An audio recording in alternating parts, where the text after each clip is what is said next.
Hello. Welcome to Sunday. Slightly later than planned, but live nonetheless. Happy Sunday. You're right. Plan for the day is Palace at the moment. So that is what we're going to be doing. We should be able to get at least, well, we will definitely get at least 2 videos recorded. We might be able to squeeze in maybe a third as well. We've got Newcastle, Inter and Liverpool in the first video. We'll be simming Bournemouth, Sunderland and Fulham. And then we'll do Everton, Spurs and Chelsea and sim the cup game away from home against Crawley. I might sim Everton at home as well to try and squeeze in an extra episode recorded today. And obviously, we're looking to do some business in January too with regards to a new striker. And then it will be Chelsea. Also, then it will be Brentford and Leicester in the cup probably, unless we need to play Marseille in the league. Unless we need to play Marseille in the Champions League. But we should hopefully have another FA Cup game in there as well. Because let's hope we get past Crawley, eh? We should certainly get past Crawley. Ryan, Daniel, other Ryan, Ads, NT, Rory, thank you for joining us, guys. Whale Photo, thank you for the follow as well, mate. Welcome to the gang. Appreciate the follow on Twitch. There are... What games are on? We're going to have some games on above me, then we'll probably go offline just before the Grand Prix begins this afternoon. Villa Bournemouth at 2, Palace Brighton at 2, Forest Leeds at 2, and Brentford Newcastle at 2, before then City and Liverpool at 4:30. So everything's pretty straightforward, or should be, in terms of the way that the game is going to go. But we'll have to wait and see how things progress actually on the pitch.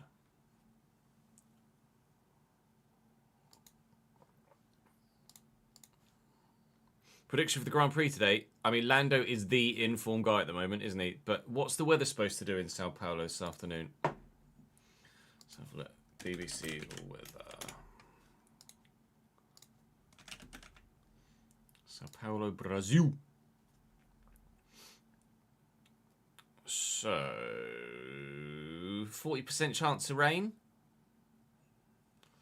40% chance of rain or so. I mean, there might be some drizzle, but it's probably going to be dry, which means you don't imagine Lando's going to have too much of an issue. Especially with Kimi in there in P2 as well. It might well go similar to the sprint, actually, in that regard. Right, let's start recording, shall we? Let's just get gunning. Max pit lane start. Yeah, I mean, it makes sense, doesn't it? No point starting 16th for the sake of starting 16th and risking getting caught up in something at the start. Why not start from the pit lane? Be safe through the first 2 or 3 turns. Yeah, I just saw your picture in the Discord, Kev. What on earth is going on there? Oh, you've not won the league, have you not, Daniel? Oh, no, of course. Someone else picked you to it. Was it Arsenal or City picked you to it last time? John Duran's complaining about getting subbed off. I think you need to get over it, mate. You're about to get replaced entirely. Uche's 87 now. It's mad that he could be 87, have literally 99 finishing with the boosts, and still be average. Still miss chances. Duran also has literally 99 finishing. Died and then respawned and thought of being blinded by a bunch of car LED lights.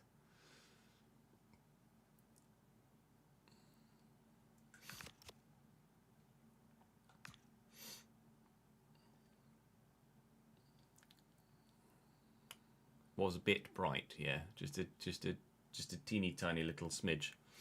Right. Ready, steady, go. Welcome back to the FC26 Crystal Palace Career Mode. We're pushing on towards January today. Some important games in the meantime, though. Top of the table and high flying, and very much flying at quite the altitude. Newcastle United at the top of the table to begin things.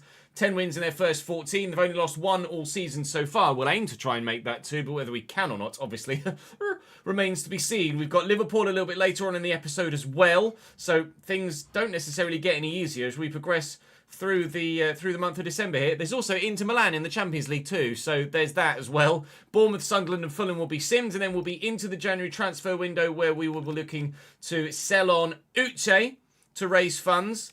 I'm going to wait to transfer list him until we get to January though. So all of that transfer business is done in the window itself. But for now, we're just going to solely concentrate on trying to get ourselves back towards the top of the table. We're quite a way behind at the moment, but wins against Newcastle and Liverpool today could really do ourselves a massive boost with A, just the confidence in the squad, and B, the belief that maybe we can retain that Premier League title that we won last year. Please do drop the video a like if you're enjoying the content at the moment. I'd very much appreciate it. Football Manager coming to you as regularly as we can get it to you as well. And you may well yesterday have seen a post on the community tab on the YouTube channel asking what you might like to see as the alternative FC save. So please do leave your comments on that. And by all means, feel free to leave them here as well as to what you might like to see run alongside Palace and Football Manager, or eventually the RTG and Football Manager as a secondary FC26 save. Most likely outside of the English divisions, mainly because we want the English division focus to be on the RTG when that begins in the not too distant future. But we've business here at Crystal Palace to decide first, and we're going to go and do that now. I'm gonna put that post. I'll wait. Remind me about 1 o'clock to put that post up, please, chat, if you could, because there's an FM video that's just gone live 3 minutes ago as well.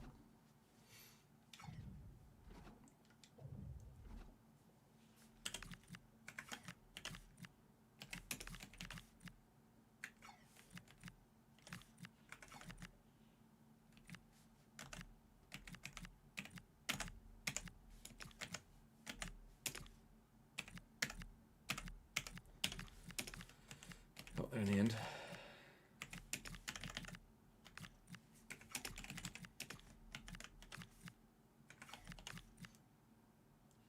They are lacking at centre-back still, aren't they? Can Jolinton can't play at centre-back, can he? Right wing, left mid. Hello, Anthony Gordon Pregen. We absolutely must be on that in the RTG save. We really cannot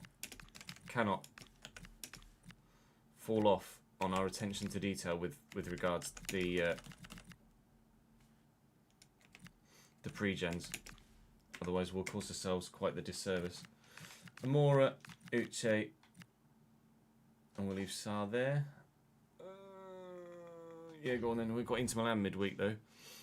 Yikes. And as we're on our way into this one, I'll tweet the FM video out. I presume that's what the DM is for. Ads. Thank you, mate.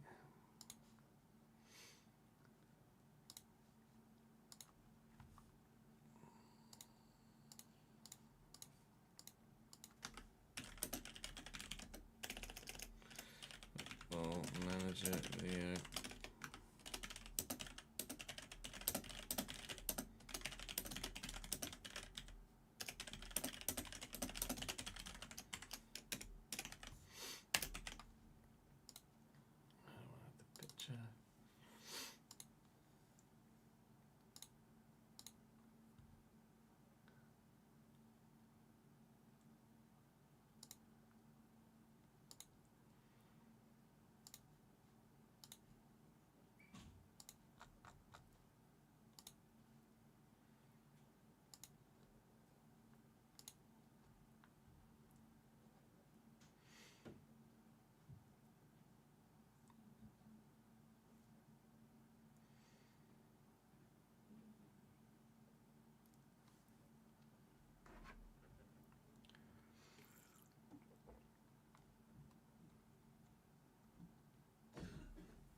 Yeah, good, thank you, Colin. How are you, mate?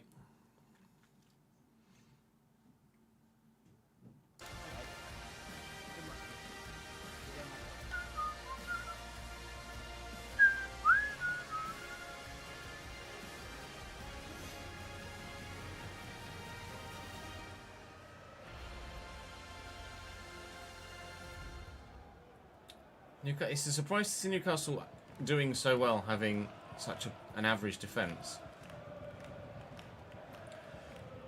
Newcastle's team is good, but there are definitely weak spots in it. Alex Merritt in goal. Cambiasso, Tior, Jon Martin and Destiny Udogie at the back. Then the rest of the side is very good. With an 85 rated Kamara, 88 Tonali, 87 Guimaraes, Voltemada's 83, Anthony Gordon's 86. There are some weak spots though. That Jon Martin at centre-back is only 75 rated and he's their second highest rated centre-back. They've obviously sold Sven Botman and haven't replaced him. Fabian Schär as well. So some weaknesses in the Newcastle lineup, but evidently as a team, they still do fine because they're top of the table and have only lost 1 in 14 games. So they're going to be difficult to break down, you imagine. But we can make ourselves, hopefully, as difficult to break down as possible as well. Fingers crossed we can get something from this game. Avoiding defeat is more important than getting the win, just to keep ourselves in touch with Newcastle.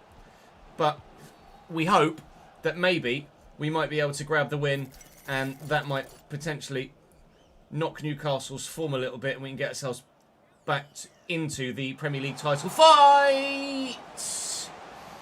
Szoboszlai from Reigns, but still over the bar. Arne Slot is Newcastle manager. You weren't expecting that, were you?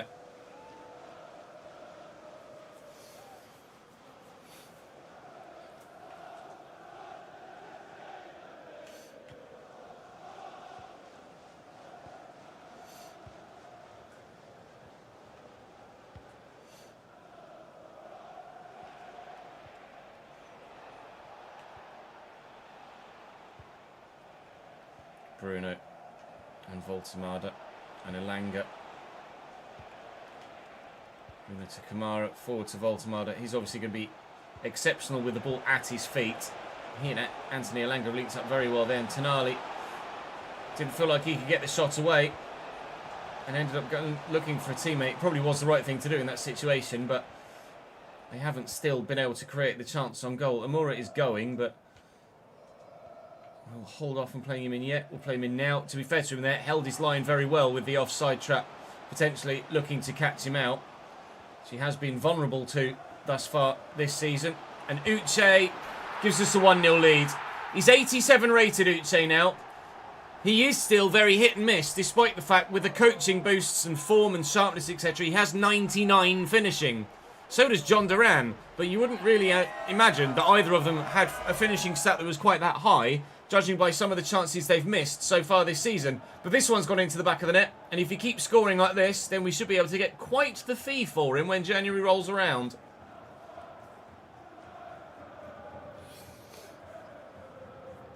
Massive win down at Southend yesterday.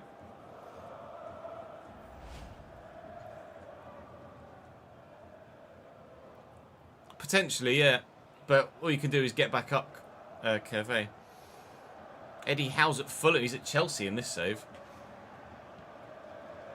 You'd take 50 mil for Ivan Toney, wouldn't you?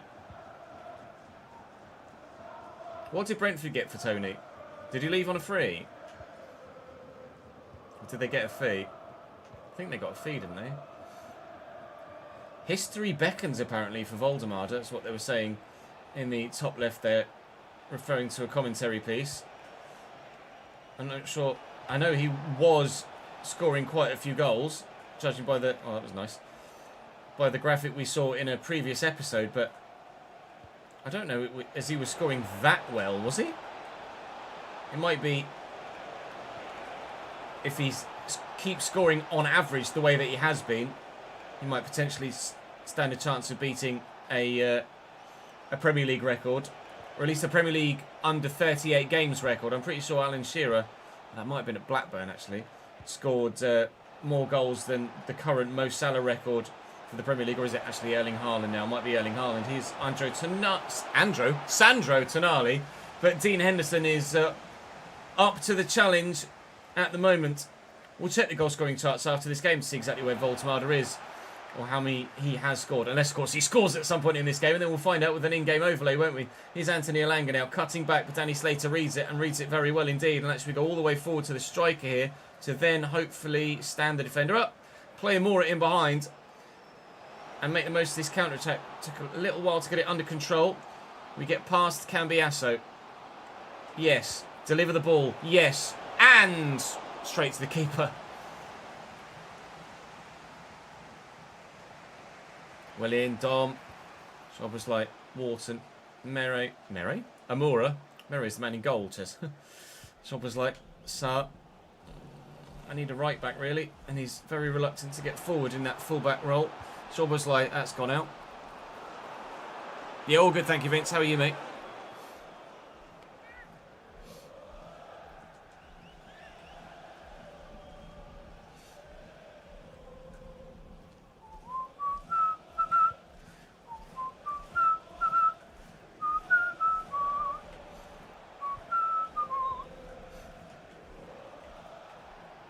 Voltamada, Kamara, Tonali to Udogie, Kamara, Tonali, nicely into Anthony Gordon.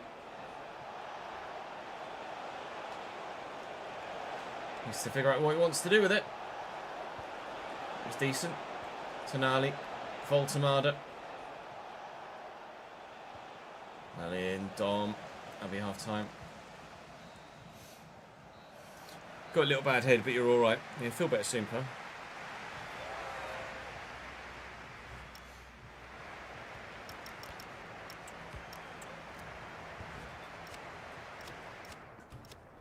Yeah, shock. Keep forgetting to change these in the main menu.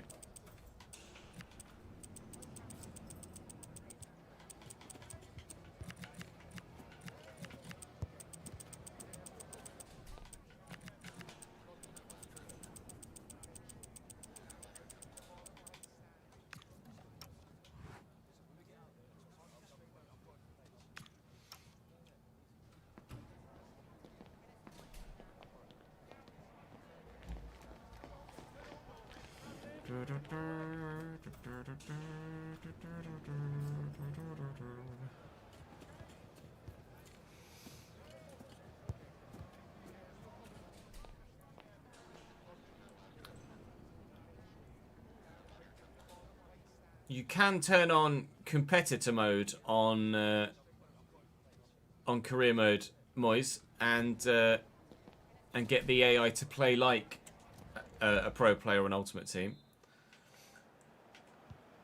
Still, the recommendation is to play on legendary, not ultimate, though, as ultimate doesn't quite work properly at the minute. Gusto and Sarr. Might see a change in system or change in play style from Newcastle in this second half to try and find their way back into the game, but didn't quite pull that move off the way that I wanted to. Langer's done well there. Voltamada does drop deep, and Bruno Guimaraes is pushing on further forward quite regularly. Evan Ferguson has just scored for Brighton. He's obviously on loan at Roma in real life at the minute. Ricci with a little bit of footwork. Sarr around the corner. Wharton is in the middle, but Martin has cut that out very well. Despite having that weak back line, they haven't looked too vulnerable back there, Newcastle. Still only the one goal, and we've not really looked like scoring another. Newcastle have probably had more of the attacking play, but they haven't found that chance to really get the goal. Tonali coming the closest with the effort in the first half that was well saved by Dean Henderson. And 15 minutes into the second half, challenge, get there first. Oh, Ismaila can't quite. Destiny Dog is quite quick. 15 minutes into this second half, it's not necessarily looking like either side have taken the impetus here to push on and either turn the game or kill the game, depending on which side you're a fan of. Bring Cherki on for Sarr. I want Sarr to be as fully fit as possible for the game against Inter Milan in just 3 days' time. We're going Saturday to Tuesday, I think, for the Champions League. So we might need to make some changes elsewhere in the squad as well, elsewhere in the team, for the remainder of the game after about the 75th minute or so. But we have ourselves... Are you hurt, sir? Bruno Guimaraes, you all right? You okay? You getting back up? Or do I need to put the ball out of play for you, mate? No, he's all right.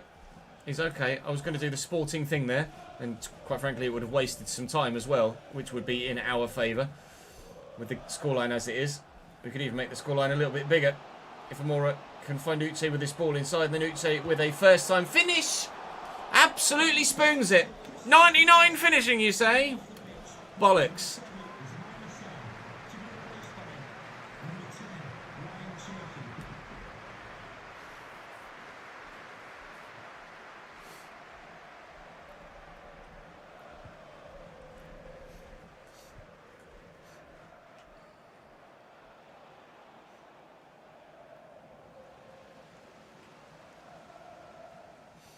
Gusto.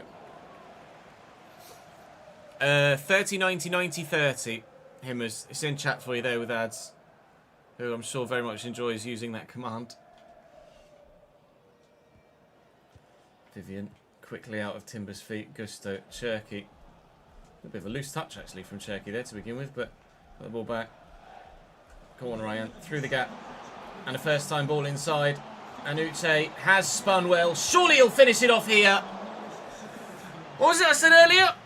99 finishing.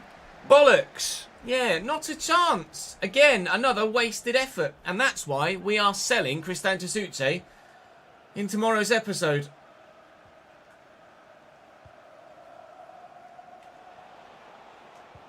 Challenge by Slater. Walton inside to Zobra's like, just take your time. Yeah, we're going to tweak the sliders quite considerably for the RTG Kinmart, but once it's the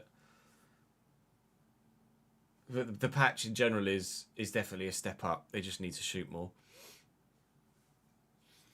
FM tomorrow, Kirilo. FM tomorrow. Slater. Forward to Amura. Looking inside to Timber. Amura's going to go again. Bring it down. Deliver it. Cherky's up. Cherky's there at least. Udogi is the one that wins the header. And Malik Shaw finds Anthony Gordon. There's only 9 minutes to go here. Newcastle are running out of time.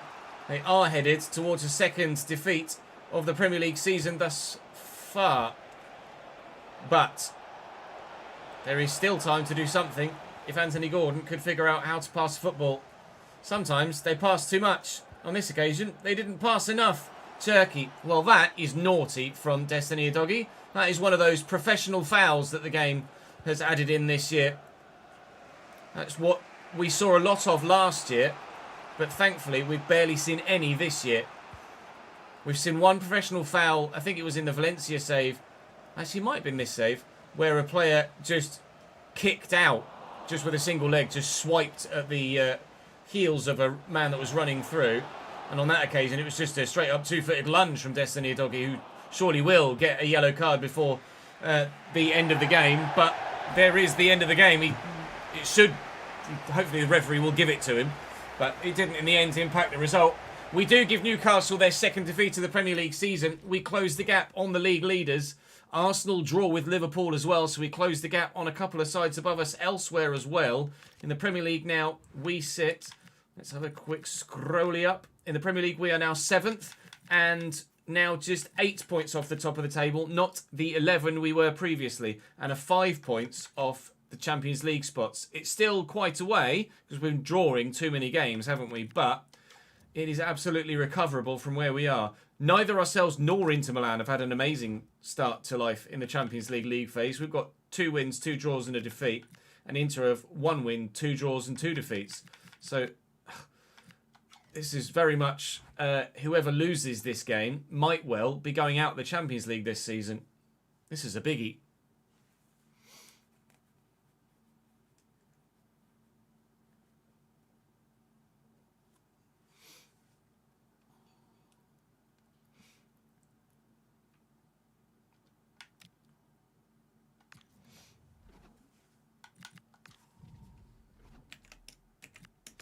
It's actually a really nice kit, isn't it, that Inter away one?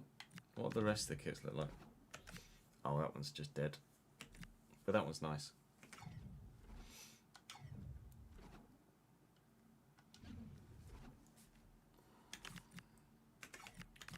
There's Fratesi, Jalanolu, Sucic, Casagusto, Turpin. They've got some weak spots as well themselves, haven't they? Oops. Sommer's only 82 now. Not really bought very well, have they? Take you out of there, thank you. Leo Sauer. Put Zielinski in for Palacio. It's not. You can see why. Maybe Inter have had such a disappointing Champions League tie so far. Other than Bastoni, Martinez, and Burkhardt, everyone else is pretty average.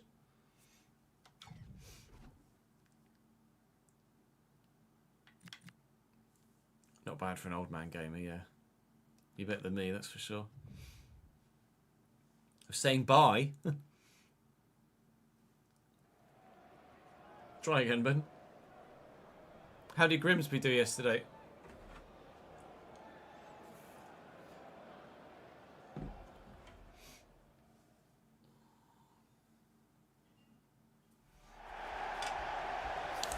The tank destroyer, yeah.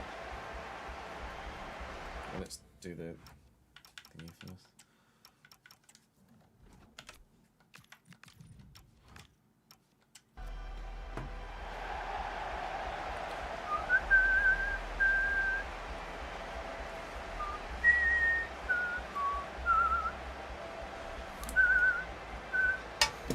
Newcastle top of the Champions League table as well. 4 wins and a draw from 5 games. 5 wins and a draw from 6. That's quite the release clause, to be honest. 246.7 million. The 0.7 making all the difference, obviously.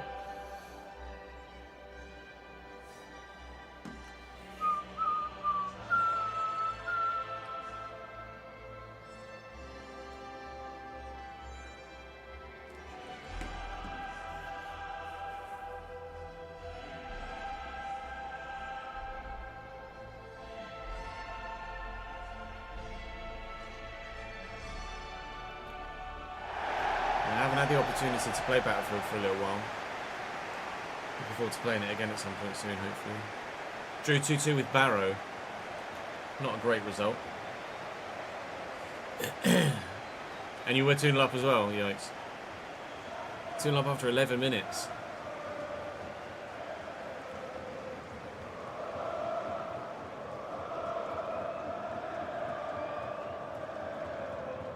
Maybe, I don't know, I might be a pre-gen.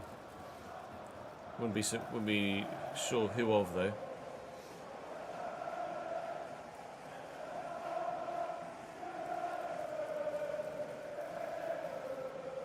Well, they fixed the challenges today. That's nice. It's actually not that surprising that Inter aren't doing that well in the Champions League, other than Bastoni at 89, Martinez at 88. Jalanolu 84 and Burkhardt 85. The rest of the side are not very good, quite frankly, for the level that they should be at. Late 70s, very early 80s at best. They are not the side that they should be, Inter Milan, or the side that we would have expected they would be coming into this game. So they're absolutely there for the taking in terms of the quality difference between the two sides. We should be winning this tie. But obviously the Champions League is always more difficult than the Premier League. So we will do what we can and have faith that the result will come. John Duran restored to the starting lineup. Ryan Cherky restored to the starting lineup on the left-hand side as well. And Sarr, not quite fully fit, but does play. But can't get past Turpin.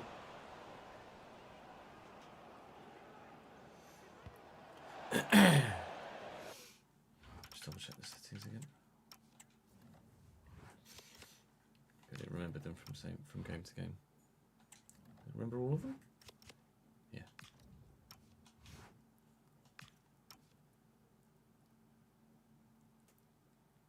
Yeah, Garnacho had a very good game yesterday.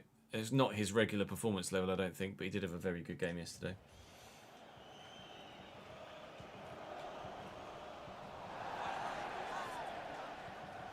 Sarr with the throw. Szoboszlai back to Gusto. Plenty of space for Ismaila now. Drill it looking for Duran. Under control on the left foot, off the post. Well, can't come much closer than that without scoring the goal. If I had just a little bit more finesse on it, a little bit more whip, a bit more curve, then maybe it would have found the back of the net. Szoboszlai, well, that's a ridiculously heavy touch out of absolutely nowhere. That's not what we expect from Dominic. Still 0-0 then.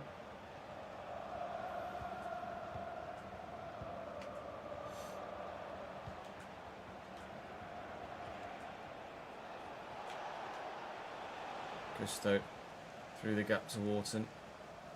Duran is there through the middle.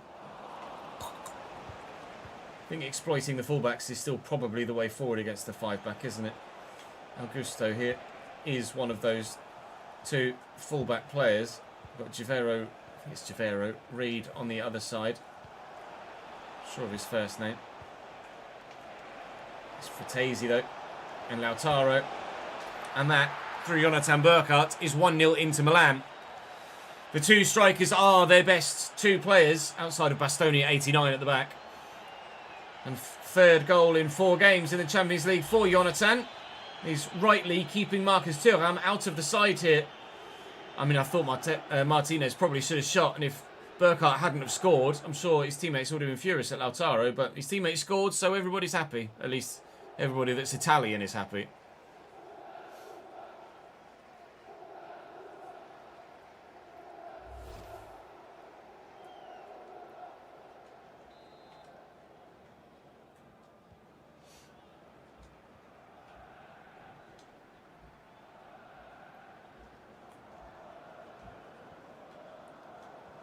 That's nice. It's just running a little bit too fast.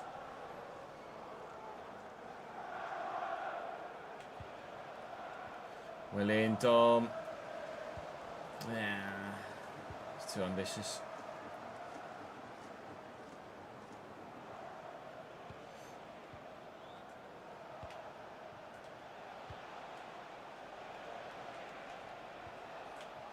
Nice ball through to Lautaro. I just waited before I gave that any reaction whatsoever because I feared that that might be on its way in. And it floated, and it floated, and it dipped, and it didn't quite drop in time off the bar from Lautaro with a speculative effort from outside the box that very nearly doubled Inter Milan's lead. They are proving to be quite dangerous here, Inter Milan.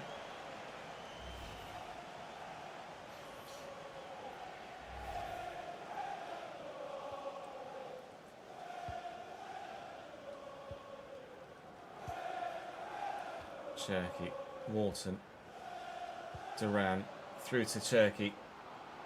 Bisek looking to close me down, looking inside to John Duran, who can get past any other defender that isn't Bastoni, probably in that situation, unfortunately. Just so happened to be the wrong man he came up against, trying to jink past. Here's Reed forward from fullback. Slater, a fullback of our own, has done well there. And now he's out of position. Oh, Bisek just bossed Cherki there. Still forward, I think. Yeah, here he is, Reed. So if we can... Oh my God, Lautaro. If we can get the ball away, Burkhardt's putting a good challenge there. There is an offside in there. Oh, dear me. We're under pressure here. Inter have been the better side. Most of their quality... Oh, dear, come on, mate. Most of their quality is in the forward areas, and they have built very well in this fixture thus far. Their build-up play has been particularly impressive and difficult to deal with, looking for Cherki through the gap as the man in the middle was playing him onside but couldn't find him. Inter will lead at the break, and our Champions League future hangs in the balance here.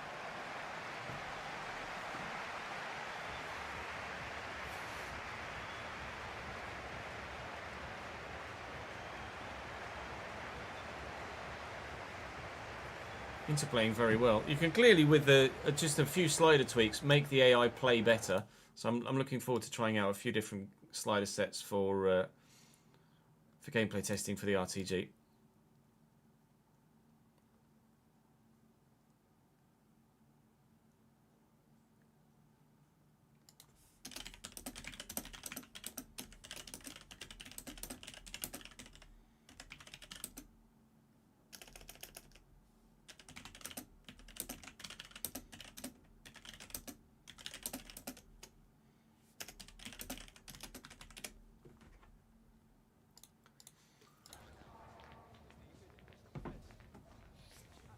Afternoon, Mr. Willie. How are we, sir?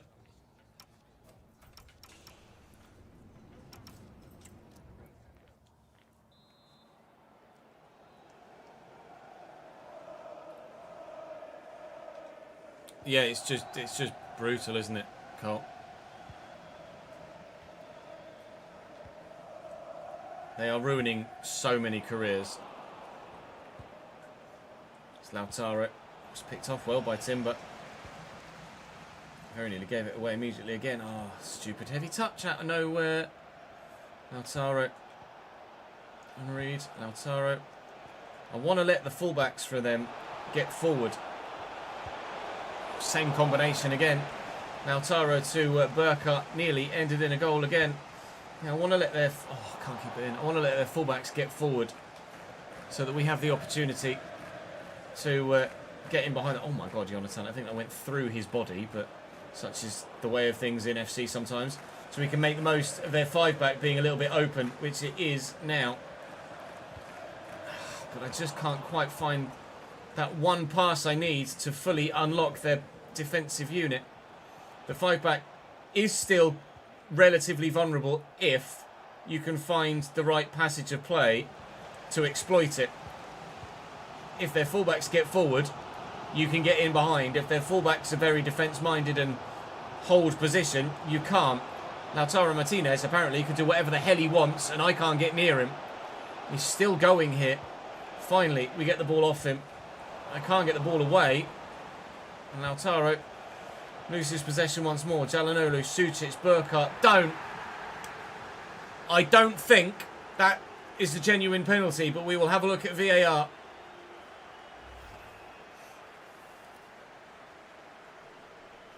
Oh, I think his hands are in a natural position. We'll have a quick look at the highlight. It did look to kind of bend over in front of it, though. Okay, that's not exactly what I wanted there, is it?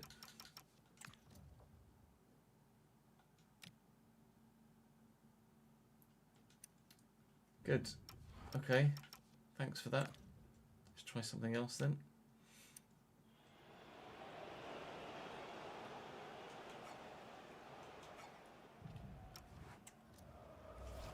Maybe I need to be here, and now I can. Here we go. That was weird. So the shot eventually comes in here. His hands are down by... So you can already see that Vivian's hands are down by his side. And that hits his body first. That... I mean, I don't even know. It hits his arm, does it? It hits him in the chest. It literally doesn't even hit his arm. That is not a penalty, ref. A clear and obvious error.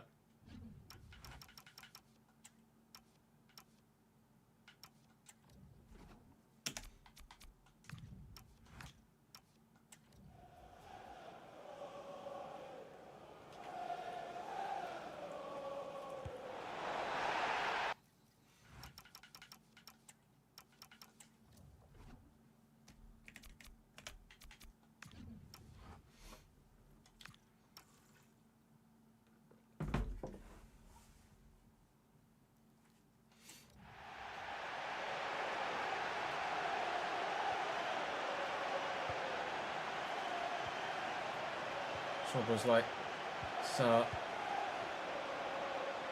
made the run. Tarani is there. Can't get it to him though, that's the issue. Looking for Sar over the top.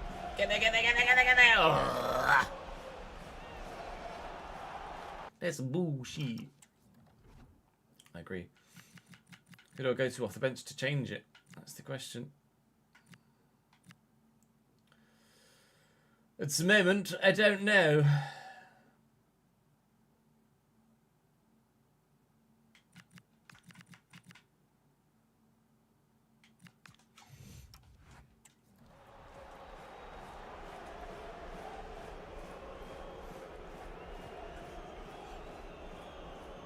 It's loose from Carlos Augusto.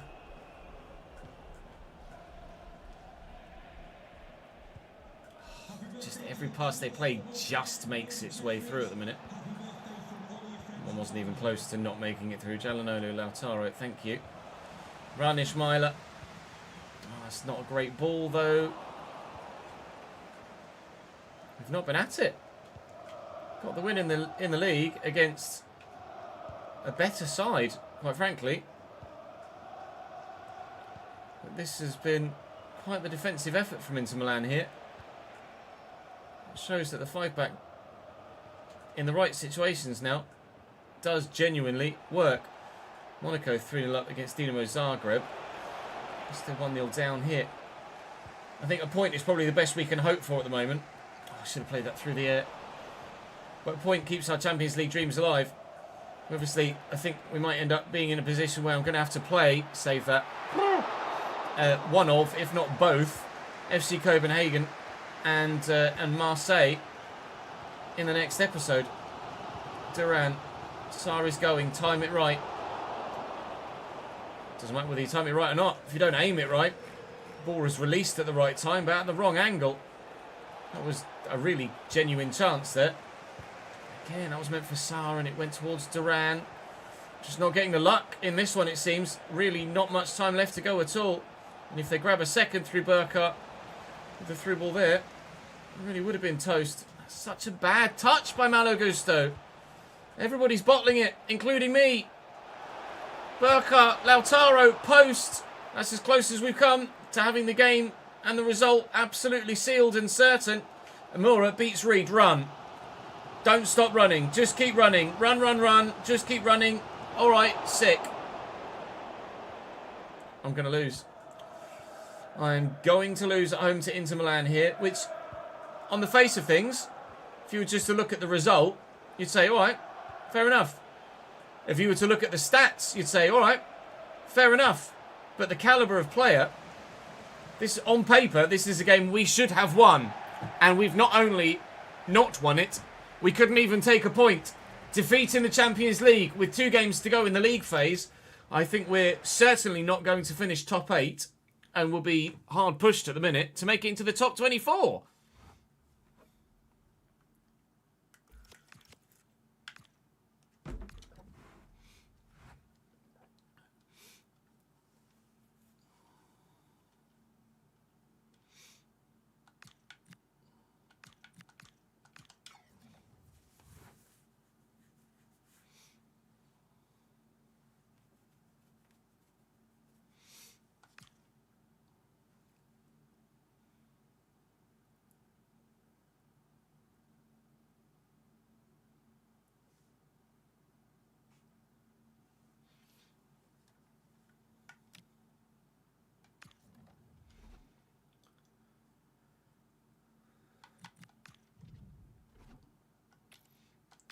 Not what I wanted to do at all.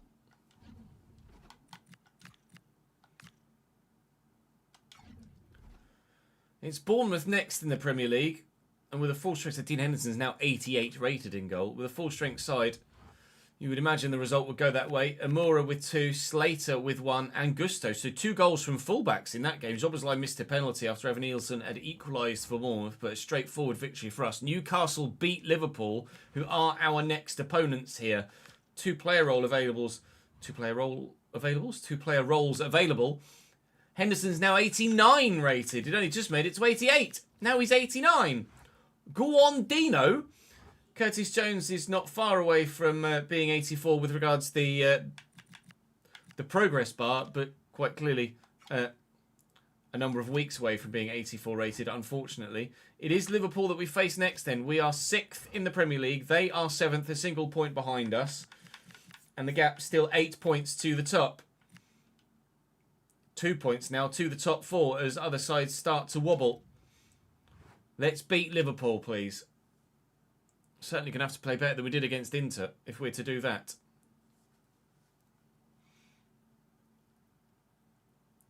It would be one of those situations where we'd kind of have to see it, to be honest, Kinmar, to be able to genuinely judge it.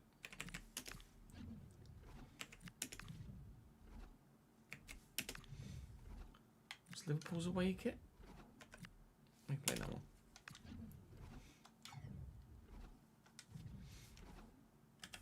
Isak Ekatike. I'll put Verts out wide left, I think.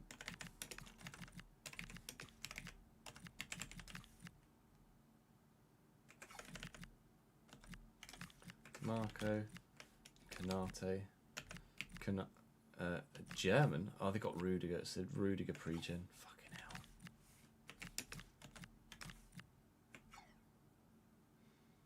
hell. $92 fucking rated. Are you sure? And what do you know? Rapid as well.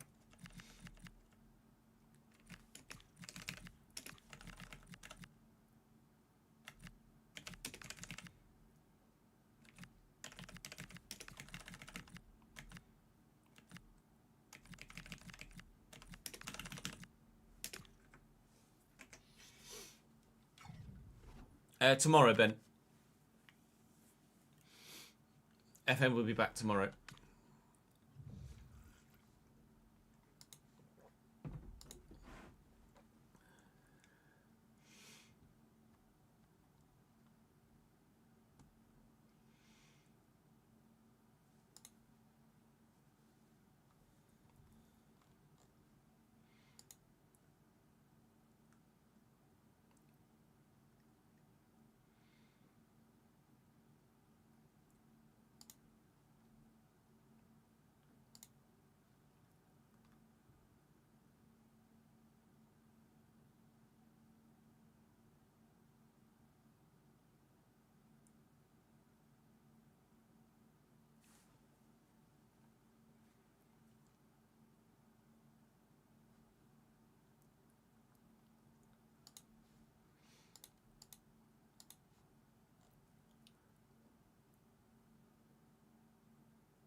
Yeah, that's a weird one, James.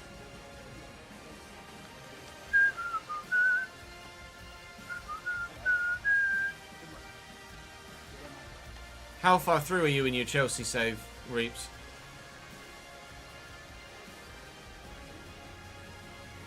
We're just about to get to January now, aren't we? No, we just entered January.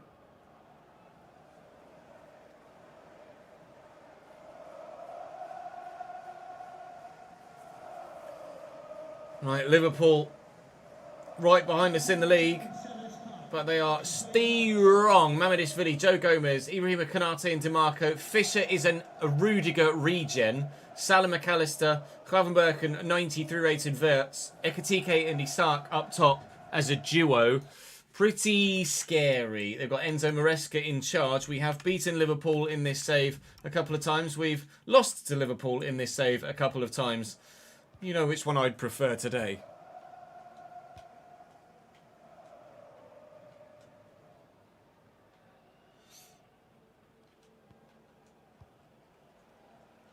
Szoboszlai and Wharton and Duran.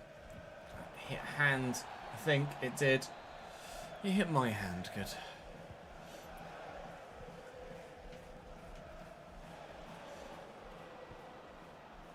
Get there.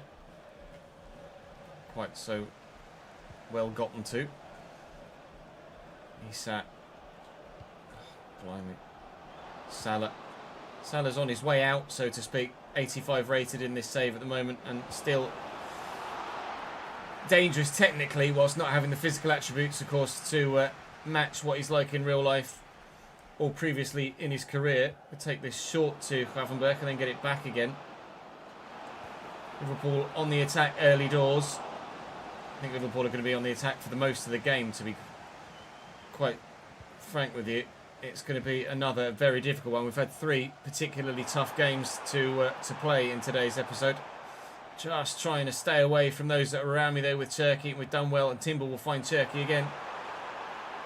And he's looking for Saar, and Saar will look to spin DeMarco. DeMarco is equal to it. Obviously, Szoboszlai, a familiar face, and in the deal for Dominic Szoboszlai, we sent Ezel Zuli the other way. And Ezel Zuli is on their bench today for Liverpool, but rather obviously Salah and Verts get the nod ahead of the 82 rated still Ezel Zuli. John Duran's in behind here, and John Duran's left foot forces the save out to Mamadishvili. Not sure what happened with the camera angle there.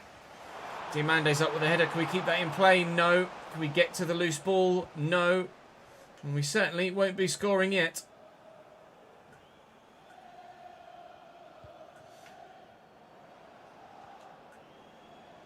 Salah. Ekatike's on the run. Let's bring Wharton across here. That's a lovely ball to Hugo Ekatike.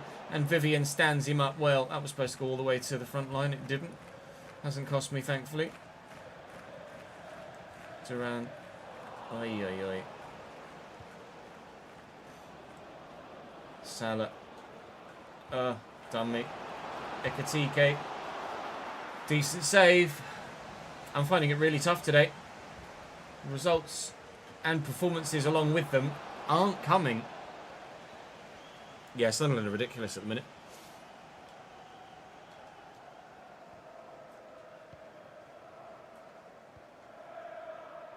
Wharton, Cherky, trying to see off Joe Gomez here. Still haven't really adequately replaced Jeremy Frimpong at right back since they lost him, Liverpool. Frimpong was obviously the Trent replacement, and they've not replaced him in this save properly. Real life Conor Bradley has been a go-to recently for them, hasn't he? But it's not very highly rated in this FC. Szoboszlai on the breakaway here. Isak was actually tracking back. I'll look for Sarr over the top. Nope, he's got the legs against DiMarco. He had the pace, but DiMarco had the stretch. Wharton wins that well. 1-2 with Szoboszlai. Oh, just not enough time and space to get the step over in to send the defender. Konate just came in steaming in. Just battered his way into me and took the ball with him. 0-0 so far. Strength from Gravenberg against Szoboszlai there. That's poor from DiMarco though. And now we might have an overload of players here trying to send Duran away. Up against Konate. Up against Konate and DiMarco. Back inside, it's Szoboszlai. And Sarr was waiting for it in the middle, but I can't get it to him. And that sums up the frustration of not just this game, but the majority of today's episode. Yes, we might have gotten a victory in the first game, but Inter Milan and Liverpool have proven to be such more difficult tests. And they're tests I can't pass at the moment.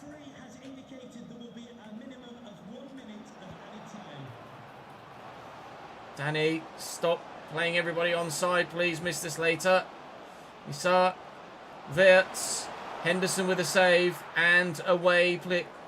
Wow, I was trying to hoof that away. Thank Lord he blew the whistle there. You've certainly got a choice of what 2 PM kickoff to watch, haven't you?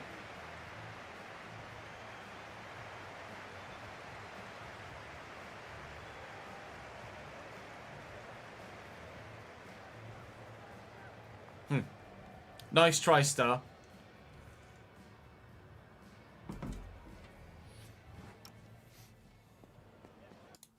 I mean, maybe I do something like that, like a club and country, where we only sign German players, perhaps.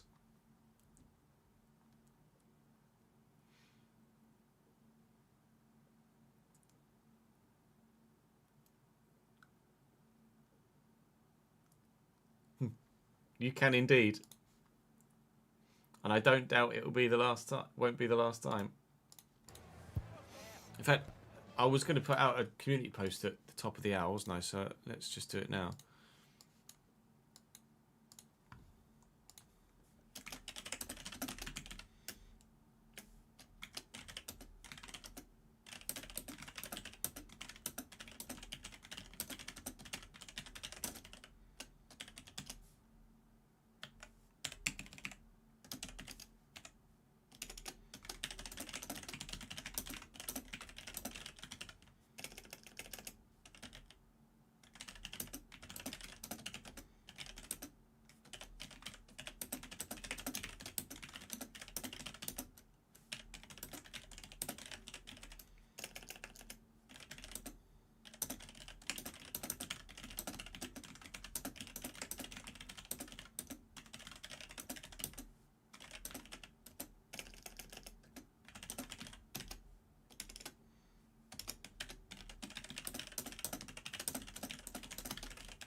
on Twitter as well.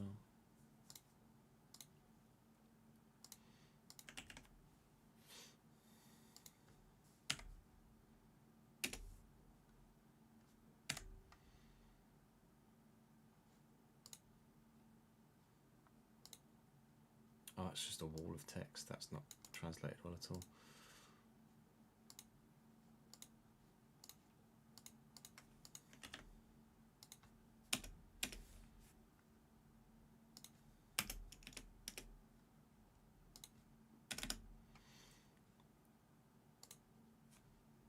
That's better.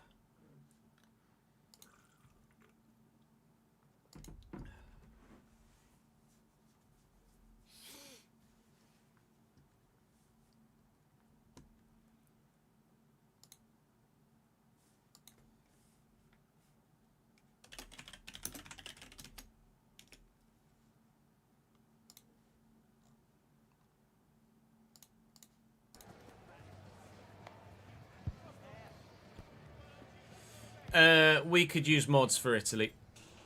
Hello, AD. How are you, pal? Yeah, good, thank you. Senor Austin, how are you, my dude? Club and country would be... Club and country would be where we would... I wouldn't manage the national side, but we would only sign players of that nationality.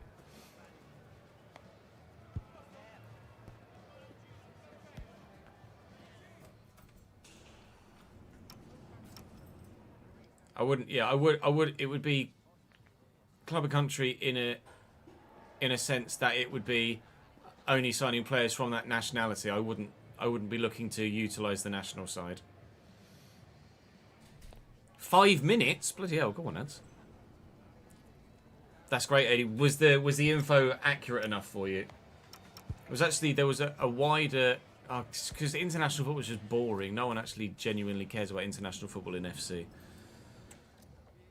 I don't think.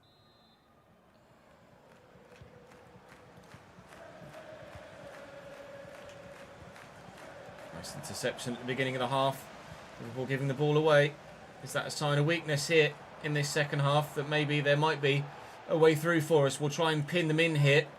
Keep the pressure on. Timber's going to come short for this. And Zober's and Wharton. And Wharton still as he lets fly. Didn't happen. Salah. Ekatike. Trying to stop them from getting it back to it. Stop them from getting it back to Ekatike. I'm struggling to talk today for some reason. Issa intercepted well by Malagusto. Looking to drive forward. Draw DiMarco out of position. Sarr's in behind. Sarr. Duran. Duran still. Tried to kick it. Couldn't. Mora's touch is good. And Zober's and Duran. He's beat the man. John Duran! All about the footwork and the skill to get past the defender. 6 goals in 12 games. Now that is just what the doctor ordered.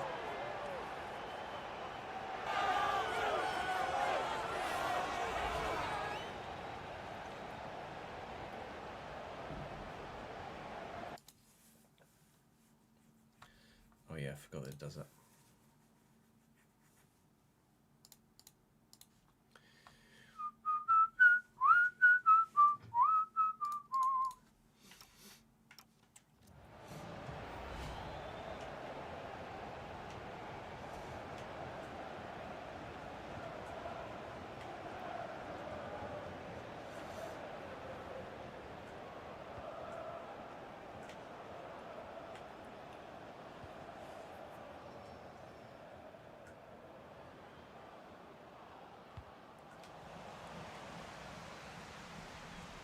Mandate, Wharton, Timber.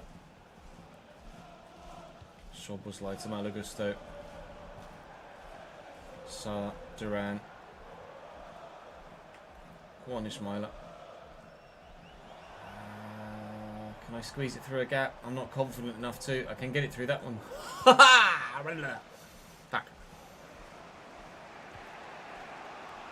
Wirtz. Salah. Sorry, McAllister. Someone's hand. Oh my, I've no idea what's going on there. Who got what free kick?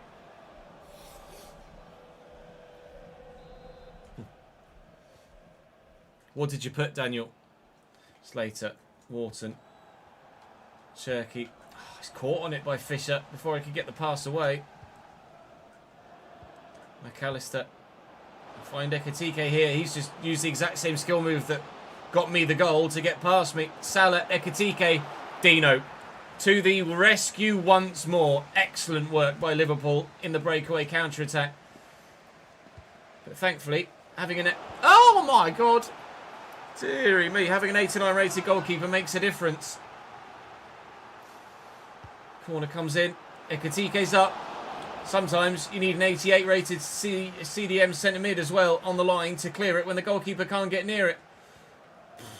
Wharton stops Liverpool from finding the equaliser. That was a giant interception from him. Unreal. How it's still 1-0 to Crystal Palace. Only the footballing gods could tell you. Looking for the run as Rob was like, I've overhit the pass.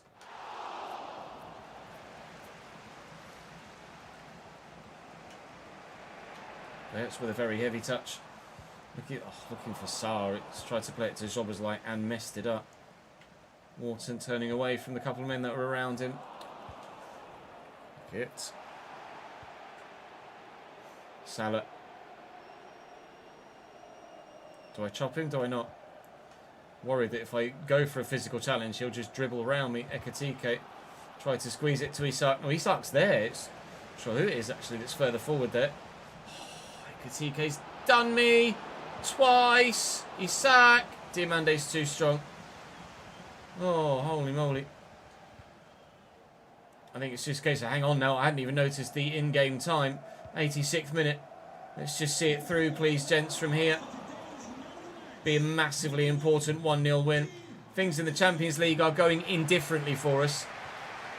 Things in the Premier League aren't going amazingly well. We're quite a way off the top of the table. But having beaten Newcastle... Oh... And maybe having beaten Liverpool as well, the Premier League goes from strength to strength. Got the win against Bournemouth in the Simmer too, and it's a win against Liverpool here by a 1-0. In the Premier League, we can do it. In the Champions League, we are very much, in a minute, hit and miss.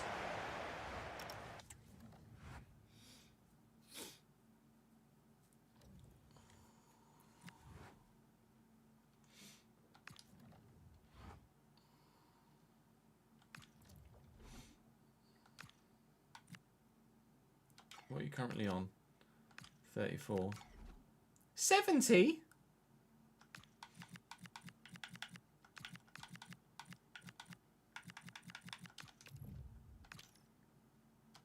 No extension, I've just realised. Well done, Chess.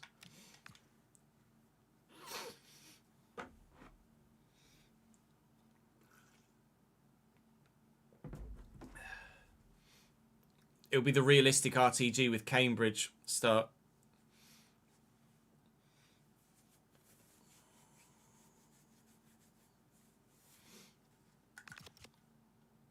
I mean, having two RTGs at the same time could work if they're in different countries.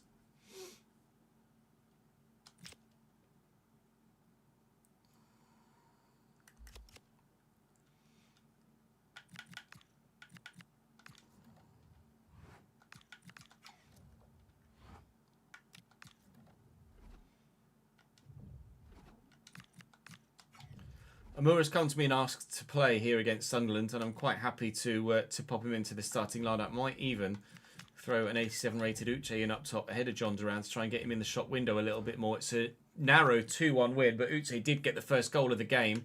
We bossed it though and deserved the 3 points, judging by the statistics there. We were still 6th prior to that game. We're now up to 3rd as other results have gone our way or other games hadn't yet been played.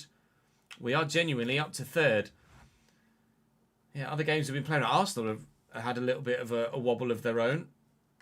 Newcastle, 6 points to gap now to the top of the table. If we hadn't quite drawn so many games, we'd be much more competitive at the top of the table. A roll update for Adam Wharton now. How close is he to being 89 rated? Very, very close indeed. 7 weeks or so before he goes up another rating as well. It's fantastic stuff. The side is growing really well right now. Mora says, thanks for listening. Lacroix wants more football. I could play him, to be fair, against the 15th placed Fulham. So let's do that. Let's throw Lacroix in.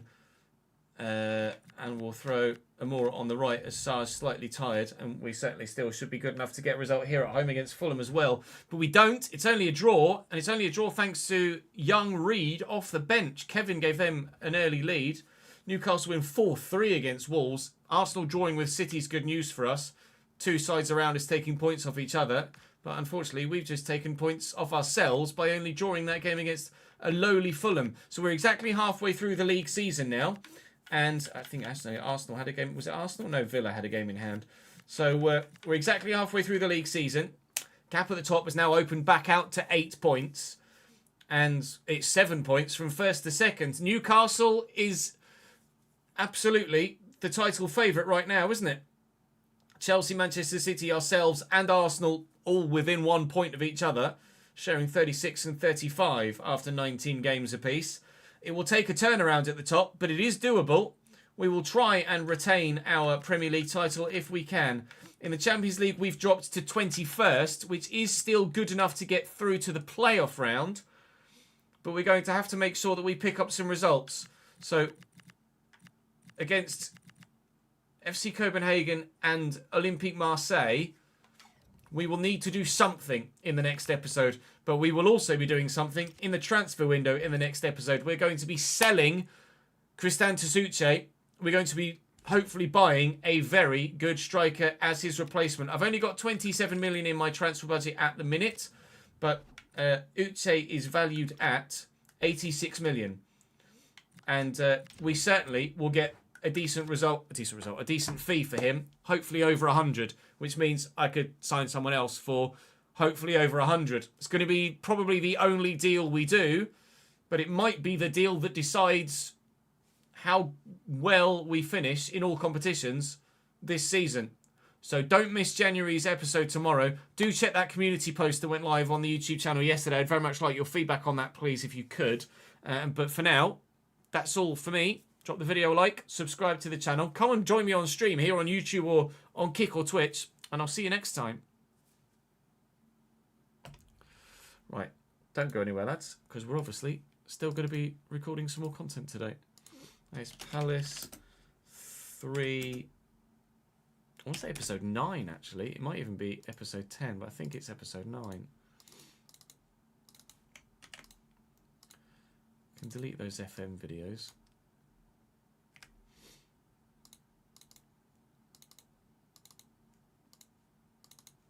Have now uploaded those as well. Let me just have a look. Oh, it's episode 6. We're not quite as far through the season as I thought we were.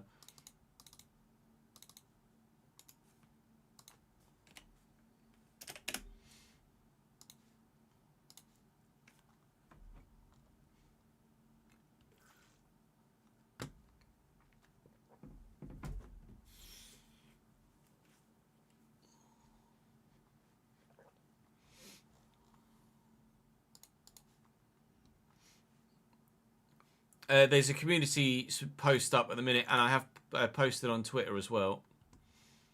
I posted the same thing on Twitter as I put on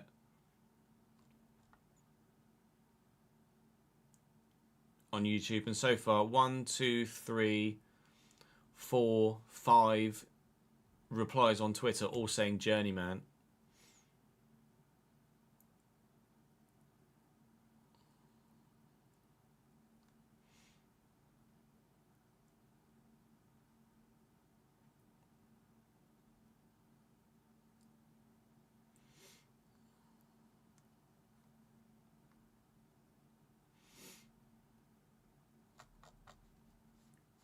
So we'll wait and see how that pans out over a little bit more time. But I think a journeyman might be the way forward.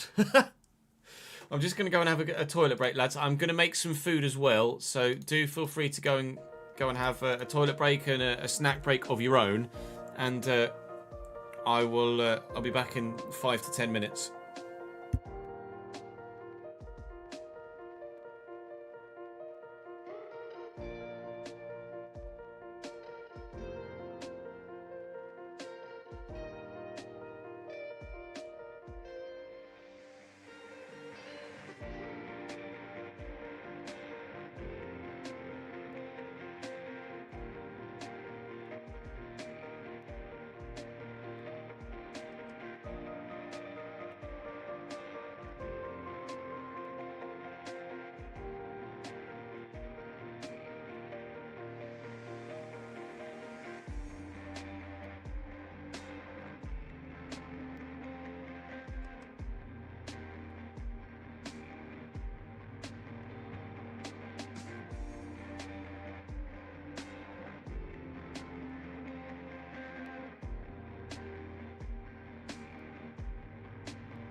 Yeah, links aren't allowed in chat, I'm afraid, James. Sorry, mate.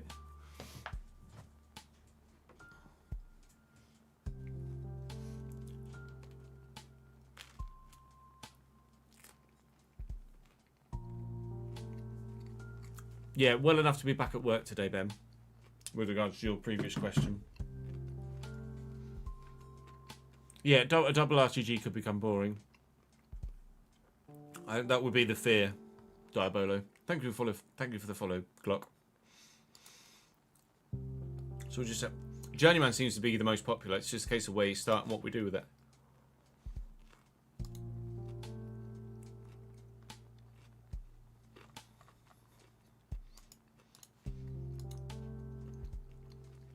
Because we'd use the same sliders that we use for the RTG.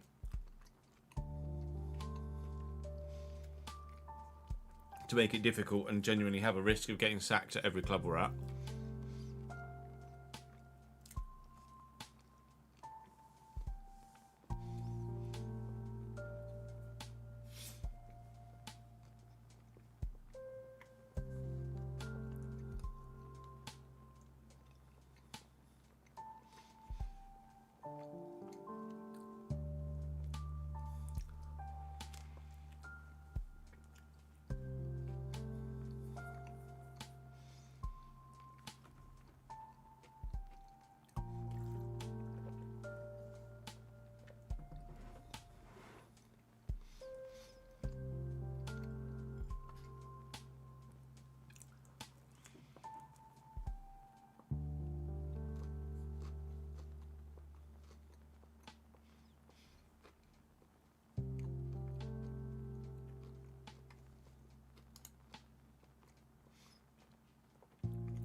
Let me have a quick look, AD.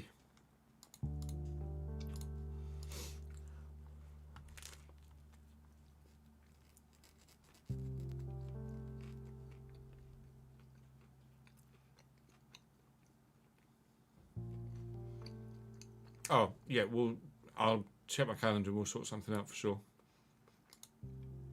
Mark that as unread in my inbox so I can come back to it.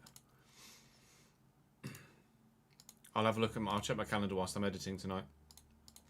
And then we'll figure something out for sure.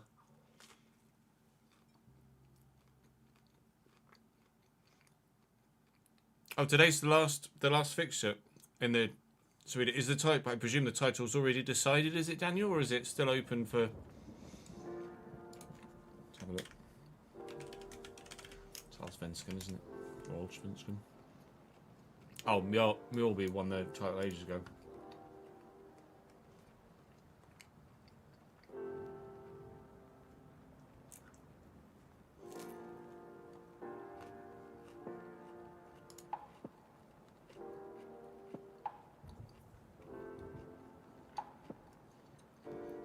Wow, only one game lost.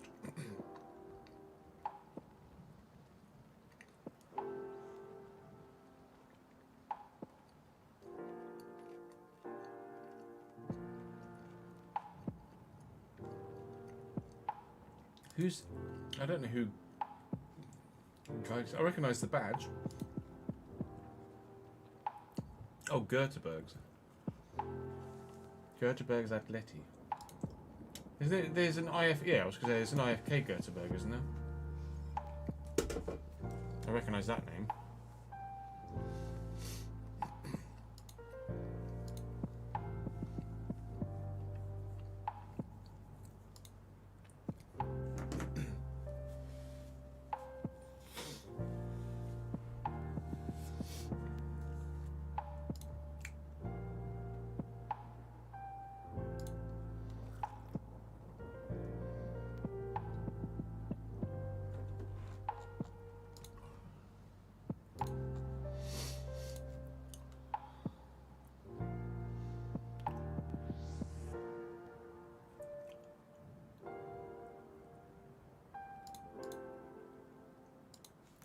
Right, let's record another episode, shall we?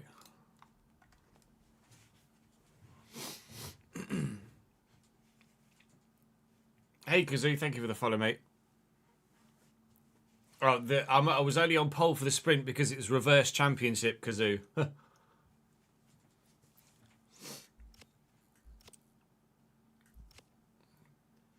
So it's not a bottle. It's I'm not as good as everybody else. We haven't put anybody on the shortlist yet. I guess it depends how much money we've got, doesn't it? Before we can start putting names on the shortlist. Let's start recording. Exclamation mark camera, Mohammed. We'll give you your camera. We'll give me the camera settings. And exclamation mark sliders will tell you what we're doing at the minute. Oh, Ads has just done both for you there in chat. On the ball as ever.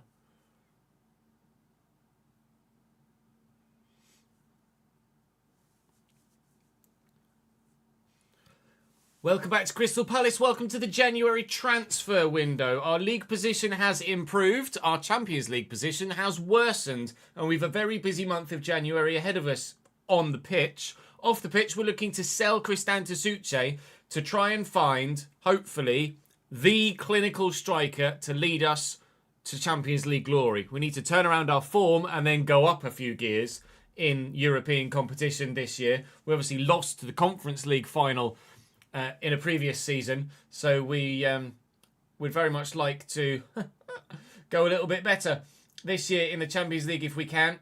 We got knocked out in the Europa League last year at the quarterfinals, I think, stage to Juventus. So there's work to be done in Europe, absolutely, and fingers crossed we will be able to get that work done. Today we have Everton, Tottenham, Crawley and Chelsea. So we're probably going to play Tottenham and Chelsea, look to get some transfer business done before then heading into the next episode tomorrow, finishing the January transfer window, and then hopefully having another FA Cup game in there as well. So we'll start with Everton in 3 days' time. But we are in January. Uche's come to me and I was going to say, I expected him to not necessarily be pro it, but I didn't expect him to be anti the sale either, in all honesty.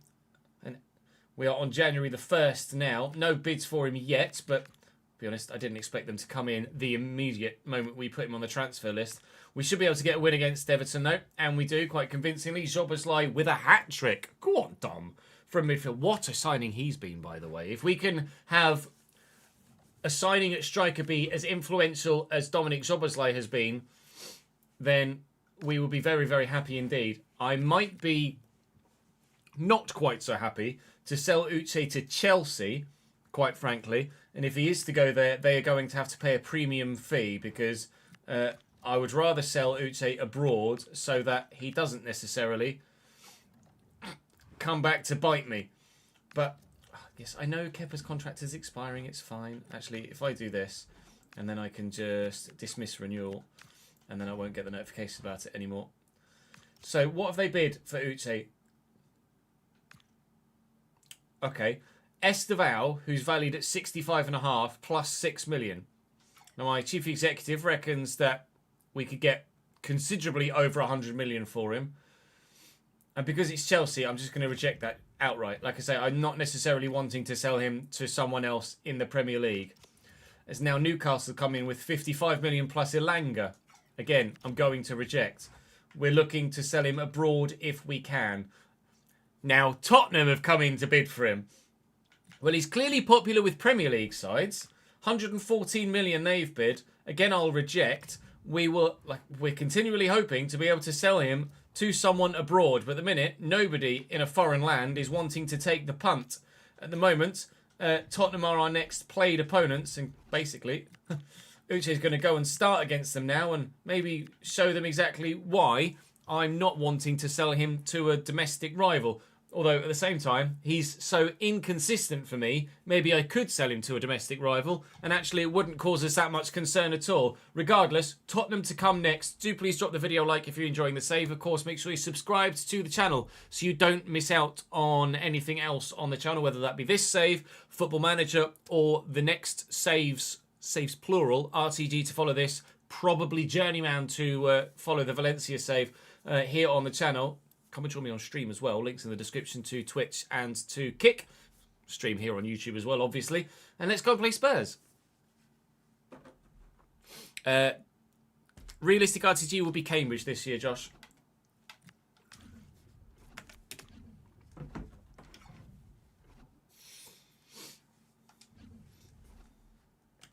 Leao, Tell, Kudus, Simmons, Madison, Kudus. I mean, that's just as strong as they're going to get, really, isn't it? We've got a pair fullback. Ah, yes. Livramento and Van der Ven. And Oblak. Bloody hell. I don't remember that. Perhaps half of Vicario. Ben Johnson for Finkgrafer. Mikey Moore's up to 80 rated now. Let's do Mikey Moore for Charlison. Well, but Yves Bissouma's still only 78 rated. He's fell off, hasn't he?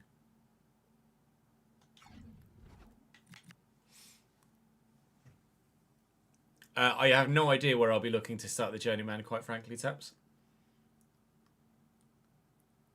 I'd like to start somewhere very lowly rated so that we can have quite a lengthy journey. I don't want to start at like a mid-level European side. I might start somewhere like Vélez Sarsfield in Argentina or something.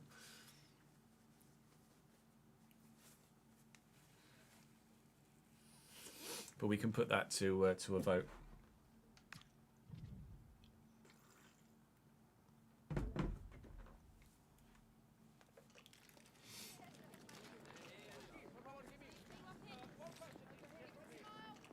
Oh, Niestrup's under pressure. Manager struggling to deliver, apparently.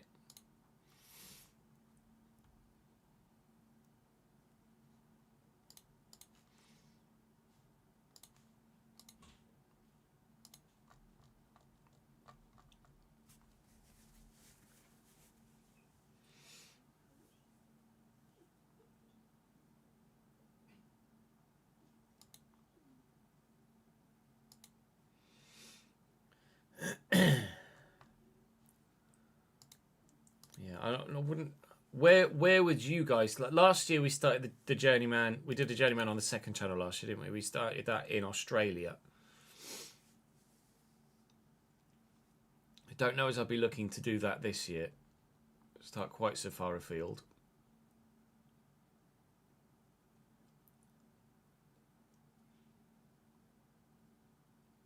Do I start in Europe and then go outside of Europe? I don't know.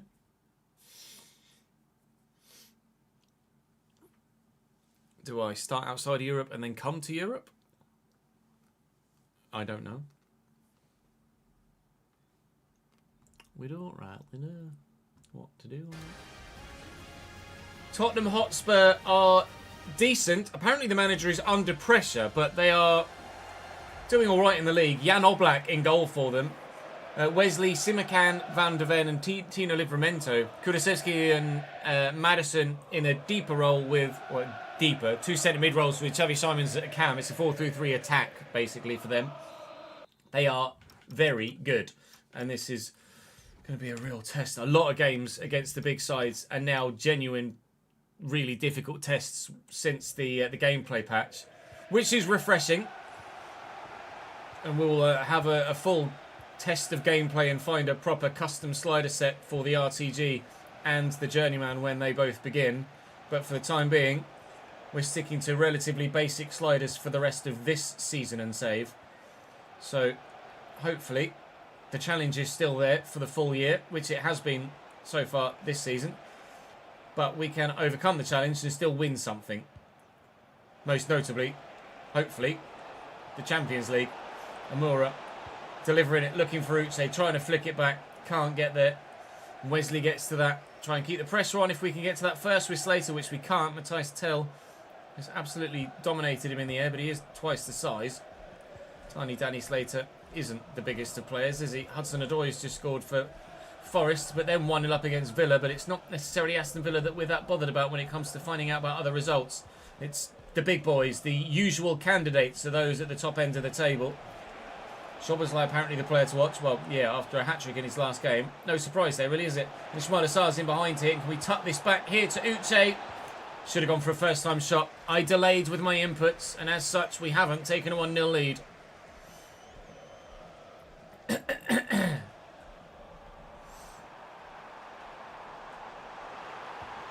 Simmons, tail. Oh, Kudus has done me. Henderson with a good save. It didn't go far when he tried to clear it, but it went far enough towards a defender that we were able to get the ball away.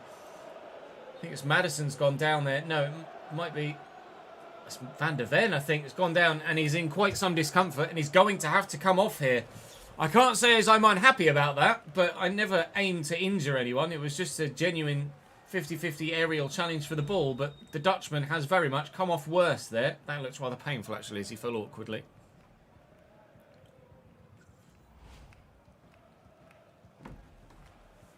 Yeah, I saw your tweet earlier, Connor. 4-1 win over Enfield. Yeah, we could maybe start in a lowly European side, then go and make our name with bigger sides elsewhere in the world. It depends what's available on the job market, doesn't it? And then come back to Europe.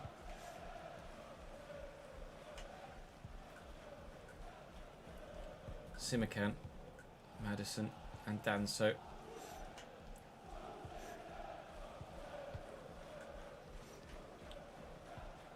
It's poor by Danso, really poor. He's come off the bench here and immediately made a mistake. Schwabber's like trying to find some room. There isn't any, but we found Sarr and he's found some room. Room enough to nearly catch Jan Oblak out. He didn't seem like he was actually going to go for that, and then all of a sudden panicked into action. Diamande's, oh no, it was Danso actually that got to that header. Diamande and Danso both challenging for that one. Might be something similar here. It is, but Danso gets that one away better. Uche, what he's doing all the way out here for a corner, I've no idea! And that really wasn't far away. Is that what you've just linked me, Connor, is it? I just saw you'd link me something on Twitter. I'll have a look at half time in this game.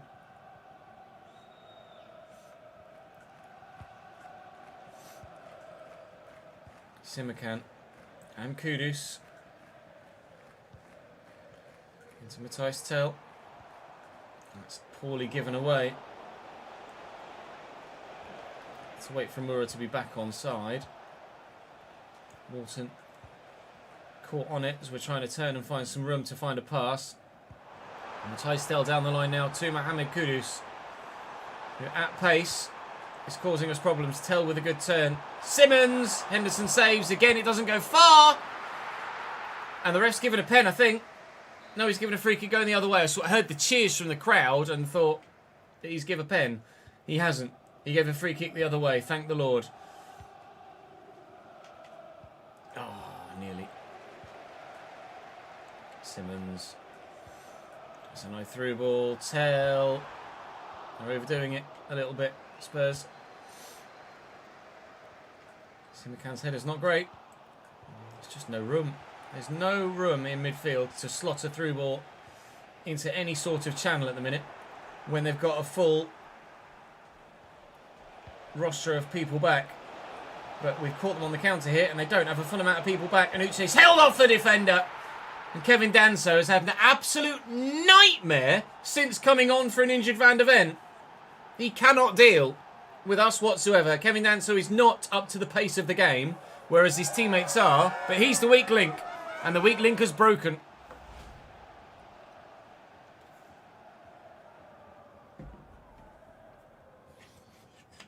A 20-stream streak for Suspects. My man. Damn, son. That's the longest we've seen so far as a streak. Let's have a look at that video you sent then, Connor. A Dover goal.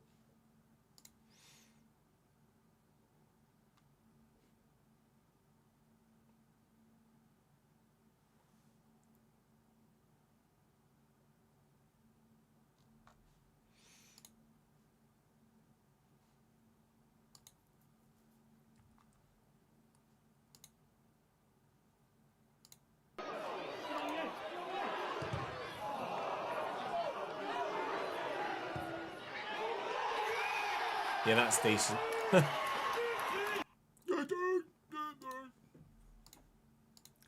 Decent goal, that. Decent goal. Keeper just rooted to the spot. Hashtag free Uche. We are freeing Uche.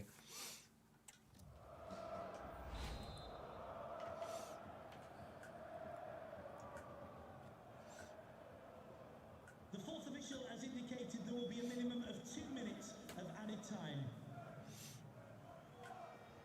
And Watson's done well. There is a lot of Tottenham men coming back at me here, so we will turn it around, looking for Sarr and failing to find him. 2 minutes added on at the end of the half, and that is us leading at the break. Uche is scoring goals, as you can clearly tell from the last couple of episodes, but as you can clearly tell from yesterday's episode as well, he's also missing some very clear-cut chances. And he's only scored 4 in 11 so far in the Premier League, which isn't amazing. And there will come a time, I'm sure of it, if we don't make the change in January, where we will be desperate for a goal, either in a title fight in the Premier League or to try and stay in the Champions League or go through in the Champions League, and Uche will miss a chance. I can see it in the stars, so I'm making the change.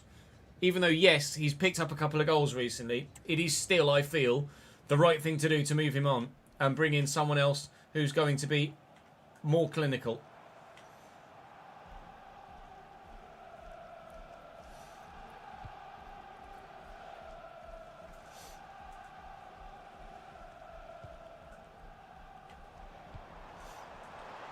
Kudus. Oh, Simmons with a great turn. And he's hit the bar. Leao to tell. Maddison now. Simmons. Oh! Skewed. He's turned brilliantly. And then he's absolutely fluffed the finish. Kudus is going off for Brennan Johnson now, I would imagine. Yeah, it is indeed that change. Completely forgot Rafael Leao was even on the field. He's barely touched the ball so much in the opening half. We're 1-0 to the good at the minute. We need to keep that going if we can. Ipswich are holding Arsenal to a draw at the minute, and they were winning at the Emirates by 1-0. Gabriel has just pulled one back for them there. Uche can't find a second goal for us here, although that obviously wasn't the most obvious or high XG of chances. 1 goal was enough against Liverpool. With the way that Tottenham have created chances in this game, I don't think 1-0 is going to be enough here. We will need more. And we might get more. Uche is in behind now. And Simikan is just going to arrive and take it off him.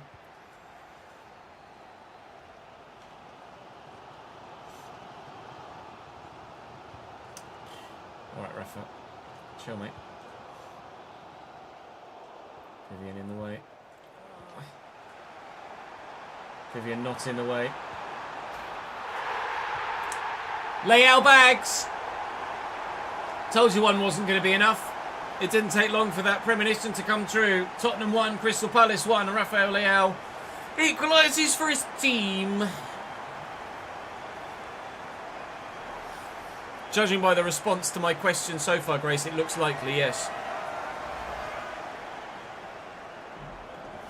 But where we'd start, I've no idea.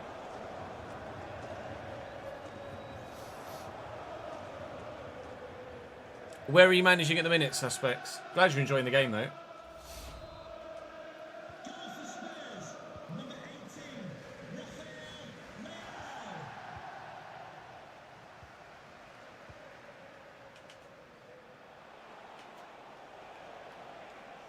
Nora.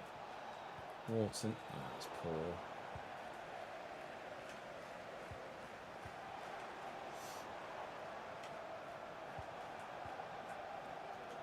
I was going to say, if Wharton can get to that, they might have cut themselves apart here.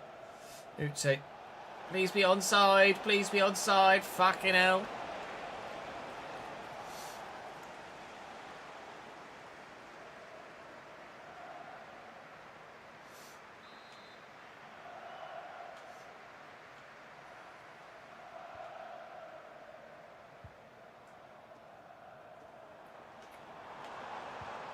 Kulusevski to Simmons. Well in, Quinton Timber.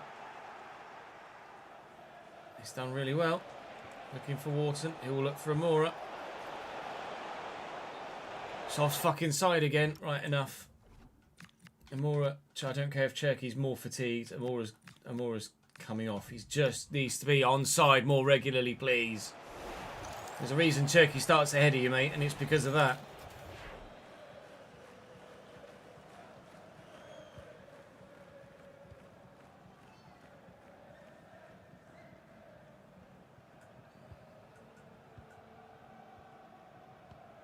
Simmons quickly to tell. Oh, what a turn. Slater's going to have to come across here. And we can get the midfield involved again. Malagusto. Oh. Oh, God.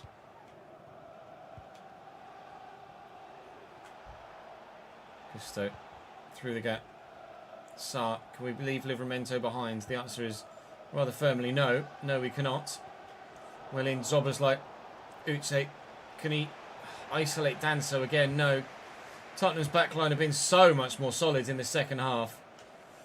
We've barely created a single thing in these 35 minutes or so that we've played in this second 45. Curtis Jones has come off the bench here.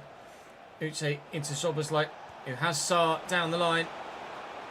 We could find Uche, who's won it for us, surely, in the 86th. Tottenham offered me £115 million, and whilst I do want him to go, I don't want him to go to them. I'm trying to celebrate. He's just decided he wants to run. All right, suit yourself. Crystal Palace 2, Tottenham 1.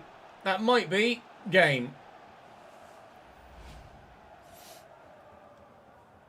Are you crashing a lot? What platform are you on, suspects?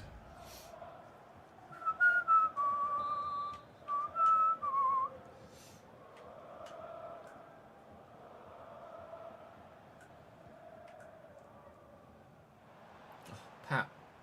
Strength, mate. Well in. Tottenham giving away possession there. Might just have sealed their fate today. Sarr. Job was like, it's around the corner. I could just try and hold it in the corner. We'll look for Sarr, who flicks it on and finds Uche, who, of course, bags a hat-trick today. Of all days, now's when he decides he wants to turn up and score a hat-trick. We have been fooled by something like this before. In numerous saves over the years, I have had a striker listed for sale in January. They have then had a strong start to the month, which has encouraged me to not sell them, and then they've done the square root of dick all for the rest of the season after I've decided to keep them in that January. I will not be fooled again. Uche hat-trick, but they were straightforward chances. Still got to score them. But I absolutely feel like it's still the right decision to sell him, which might come across as batshit crazy, but I promise you it's not.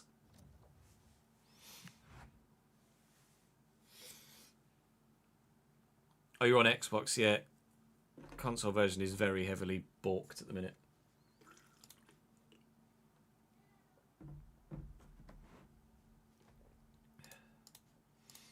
Now Aston Villa have bid for Uche. At the minute, I'm worried about running out of people. Like, if no one from abroad is going to bid, at the minute, I'm running out of English teams that might come in for him. So, at some point, I might end up actually having to consider a bid. I mean, Brighton I'd very happily sell him to because he's not going to threaten us with them. So maybe we do negotiate this one. I absolutely, obviously, don't want a player in exchange. I would like some money, please, and I'd like it to be quite a sizable fee. If you'll give me 130 million, then I'd be thrilled. 90 million plus Brian Gouda, but I can't see how good Brian Gouda is. Obviously, I don't want Brian Gouda, but just for maybe feedback for the devs, I can't see how good Brian Gouda is. So how do I know whether I want him or not? Can't see the exchange player when you've had a deal negotiated like that. Look, I'll come down to 125. Give me the money. Oh boy, they will. Brighton traditionally have tended to make some massive signings in career mode. I'm getting told about, or getting rinsed in the live chat for selling specifically to Brighton because of the rivalry, but quite frankly, at this stage of the save, and I mean Palace Brighton isn't a giant rivalry, is it? It's not like a Liverpool Man United or a Arsenal Spurs. It doesn't scream to me massive rivalry. That's Mikel Arteta. Mikel Arteta at Sporting. I'd forgotten he'd gone there. Well, they give me 125 million as well. 119. I'll accept that. And for the sake of those that were probably shouting at me in the comments section, let's hope that Uche goes to Sporting then, shall we? We've got 2 more offers there. Is one of them for Uche? Malo Gusto and Josh Reed. Is Josh? Josh Reed. We'll reject and we will reject, obviously. 2 of, but literally a bid for each right back. We'll go and sim this game against Crawley. I mean, it's Crawley, and that side should be battering Crawley every single time. You are having a laugh. Crawley Town beat that Crystal Palace side. That's a joke. Well, no FA Cup for us in this save then. But I feel like every single person watching live and watching the video would have simmed that game without doubt in this situation. Uche's going. Where's he going? Are you going to hate me or are you not going to hate me? You probably already hate me anyway. So let's see what happens. Where are you going? Skip. Brighton. £125 million though. So they won't be buying anyone else. Bad negotiation F. I could have made... Look. How on earth is £164.5 million the best possible deal when they rejected 130? It was not the best possible deal, was it? Factually incorrect. Atleti have bid for Dean Henderson, but we're not going to be accepting any bids for him. Well, we've got the money now. Now we just need to figure out who we're going to spend it on. John Duran will start against Chelsea. I have at my disposal £132 million. Time to have a look for some strikers.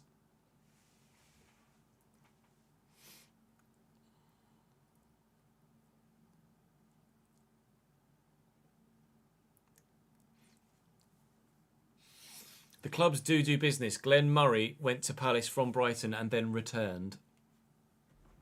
I shall use that to my advantage, AD. Thank you, mate.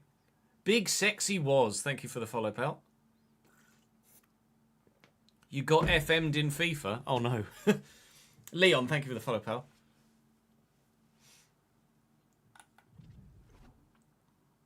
Chat. Striker names. Hit me. We're basically looking at this. We're basically going to be looking at the same players in this save as we are in the FM save as well, aren't we? Really. Osimhen has to be up there.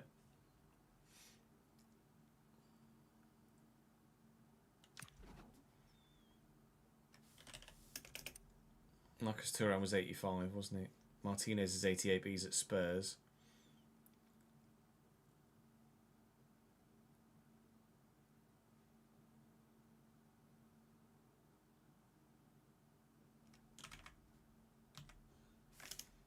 A lower regen. I could have a look at.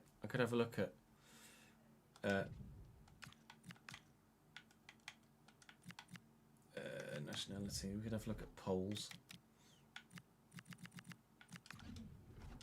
Polish strikers.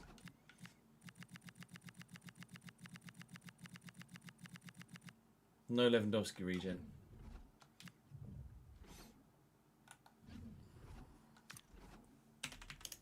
I can't sign Haaland. Etta Young is 75 rated. No. I need a genuine, like, world beater.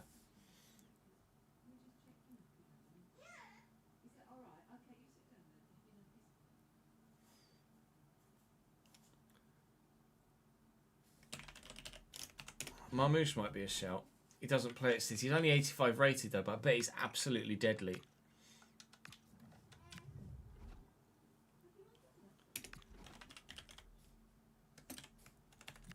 Marcus Leonardo isn't that good, I don't think.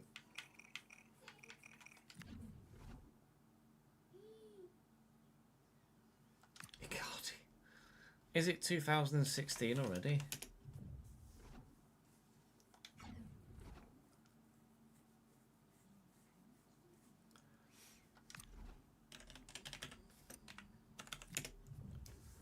Did I? Whoa, he's 90 rated. Did I sign Julian Alvarez somewhere previously? Or nah? Can't remember. I'd have to change the way I play, probably.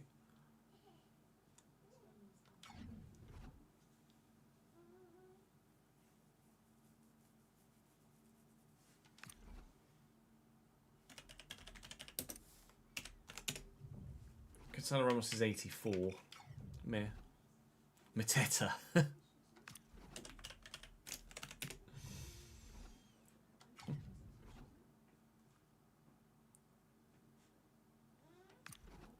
I don't want Samu or Tel. Delap doesn't grow, does he? 84. At the minute, it's looking like Osimhen.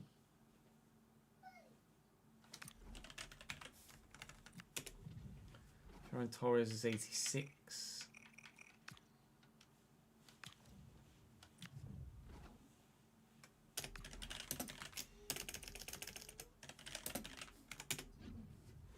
Moiskin is 86.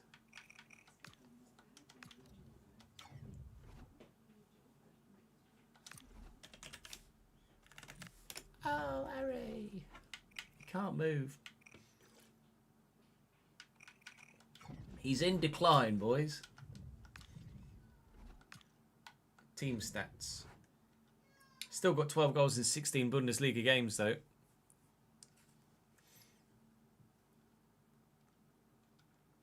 Hendrick's not a bad shout, actually.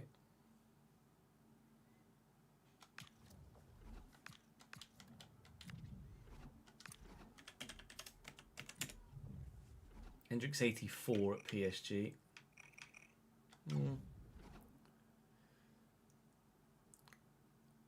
Heats, thank you for the follow, mate.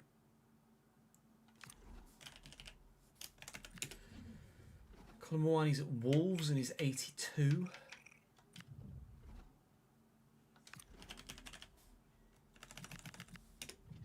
Ousmane Dembele's a striker. I didn't realise Ousmane Dembele was down as a striker this year. I mean, that would be dirty.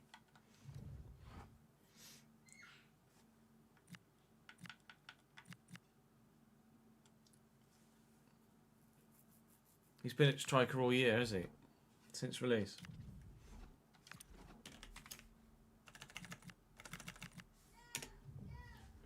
I can't afford him.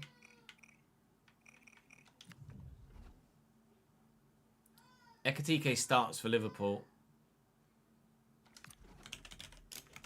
Šeško is 86. I'm not feeling Šeško though.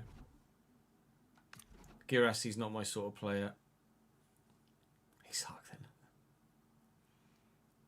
then. They don't need both.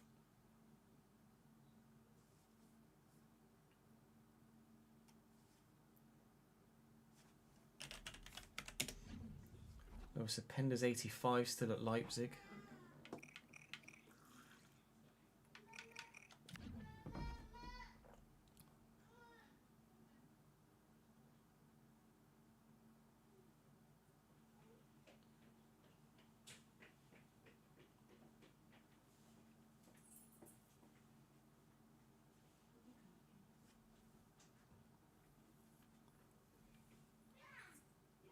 If you start with still at Newcastle, obviously that would be the go-to, wouldn't it? Starting striker heats. We want someone to lead the line.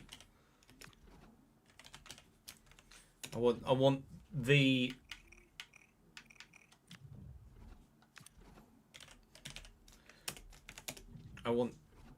man to clinically win us trophies. How good does Johan Bonny get? He's only 83 at Atleti.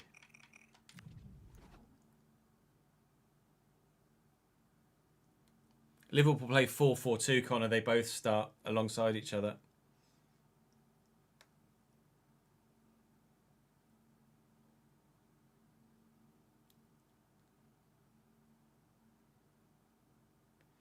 Boniface is not the one.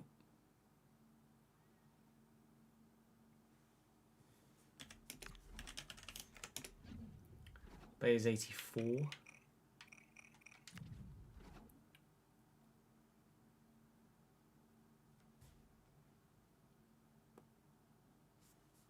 Big Tolu.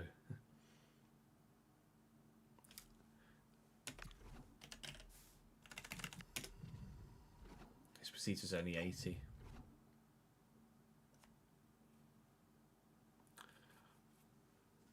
I think it's between Dembele, Alvarez and Osimhen. Moise Kean obviously scored the goal to beat us in the Conference League, but I don't know if he's the one to lead the line. I think it's between Osimhen, Alvarez and Ousmane Dembele. I didn't realise Ousmane Dembele was a striker this year. Now, if I'm not mistaken, PSG didn't win the French division last year, did they? They are, however, top of the French division so far this year, but only by 2 points.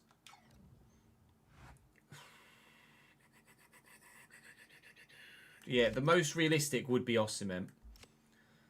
I don't want to get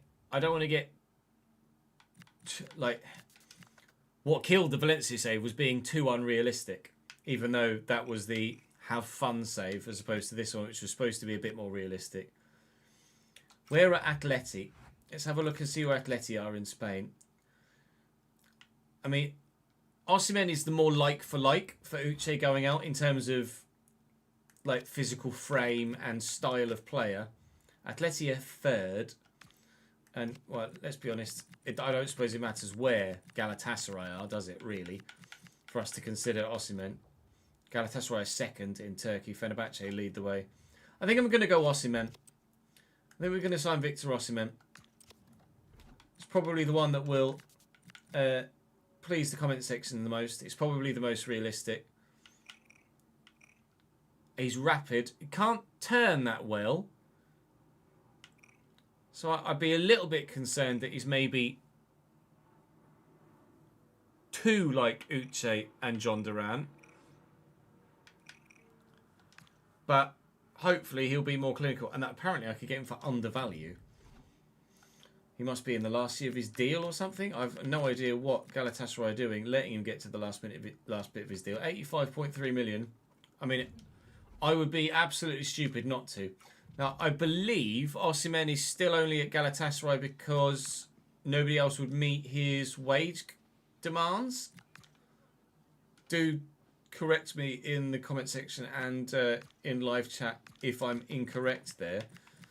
But we have players on 160-ish already. So I'll offer him a joint highest earner clause with Dominic Szoboszlai. And he is happy to sign that. Victor Osimhen is Crystal Palace's new starting striker. Will he be the man to lead us to Champions League glory? Maybe. Maybe.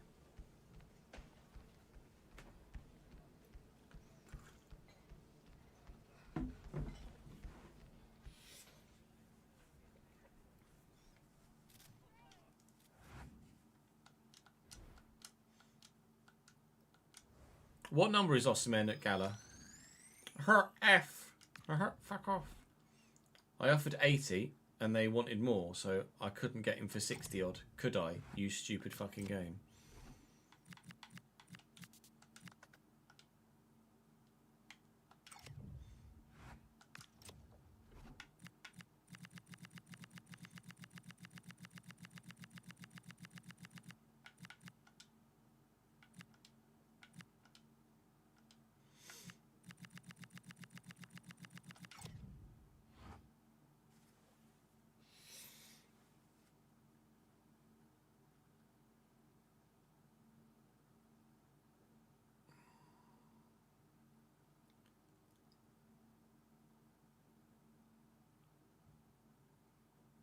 45?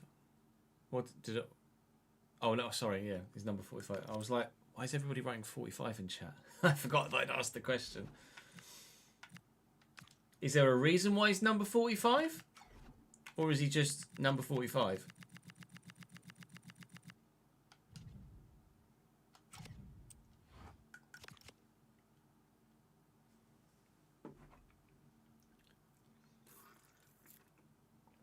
Four plus 5 equals 9, Fez. Because he's 45 years old. Newcastle have now bid for John Duran, intriguingly, and they've offered me Elanga. I'm not going to sell both strikers. It's intriguing, though, that Newcastle are looking for a striker. Arsenal have bid for Quinton Timber. I would be tempted, actually. How much money have I got left at the minute?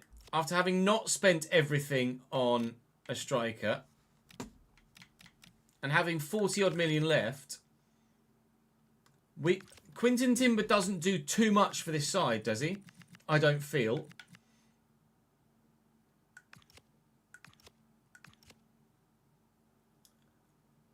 I think we negotiate this and we sign a high-rated midfielder as well. We take the opportunity of what's presented itself in save. Question is, do I want to sell him to... If I'm going to sell him, do I want to sell him to Arsenal? Well, if he's not making an impact for me, if he's not making a noticeable enough impact for me to question whether or not to sell him for me, then he's presumably not going to make a noticeable enough impact for Arsenal either. I'll ask for 60. Oh, they've really not gone anywhere, have they? 55.5. 55.5 I'll absolutely take. We are going to be on the hunt for a new midfielder very soon. Quinton Timber is about to play his last game, or presumably his last game, for Crystal Palace. And Victor Osimhen is about to play his first game for Crystal Palace. Because let's be honest, he starts.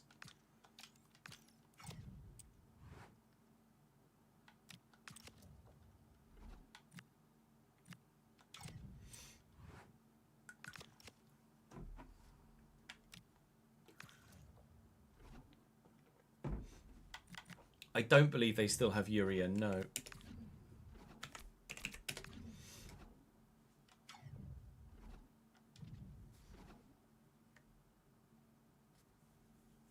Oh, okay. That's a good bit of lore, Grace. I mean, that's just going to be their best side, isn't it? Yeah.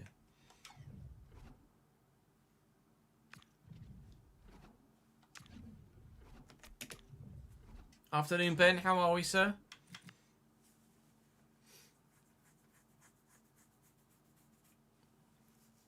Thanks for follow, HD.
We don't have a custom set of sliders at the minute, Gary.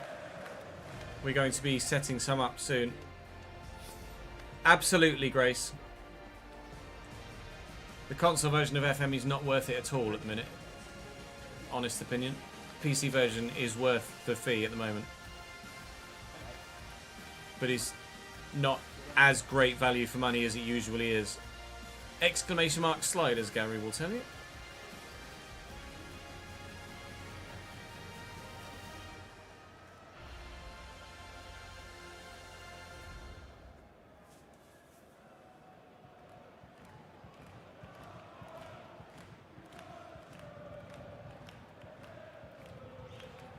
Chelsea then line up as follows with a 5-back formation for them.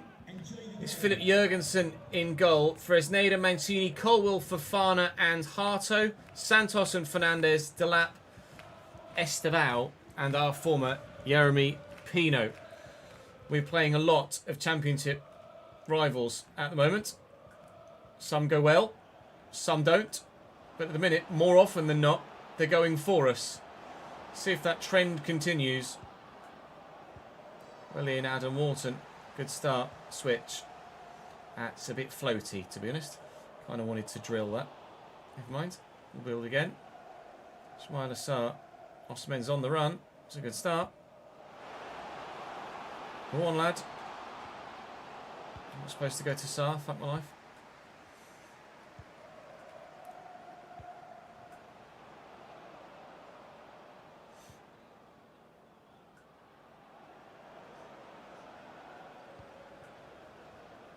Oh, it's brilliant from Estevao. Still brilliant from Estevao. When we played at Stamford Bridge, you will recall Estevao absolutely destroying 3 defenders in one move. Enzo Fernandez destroyed his and his team's chance of taking the lead there with a poor finish. So we know Estevao is super dangerous. Question is, can you deal with him for a full 90 minutes? We've got Cherky ourselves though, and he's not exactly easy to handle, is he?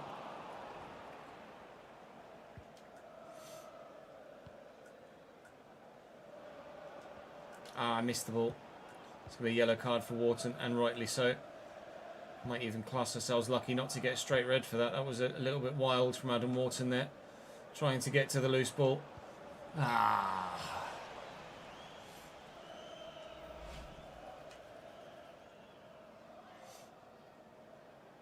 I love that. Szoboszlai stepped in well. Timber and Wharton trying not to sprint too much so as not to give the ball away. Well up, Mogusto. Never mind, Joel Harto's there. Sarr can't win it back. Be careful with Wharton now. Pino, Fernandes, and Liam Delap. And Liam Delap finishes well. Chelsea leads in this West versus South London derby. Only his 2nd goal in 5 games so far this season, but they've given him the nod today, and he's earning it. Brandon, thank you for the follow, mate.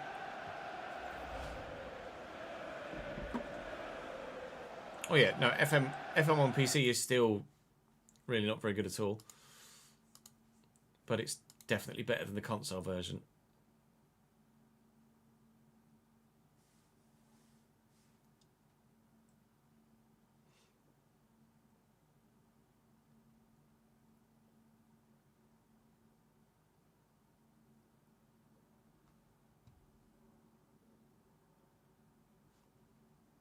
Oh yeah, the football's on now, isn't it? It's 1-1 between Forest and Leeds. I think Leeds went 1-0 up and then Forest equalised immediately. Lucas and Mesha and then Sangari equalised within a few moments.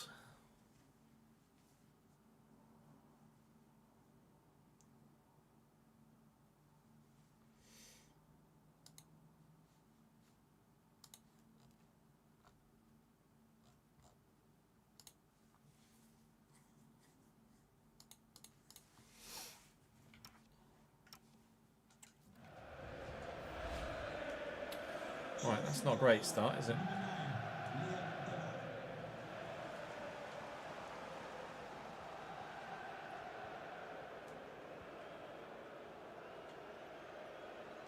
So, Jobbers like told Osimhen to make the run. Kinda did. So, dink it. It's Jobbers like, it's Colwell actually. Timber down to Wharton. Wharton on his left. Somehow got the shot away under pressure from Andre Santos. But straightforward for the keeper. They've gone straight to Estevao here. In space, you absolutely would every single time. Mancini. Well in, Timber. How's when Timber puts in some great performances. Or a great performance to make me question whether I should have sold him as well. Looking for Osimhen, who's up well. Jurgensen down to make the save. We need a way back into this game, and we need it relatively quickly. Don't want Chelsea to become comfortable here at 1-0. Wilson's got to be careful. On a yellow, but threw in a toe there, and Enzo's getting stuck in too. This is getting feisty. Flipping, and Esteval's away. Esteval's so scary.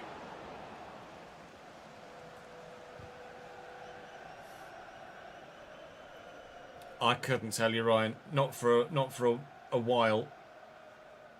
Months rather than weeks, I'd have said, probably. Jobbers like Osimhen, Wharton, and Cherky. Cherky still looking for Osimhen. Colwell gets to it first.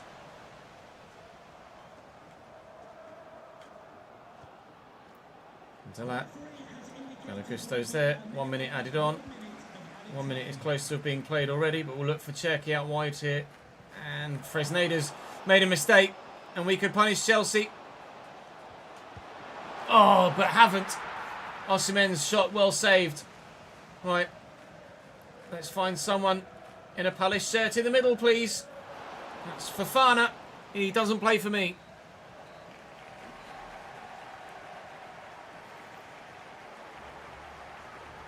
Yeah, a little bit, Cole. Just slightly.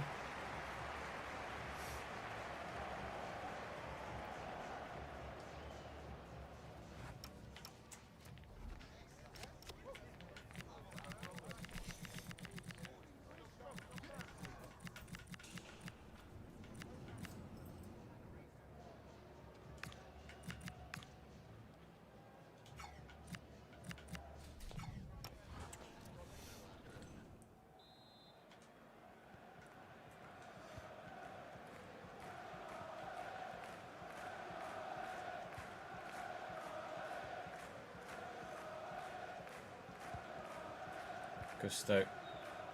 Sar's in the channel.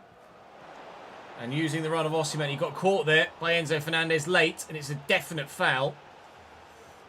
I've not had much luck with Dominic Szoboszlai from free kicks since he signed. I need Dom. I need me to find the answer with Dom, to find out exactly how to take these free kicks to get them to go in. And unfortunately, that's not the answer. Corner for us here. Szoboszlai looking for Osimhen. Can't quite get there, but Wharton's there. Oh, bumped off it by Yeremy Pino as he's trying to find the effort on goal, and Delap's done brilliantly there, and now here's Estevao. Chelsea weather the early storm in the second half.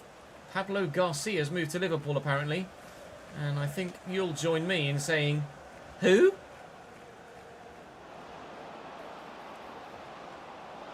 Oh, good save. Brilliantly built by Chelsea again. Pino with the corner. Danny Slater's there to flick away. Osimhen can't get to it. Estevao. Held well by Dino. This game has been high tempo, high drama, and high quality throughout. But so far, Chelsea are the ones with the advantage. Thank you. Lack of quality there. Timber. Szoboszlai. Looking for Sar. Osimhen. Welcome to Crystal Palace Football Club. Victor Osimhen wearing the number 45 as he chooses to do in real life as well. One game, one goal.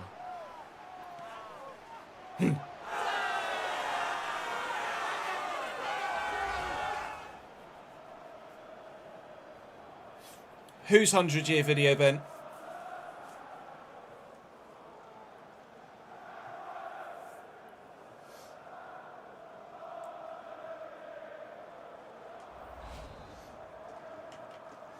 Crystal Palace goal. Number 45, Victor Osimhen.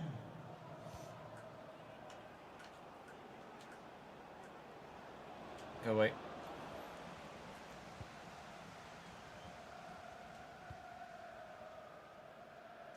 Wharton, Slater. Quickly from Cherky to Wharton. I'm giving that away. I'm going to have to make a change. We'll take Wharton off. Just can't risk him getting sent. I watch me get him sent before the substitution's able to get made. Never mind, it's going to get made now. Oh, Kevs. Kevins. And link me on Twitter, please, if you can, Ben. I'll have a watch. Slater. Shepherd. Cherky. Shepherd. Osimhen. Cherky. Osimhen. Victor. Oh, Andre Santos does just enough to put the toe in. This would have been quite the debut for Osimhen if he'd single-handedly helped us turn this around. Estevao. Looking back, finding Mancini. Fresneda. Delat. Andre Santos. Estevao. 2-1 Chelsea.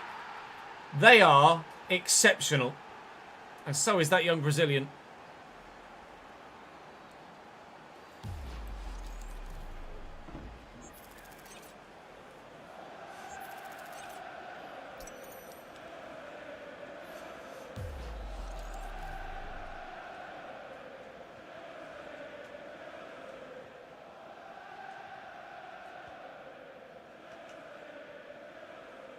So, Szoboszlai around the corner. Into the middle. It's not going to reach Osimhen for him to try and use his aerial prowess.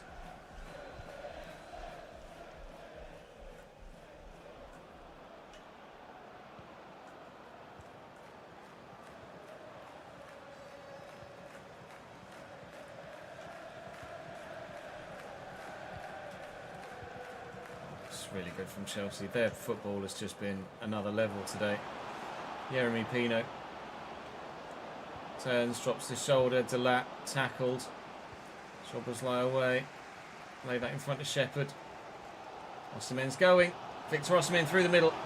Victor Osimhen one-on-one with attention from a defender, but that does not bother him.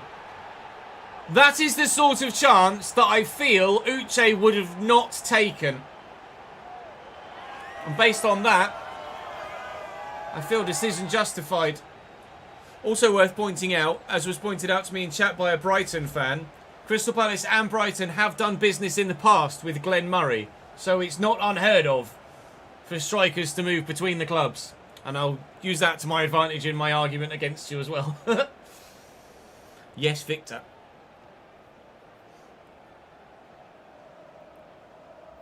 May have poked the bear with a quoted tweet. Yeah. Oh, it's a 1,000-year video.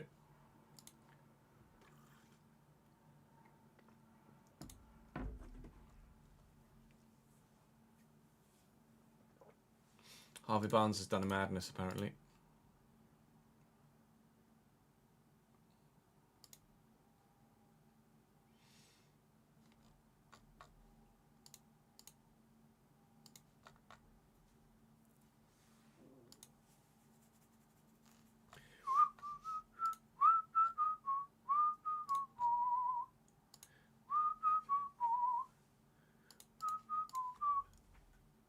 Got to add the extra 0.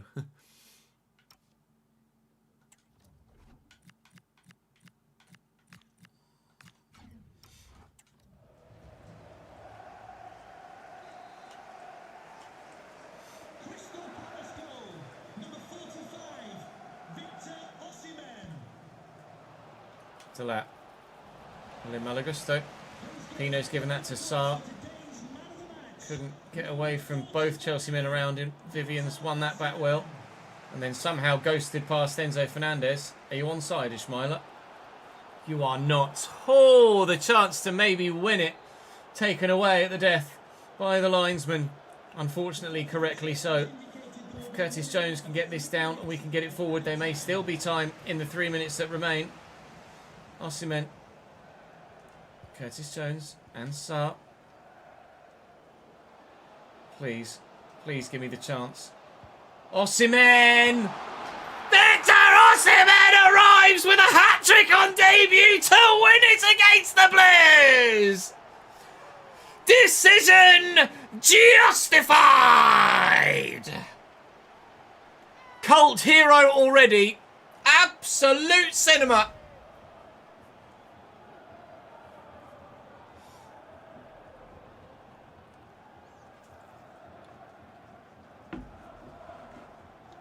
It's going to be like Sheffield United or something, isn't it, Ben? It's normally someone like that.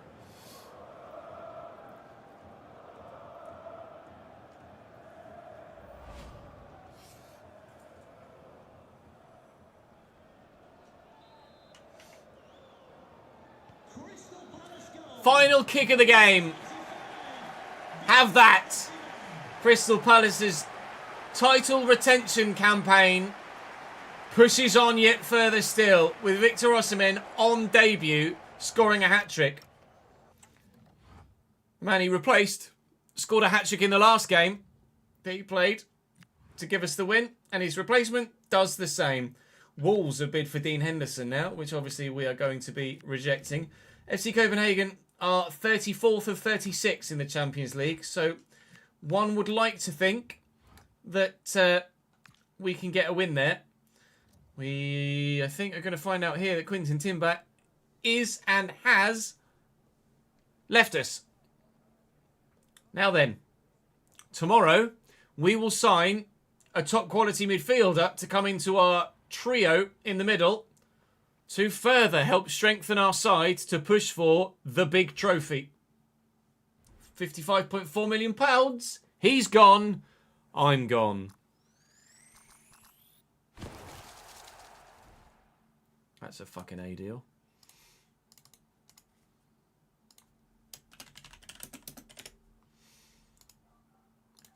Just going to go for a quick whiz, and then we will record the next one and sign a fucking midfielder.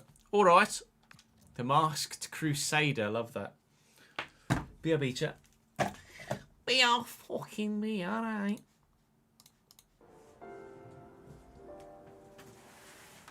Hello, Bunny. Would you like some biscuits?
What monitor do I use?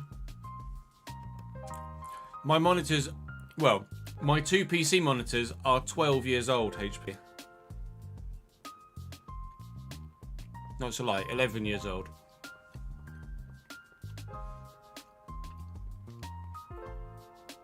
And my console monitor is the only new one I've bought since. My PC monitors are BenQ GL2450s.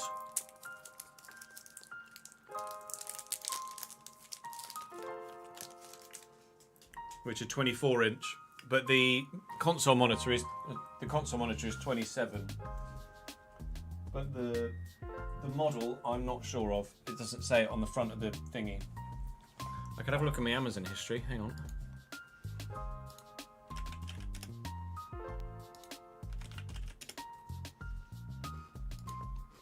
I'm sure I bought it on Amazon.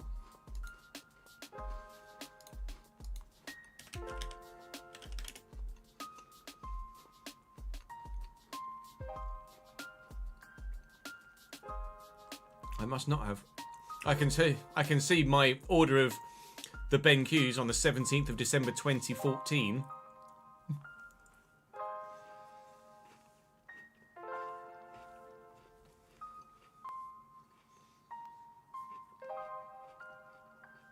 Let me check. Let me look through my emails.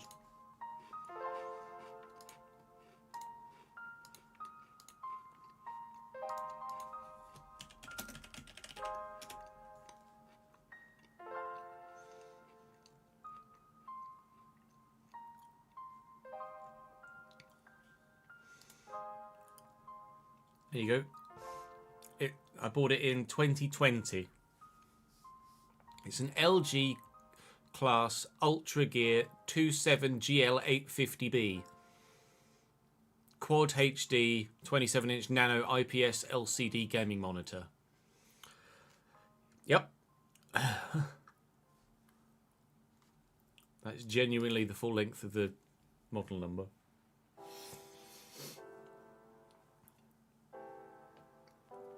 I am due an upgrade, but I can't justify spending 600 quid on multiple monitors at the minute.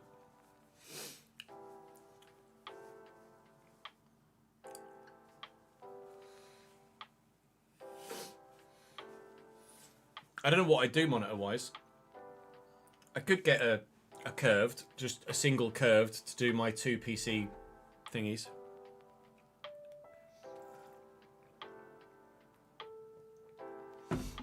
But at the minute, the way that I record my content, I screen cap a monitor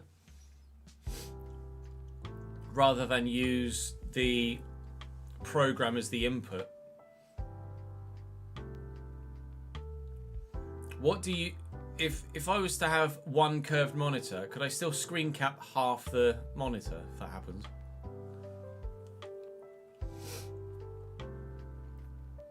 Less than 200 quid for a 34-inch curved monitor.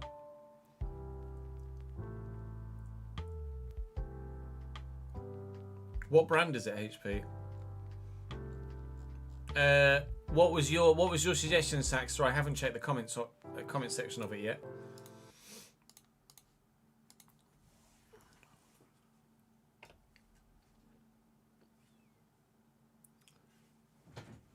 Right, chat. I am going to need some suggestions from midfielder, please.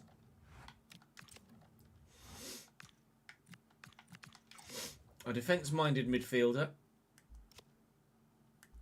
I have 97 million. I could maybe consider selling someone else to help raise funds. We've got Curtis Jones and Shepherd as backups. I could sell Weston McKennie to raise some more money,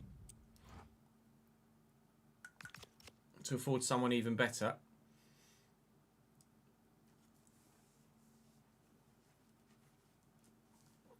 I wouldn't mind ending up at Celtic or Rangers, Saxter, certainly, but I don't think I'd start there. I'd like a bit more of a journey. Defence-minded centre mids that can play all around. Camavinga. Camavinga would be banging. I can't afford Camavinga. Does he play? Camavinga does not play for Real Madrid. They play Palmer, Bellingham, Valverde and Tchouaméni. Eduardo Camavinga does not play for Real Madrid. Not even really in the Champions League. Oh. Yeah, let me copy what you've put there, HP.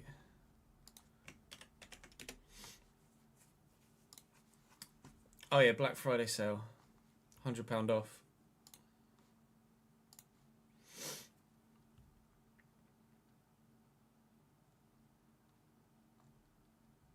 I absolutely could. I don't know how. I don't know, because it couldn't, because of the way my desk is set up. It wouldn't be central. It would be slightly offset, which I think would be a little weird.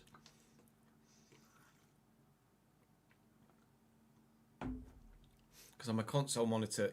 It's a triple monitor setup at the minute, 2 PC and 1 console, and a curved with then a square monitor to the side would look odd, I think.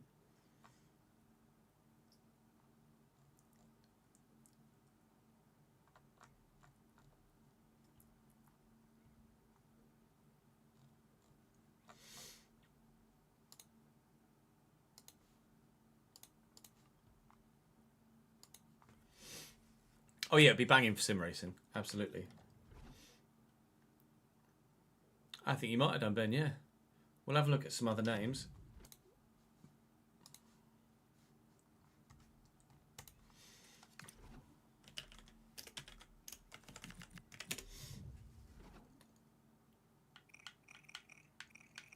Caicedo doesn't play at Chelsea either, I don't think, because of their system. They play Enzo and Andre Santos instead. So Moises Caicedo doesn't play football because of Chelsea's system.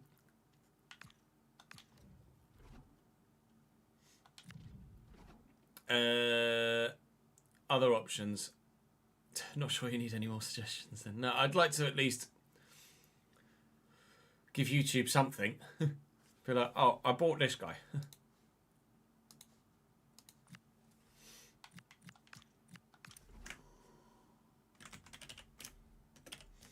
I'm going to do a Nana is 83.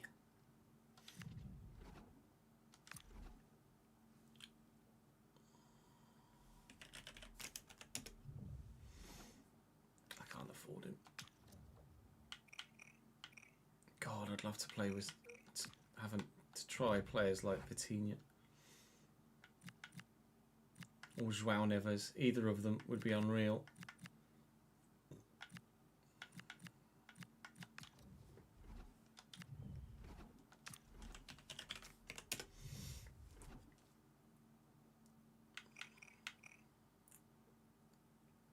So your Emery's a bit of a like for like, isn't he? Really, it's not a massive upgrade. 31-year-old McSauce is 85.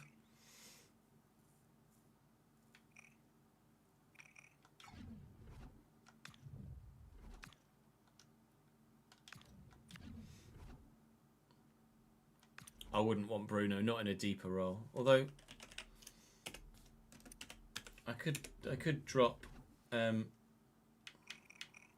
physically he's not it anymore. I could drop Wharton into the CDM. Caicedo, the former Brighton player, to Palace. I mean, we just sold our striker to Palace, Danny.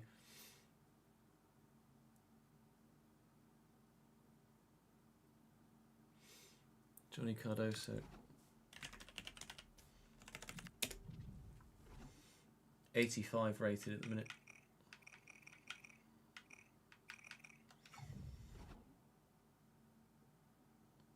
We did do not the exact same idea as that, Danny, But in 21, we started FC with Everton and we started FM with Everton to see who I could be more successful with. Locatelli apparently doesn't exist. Locatelli. 85 Locatelli. Meh.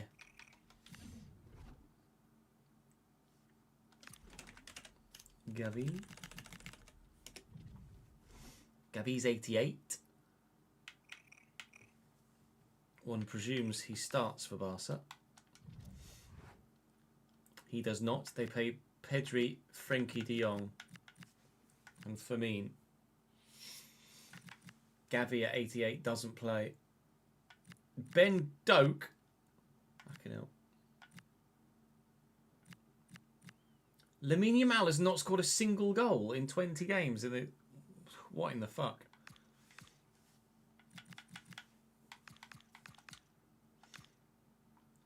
Lookman's their top goal scorer. Fatty, Firmine. Gerard Martin with foot. Barca are shit.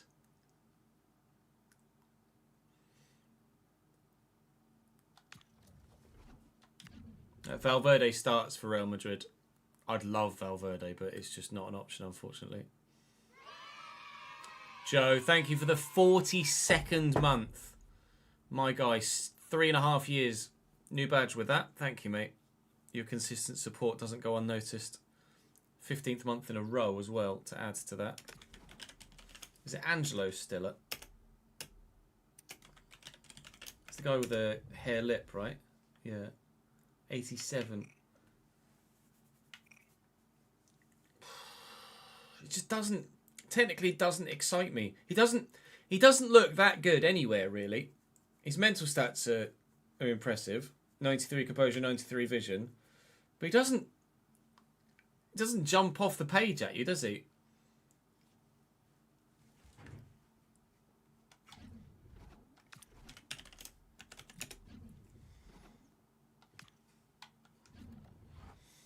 I mean, Rice plays every week for Arsenal, so probably not an option, no.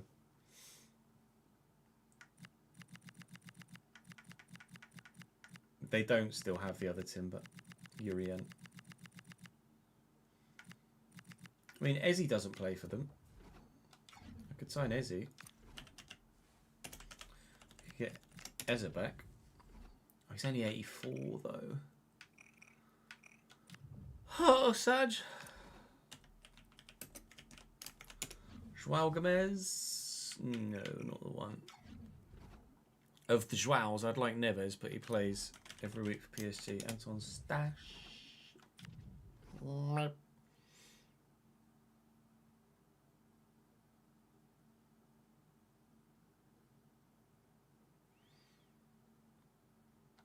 Yeah, Kirkchu's always up there, isn't he?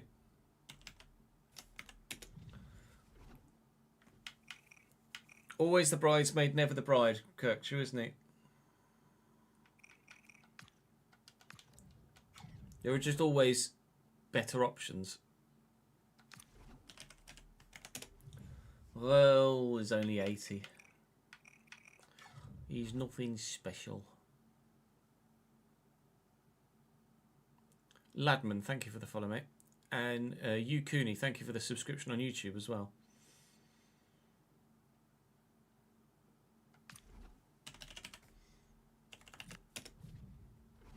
Yeah.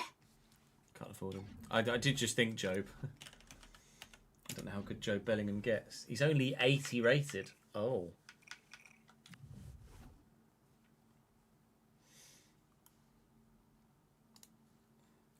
Oh no.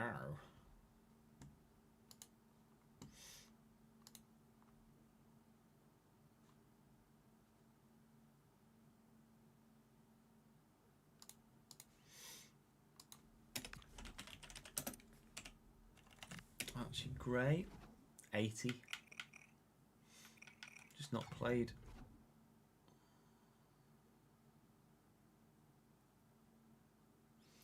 Bodival's only like 81, I think. 82. Mora's a cam. Rodrigo Mora's a cam, isn't he? not a centre mid. And he's got 4 strength, I think. Yeah, he's not the one. Hugo Larsson's only 85, I think. Monu's 84 now. 93 stand tackle. I mean, I don't mind the idea of bringing Kobe. I mean, he starts every week for Man United now. I don't mind the idea of bringing Kobe Manu back. But when I got Camavinga,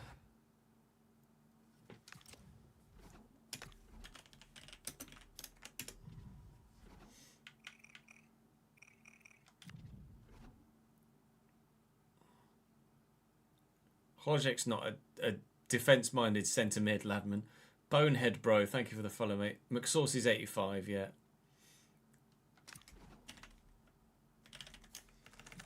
Pablo Barros probably still 86. He's 87. One imagines he starts for Atleti though. Yeah. I think we're looking at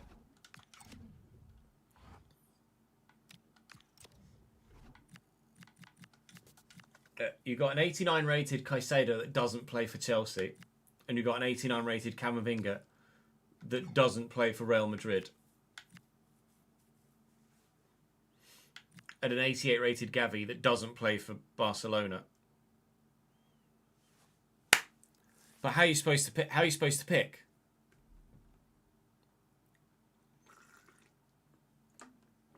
How'd you pick between those three?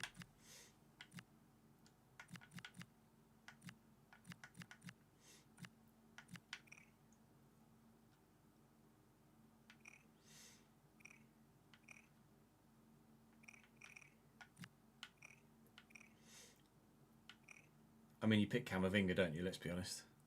That's how you pick. 97 dribbling.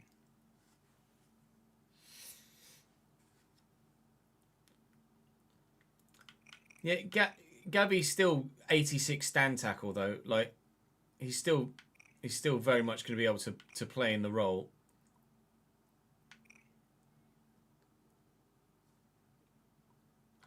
And I can tweak the lineup slightly so that Wharton drops in here. Wharton's just not very quick. It's the only thing. The thing I'd be worried about dropping Wharton into that role is that he's not very quick. 60 acceleration, 67 sprint speed.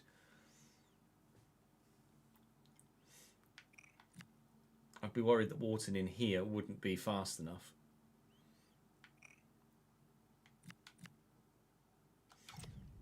I think I'm going to go Camavinga.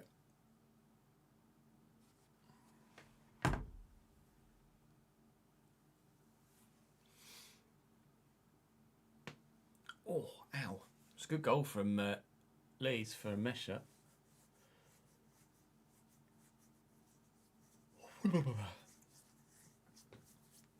Yeah, he can certainly be utilised in more positions as well, can't he?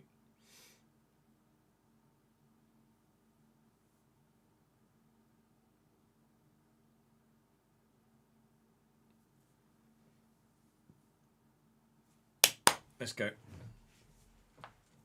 Welcome back to Crystal Palace. Welcome back to the January transfer window. Things are about to get a bit heated here in this particular episode. We yesterday signed Victor Osimhen at striker to replace the outgoing Christian Tusuche. Proceeded to score a hat-trick on debut to give us a 1-0 down, 2-1 down, 3-2 up win against Chelsea at home. So that was rather impressive. And then at the end of yesterday's episode, we lost Quinton Timber to Arsenal. I say lost. I think the phrase is more, we let go Quinton Timber to Arsenal. They bid for him, and we thought, we've got some money in the bank. With this sale, I tell you what, we could have a sizable upgrade there. And judging by who is and isn't playing around Europe, we can make an upgrade there. The 3 highest rated players that I'm about to show you are all not playing for their clubs, either domestically or in Europe. Moises Caicedo doesn't play for Chelsea. They use Andre Santos and Enzo Fernandez instead. 89 rated, within budget, 85 million. Although they reckon they'd want about 100 for him, which I don't have. I've got 97. But obviously, he's unreal. As a defence-minded ball winner, you won't find many better. Then there's Eduardo Camavinga, who doesn't play at Real Madrid. They've got Jude, they've got Valverde, they've got Tchouaméni. Camavinga has played 2 games in La Liga all season long, and we're in January. He just doesn't play for them. His market value is higher, but he could be available for less. He's on 280 grand a week though. Ho, stumbling block is the word that comes to mind. But, oh man, he's a bit good, isn't he? Eduardo Camavinga is probably my preferred at this stage. And then Pablo Gavi doesn't play at Barcelona either. Pedri, Frenkie de Jong and others get the game time ahead of Gavi too. Valued at 96. Their asking price is very high. So organically, they probably would make the switch, maybe. But it comes down to financials rather than anything else. We're offering players first team football that aren't getting first team football. Camavinga's my preferred. Caicedo will be the next. And Gavi the third. And then there are obviously other options here. Kobe Mainoo plays every week for Man United. But it's Man United. And obviously, which is not really a phrase you ever used to hear a few years ago, is it? A decade ago or so. But we have obviously previously had him on loan as well, and he was very good. And that was when he was only like 78 to 80 rated. McTominay's 85 and has not grown at all, but he just is pretty solid. And then there's Kirkchu, who is always the bridesmaid, ever the bride. Always the bridesmaid, never the bride was the phrase I used when we found him or looked at him off recording. And again, he's really good, but he's just 5th on the list. Pablo Barrios at Atleti is playing every week as well for them. So whilst it's a very good deal, I don't think it's one that we can, or one that we would look to do more so than anyone else at the minute. Camavinga, please. They reckon 86 million or so. I have 96 in my budget, so I'm going to need everything that's available to be able to afford transfer fee and wages. 90.6. Xabi Alonso is open to negotiation. I will try and save as much as possible so that I can afford his wages. They've said, no, look, a non-negotiable, 90.6. 88. Camavinga might be on his way to Crystal Palace. Yikes. Doesn't play for Real Madrid. You can't quite fathom it, but he just doesn't play at all for them in any competition. Squad role, crucial, mate. Bloody hell. You'd come in as joint highest rated player alongside Adam Wharton. We do have, and Dean Henderson, we do have 2 other 89 rated players at the club that have been with us throughout. So let's not forget that when it comes to the whole justification of the deal, etc. I don't know how much I could offer him, but I'll offer him a slight wage decrease and see if he negotiates. And he doesn't even bother negotiating. Ho-ho! Victor Osimhen and Eduardo Camavinga are Crystal Palace players. And we are very much now a force to be reckoned with in all competitions. We are only in the Champions League now, though, because we lost to Crawley Town in the FA Cup yesterday. Crawley Town! For Christ's sake. Champions League and Premier League glory await then, hopefully. Welcome. Bienvenue, Eduardo.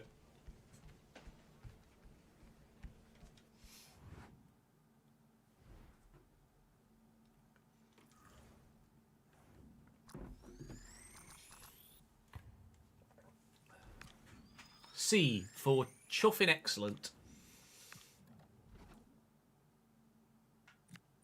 He's chuffing brilliant.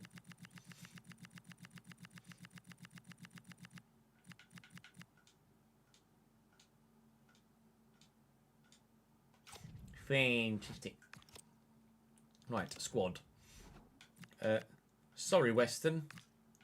No.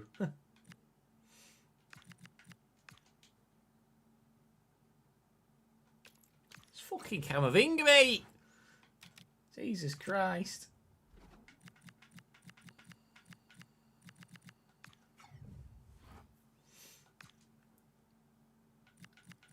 Can't even remember what role we played the striker in.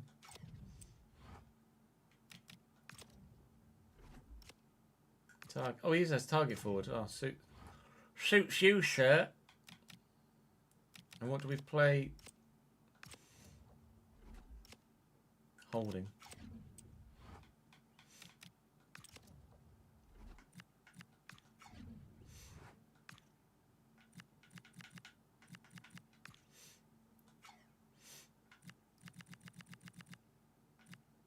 Can I change Szoboszlai to a centre mid? Might as well. Camavinga. Holy friggin' moly.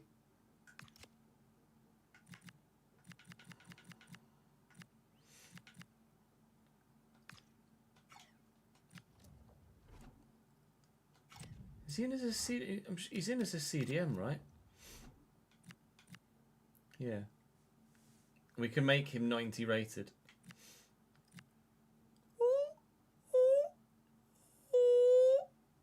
Let's fucking go.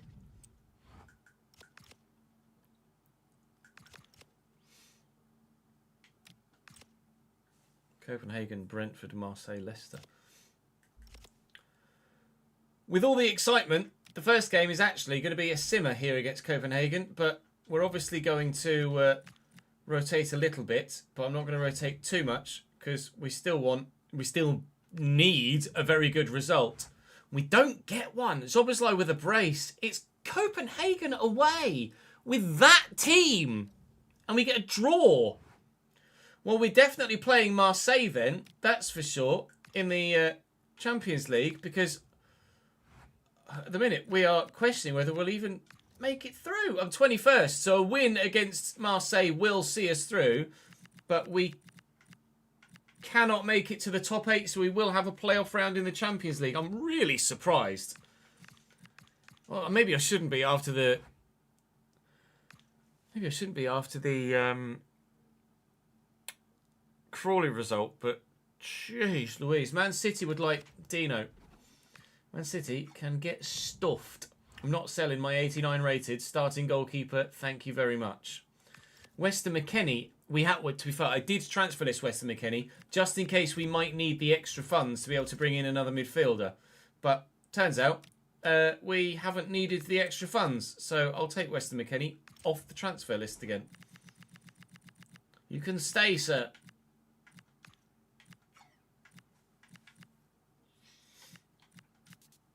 None of the youngsters have grown much, have they? Davison's up 6. 3 for Francis. 4 for Gray. 6 for Brooks. 5 for Marsh.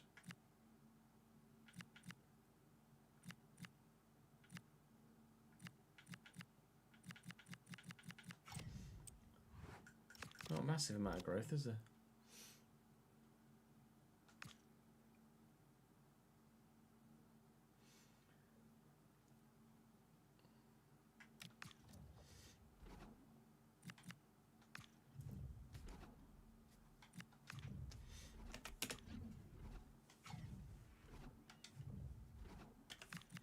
Flint, Damsgaard,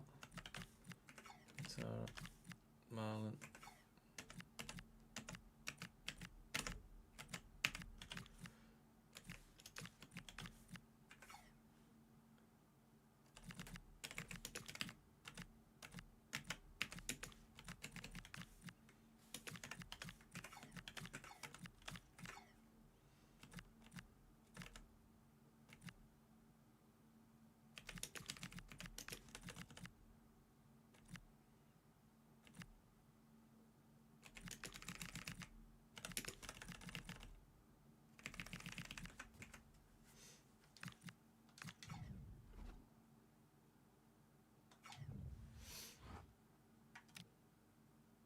Oh fuck, I backed out. I'm going to have to do that again now, aren't I? What a fucking knobhead.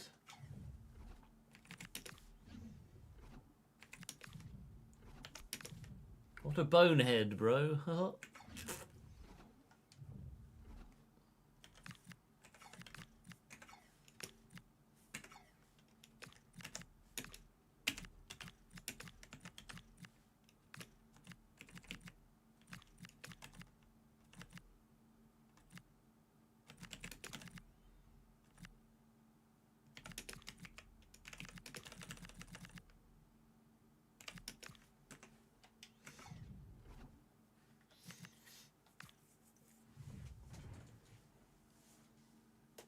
Oh, it might have been Ben, yeah. It's not starting though, so.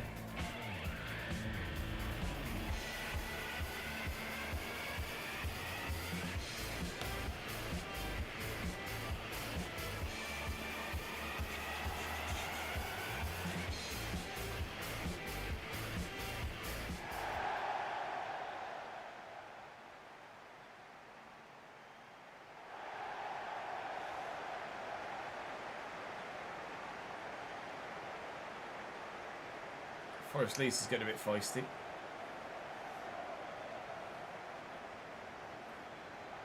Yeah, I don't imagine that they will, to be honest, Ben. Reese, thank you for the follow, mate.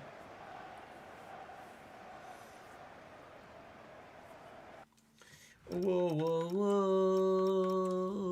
whoa, whoa, whoa. That's the way we like it, we like it, we like it. Whoa, whoa, whoa.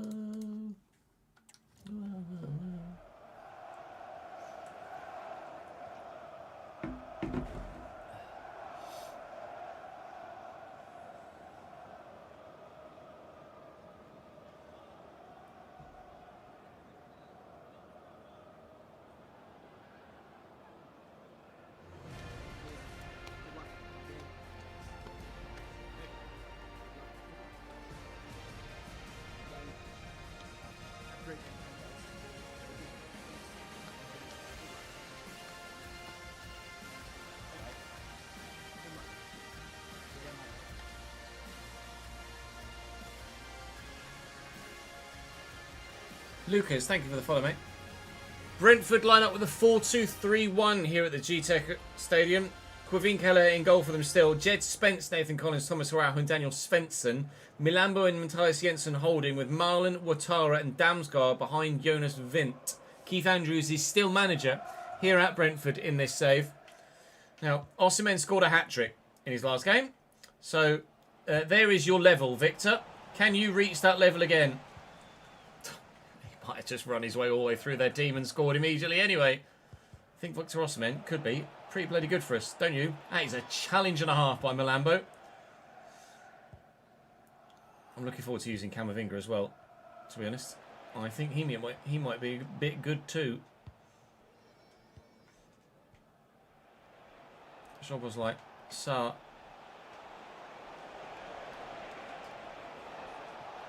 Back to Job was like, here's Camavinga.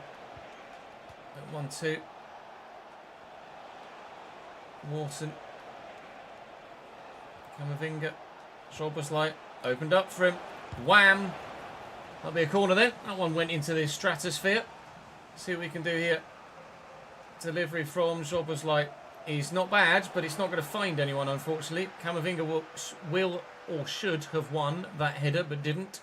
Can play at centre-back or left-back as well, Camavinga, so he's very utilitarian should we need him to be. Let's be honest, when he's that good in his given position, I don't really think we should look to utilise him any other way, really, should we? Jonas Vint, Svensson. Oh, there's an offside in there, thankfully, because they were in.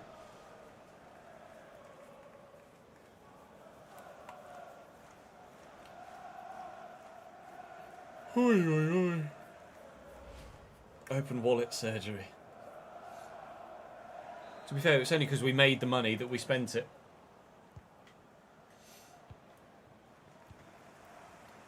Schaubersleit and Saar. Saar's had a quieter season, hasn't he?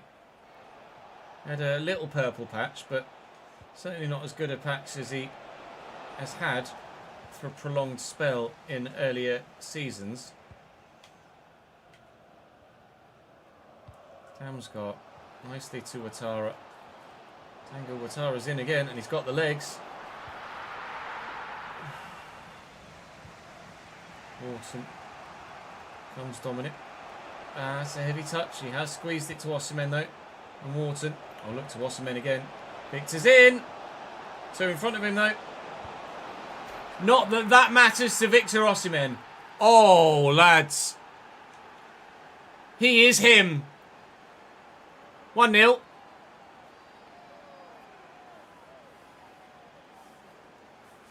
Oh.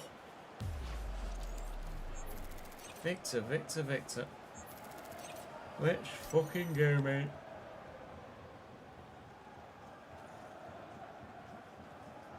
Uche and John Duran, 99 finishing.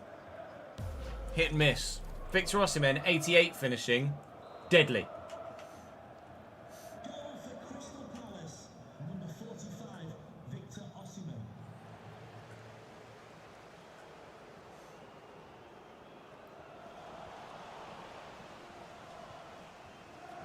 Slater. Cherky. Alright, that was silly.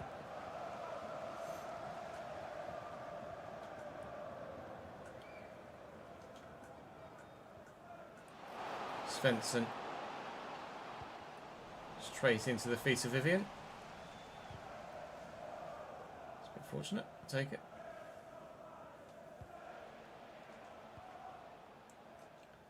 Gusto. Sarr. Tried to force it. Good hold up play by Jonas Vint. I'll have to bring Diamande across to this. And I'm glad I did. Camavinga. Damsgaard takes it off him. Malagusto. Trying to get the ball under control more so than anything else. Szoboszlai takes it off Ouattara. And Sarr has some space. Space that he will utilise. And then play in Osimhen.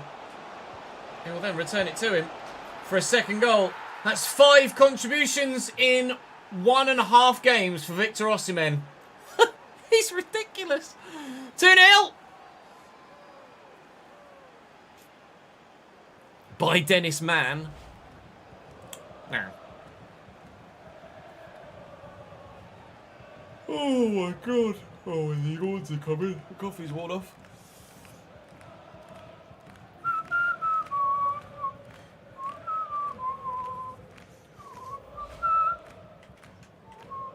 Crystal Palace goal. Number 7 is Milan Sarr. He's gone again. Never mind.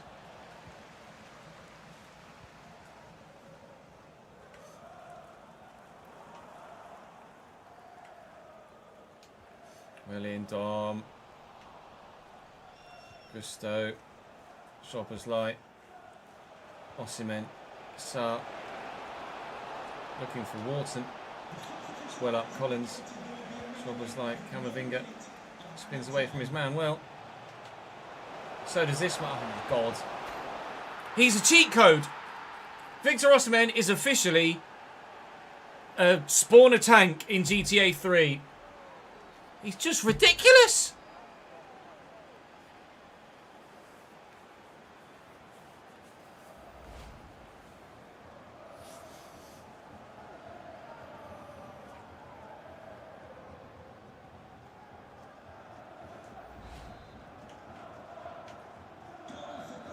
Oh my god. Have we just broken the game with Victor Osimhen? I think I might have to sign him in FM after all this.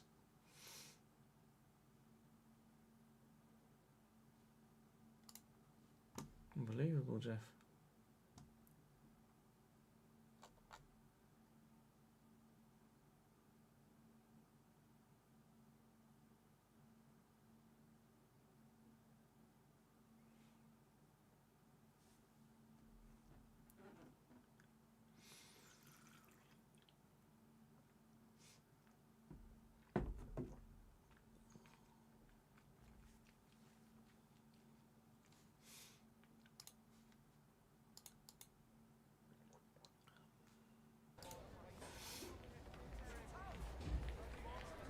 Still 0-0, right, Danny?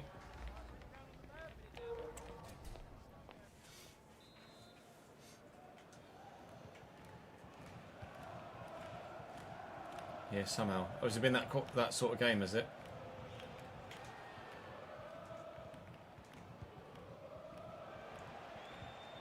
Oh, Damsgaard. Damsgaard's actually been very good against Camavinga in this game. It's not the first time he's dispossessed him either. Keep it in play.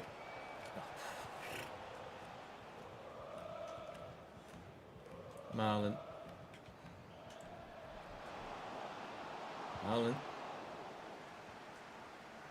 Damsgaard can't get there. Jed Spence. Jed Spence still. Jensen. Damsgaard. Holy moly. Zobersleit and Wharton. Osimhen to Cherky. Oh, it's not what I needed.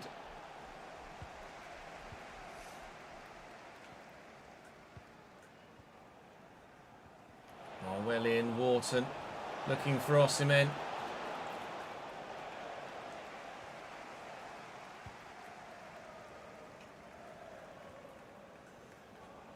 Fint.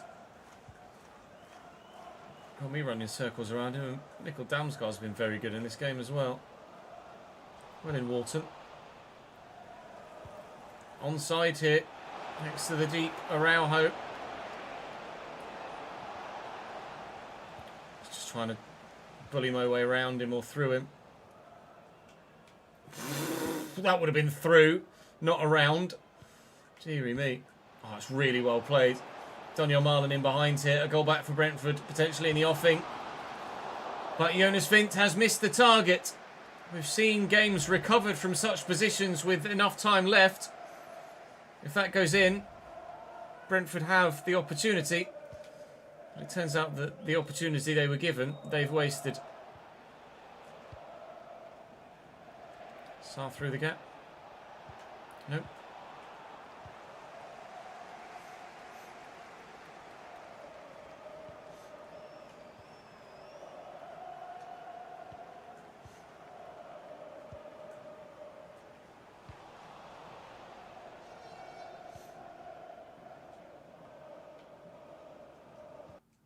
Opportunity to play some fringe players, isn't it? Really, let's be honest. Shepherd. Tucker. Bring Cardona on as well.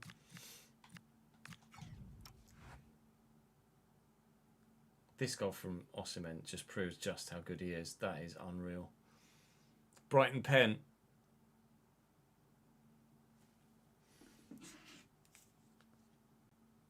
Brentford Newcastle.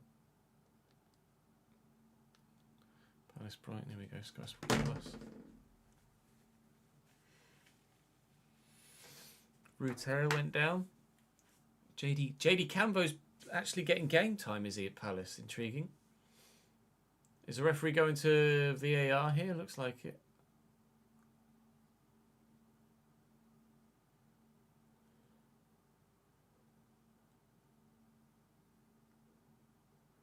Oh, apologies for the yawning.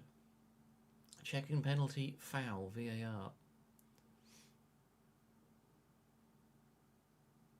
Oh no, that's not a pen. JD Cambo stands still and Ruther throws his leg into Cambo whilst he's already on the way down. So dive.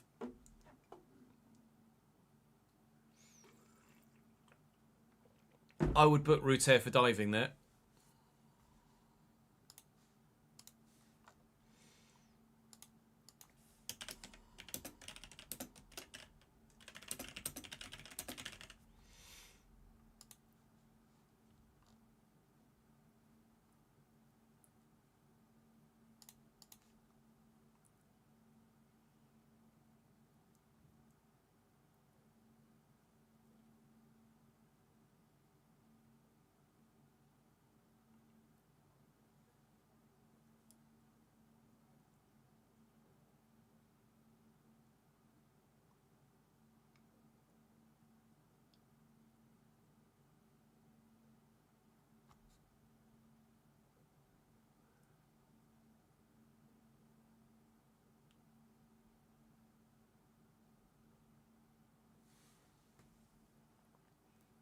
Should go back to stream. Does he stream Fortnite, does he?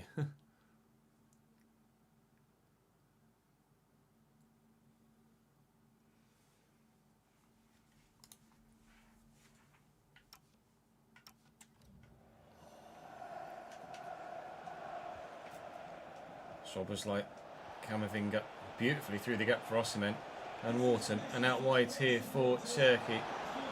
Looking back for Wharton, looking for the run of Osimhen. I think might have just been offside there, and was.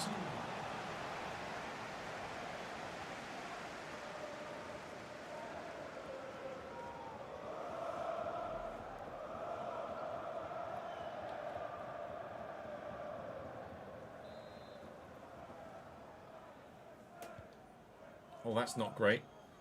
Keeper's giving that straight back to us. Camavinga looks for and finds Victor Osimhen. He rode one challenge. I felt the controller vibrate, so there was obviously quite some contact made on Osimhen's legs there. If he goes to ground, I'd rather take a free kick there, I think, than anything else. With so many other defenders around. Daniel Milan looking to get behind Diamande. I keep doing that, trying to pump it long with Henderson, and he keeps playing it shorter. Really starting to get quite frustrating. Tucker's off the bench here, young man. McKennie. Osimhen looking for Tucker. We'll look for Victor Osimhen again. Oh, I really thought that was going in. Osimhen not... Oh, look at the squared ball on for Sarr as well. I didn't even see it. I was such tunnel vision there with Victor Osimhen. We could have made it 4. Goal difference isn't something we're really thinking about at the moment. It's not at the forefront of our mind. We're not close to top to even worry about challenging Newcastle at the moment. But later in the season, goal difference may well become part of the picture. So, ruining missing chances like that or wasting opportunities like that for a square ball and a simple 4th might come back to haunt us. Especially if Brentford go and get one back now. Damsgaard deflected. Oh, they very nearly bloody did. Deflected and wide. Damsgaard off for them now, who's been without hesitation their best player. Fabio Carvalho's on. Nathan Collins' header goes straight to Hendo and we'll just wait. That'll be 3 points for Crystal Palace here away from home at the GTEC. Victor Osimhen at the forefront of everything again. We have scored 6 goals since he came in. He scored 5 and he created the other one.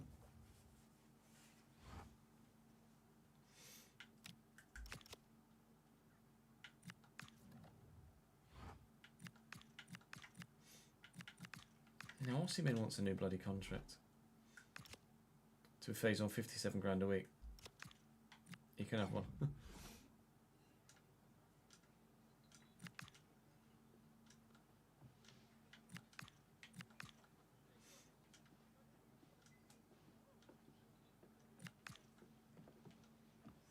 £200,000 a week. You're important, not crucial. And you want £200,000 a week. I literally cannot afford that, my guy. Especially with your bonuses too. Greedy motherfucker. You're a centre-back. You can have 121 grand a week. Or shove it. Consider it shoved. Oof. Greedy bastard. Man United want Malo Gusto. And we are still getting bids for Weston McKennie despite having taken him off the transfer list. Up next is Olympique Marseille, who are apparently absolutely red hot in the Champions League at the minute. They are 3rd.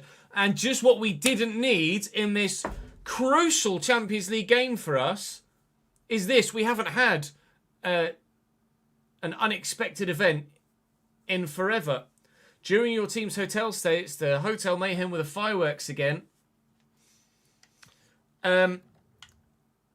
This is huge. Bayern Munich are struggling in the Champions League as well. As a Leipzig, as a Leverkusen, there could be some really big names go out of the Champions League here at this stage. Marseille are 3rd, having won 5 of their opening 7 games. Newcastle won 6 of their opening 7 games. What a season Newcastle United are having. What is the state of my team?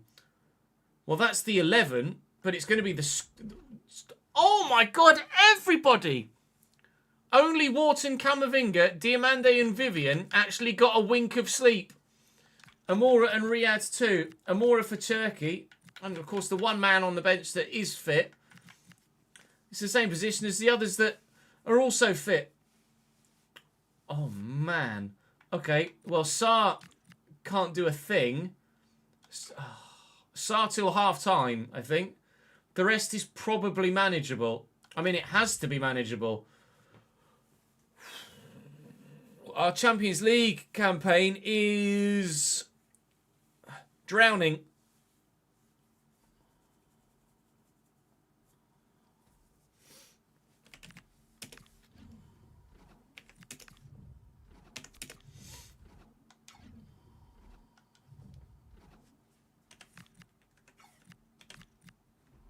even that good.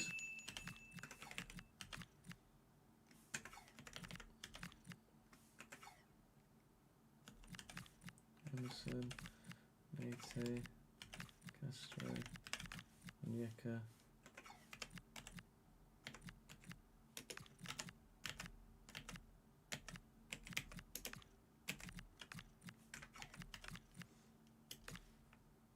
Gomez can play CDM apparently.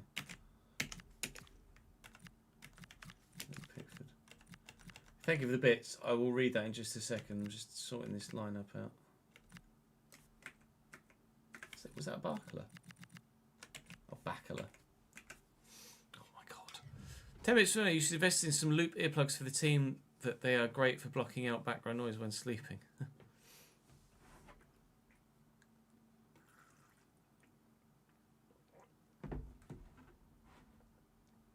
Oof, Palace just nearly took the lead. Kamada.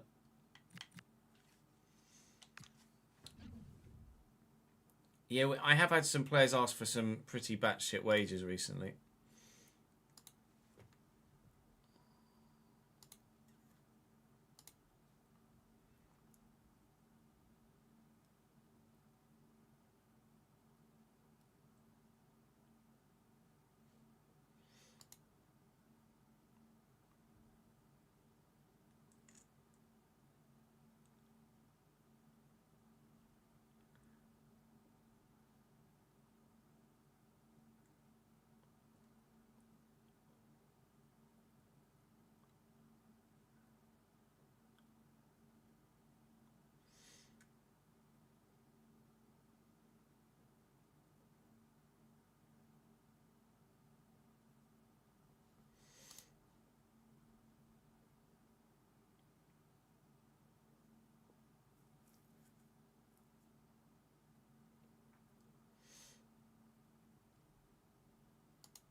Two on Forest.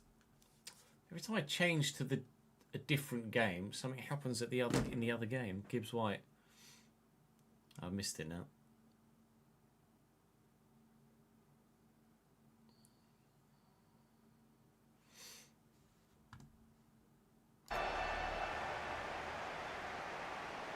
Here at the Velodrome, Paulo Fiore is in charge, but they've got Jordan Pickford in goal. You didn't expect that one, did you? Kevin Schade on the left for them is their highest rated outfield player at 83. Pickford's 84. The rest of the team is not that spectacular, but you've seen their Champions League form. So this absolutely is going to be a game that we cannot underestimate. Especially considering half my side have only slept for about 2 hours overnight here in France. And we might be in trouble here. A win guarantees us a playoff spot. A draw or a defeat could leave us out of the Champions League at the league phase, which is entirely unacceptable and may even potentially, having gone out of the FA Cup as well, get me sacked.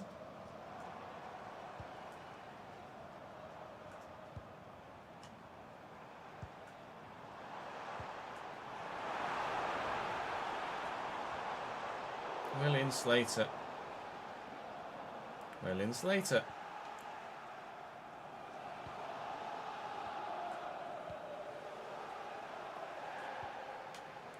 Adley. Costa. Adley. Orta. Costa. Angel Gomez. Someone needs to shoot. Someone has. Oh no! Are we going out of the Champions League at the league phase? We might. Now, what's multi-view? Where's multi-view, Connor? There is no multi-view, is there? Oh, Villa Bournemouth is on Sky Sports Cricket, is it?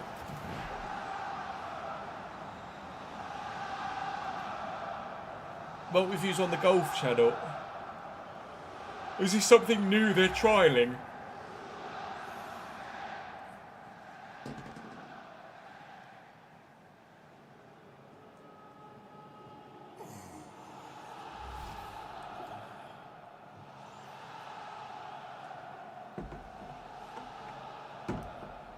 Because I'm down for it, if so.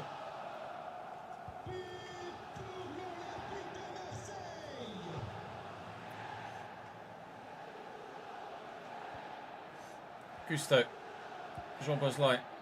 And Camavinga. Wilson spins well. We are very much up against it now, aren't we? Sarr.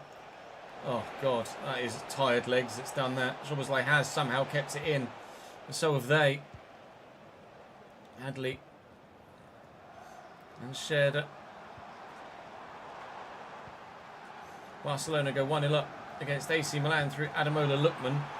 Barcelona towards the top end of the... No. His hands are in. It's not a pen, ref. His hands are very central there. His hands are literally across the middle of his body. It's just, you can even tell from that angle, whilst not being able to actually properly see it, it's not a penalty. I will show you that is not a penalty.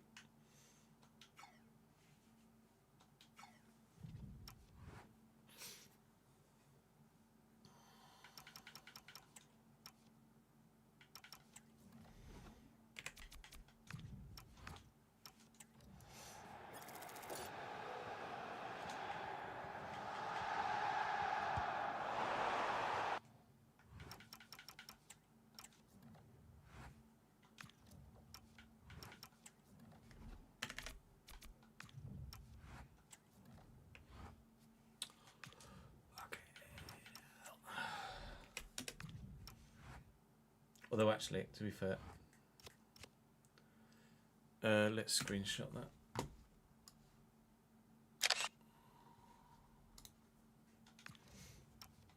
Because it's actually working quite well at the minute, isn't it?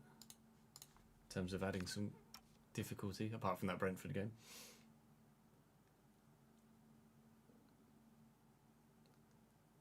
Has Dan Burn been sent off?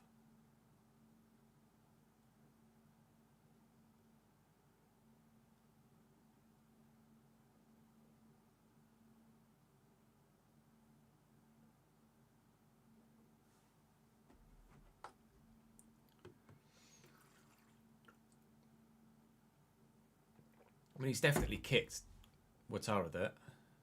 I just saw him get given a yellow. Is he still on?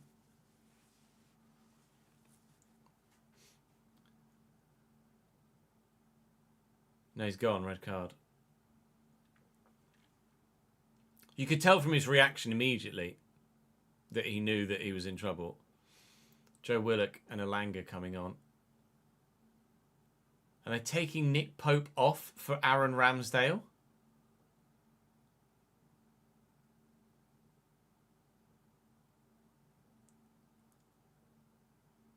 That's... Oh, it was a second yellow, was it? Rather than a straight red. I mean, that's a big call.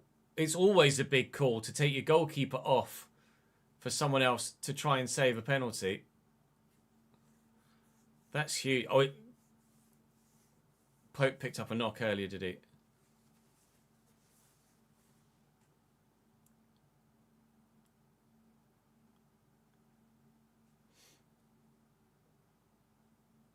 Ramsdale can't even get his glove on.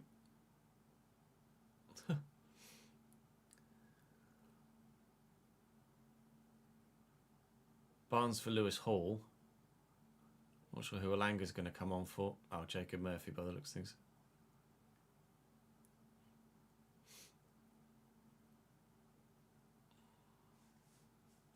I know it's a pen, yeah. Oh, Tonali for Willett.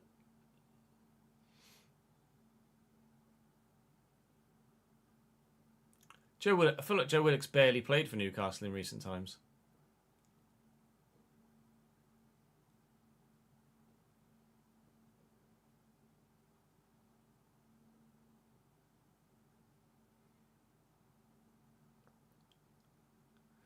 I want to see if Ramsdale saves the pen. Igor Thiago is going to take the. Is it Igor Thiago? Or is it just Thiago? No, it is Igor Thiago. I couldn't remember whether Igor Thiago was the defender. Igor Thiago to take the pen for Brentford. Ramsdale subbed on for Pope.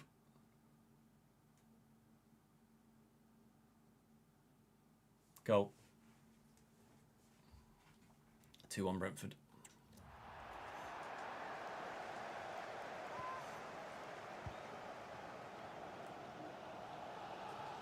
And Augusto and Ismail Assar. Szoboszlai through to Camavinga.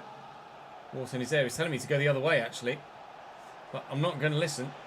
We're going to go this way to Amora. I'm going to go back in. And again. The cheat code scores again. Every time this man touches a football in the penalty area, it ends up in the back of the net. Palace 1. Marseille 1.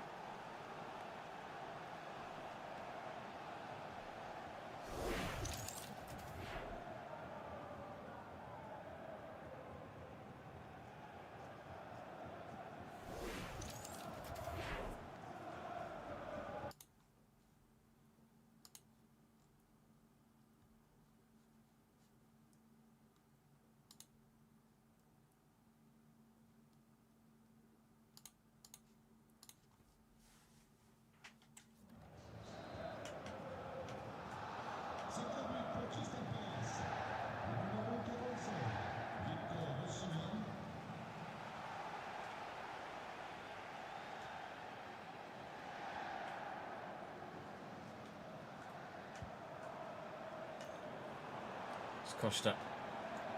Camavinga coming across, can't get there. Castro around the corner to Slater. To Slater, to Højbjerg. Slater trying to close him down. That's a lovely ball into Castro.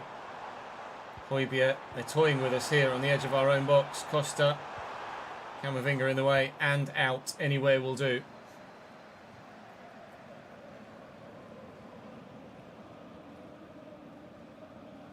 Big save from Matt Sells. Marseille throw. Orta, Adley tackled. Szoboszlai tripped by his teammate. Camavinga putting the pressure on. Costa! He's hooked it. It's not boos from those Marseille fans. I don't think a boo was really necessary for that. It's really uncalled for. I don't think I've ever heard fans boo in such a situation before. That was where I wanted the ball to go through Szoboszlai, just not exactly in that manner. We're holding our own against Marseille at the minute, but this is really difficult. I don't know whether it's just the fatigue in the squad or whether we are factoring in Marseille's quality as well. It's a lovely ball around the corner. We've got options in the middle. None of which I can find. Jordan Pickford positions himself brilliantly. It is still 1-1 as we approach half-time here. A draw should be enough to see us through, hopefully, inside the top 24.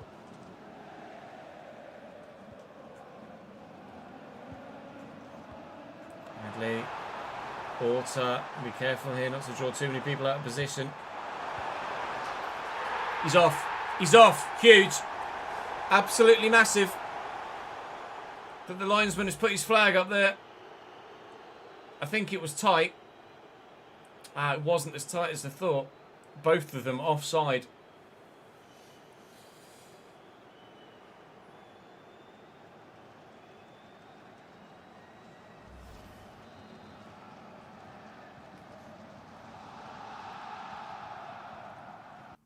The reason you can't be CPU sliders is because they're default, Gary.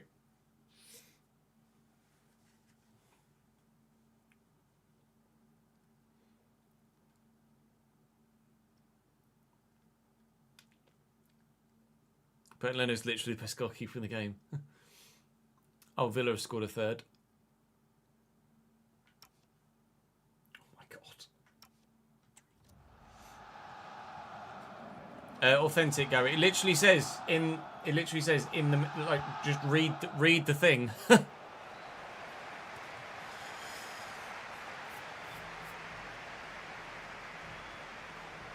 You lost the playoffs on pens. Rip Connor. Was it semis last year and final this year? Oh no, you'll never make it to the Football League.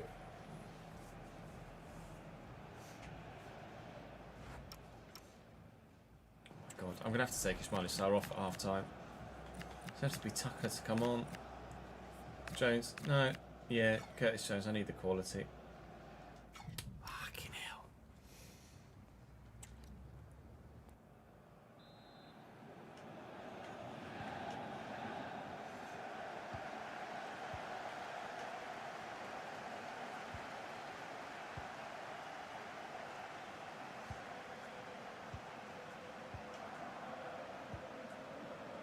Sharda.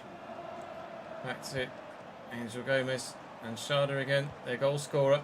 Picks up a brilliant ball. Jesus Christ, Adley! What in the world? How? How in the physics of Isaac Newton's laws of all sorts? I was thinking laws of motion. Who did the laws of motion? That might have been Newton as well. I can't remember. I was thinking, was Newton thermodynamic, gravity and thermodynamics, or did Newton do the laws of motion as well? I don't know. I don't know how Adley pulled off that technique, to be honest. I think it's probably one of those video game only techniques. But thankfully he hit the bloody bar, and it's still 1-1. Otherwise, I'd be really concerned about our Champions League progression. And as we say, my job along with it. The board wanted the treble this year, and if I'm out of the FA Cup already and I'm about to maybe go out of the Champions League, or I'm about to maybe stay in the Champions League thanks to young 71 rated Jake Tucker! 2-1 Palace! Let's go!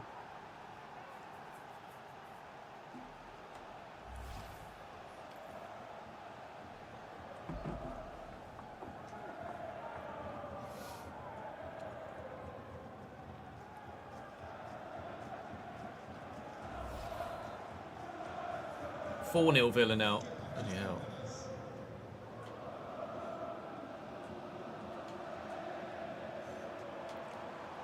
Yeah, that'll do from Camavinga. Blimey. That was aggressive, wasn't it? Gomez. Oh, it's a brilliant ball. Sharda. Back to Gomez. What a stop.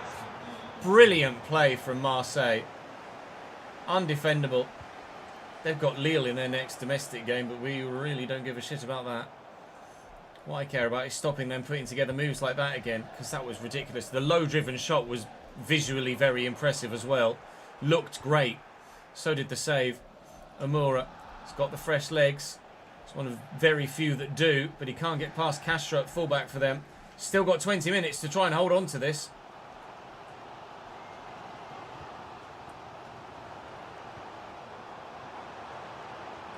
Yeah, Costa. Camavinga's there.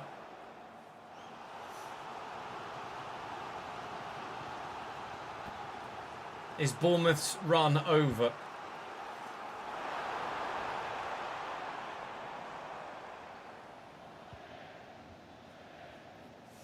Is it time to take the Bournemouth players out of the FPL? Maybe.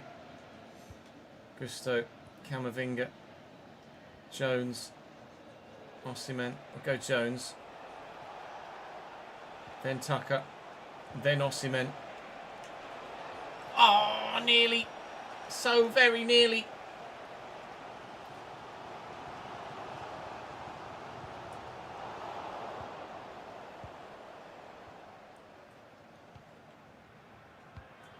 Go.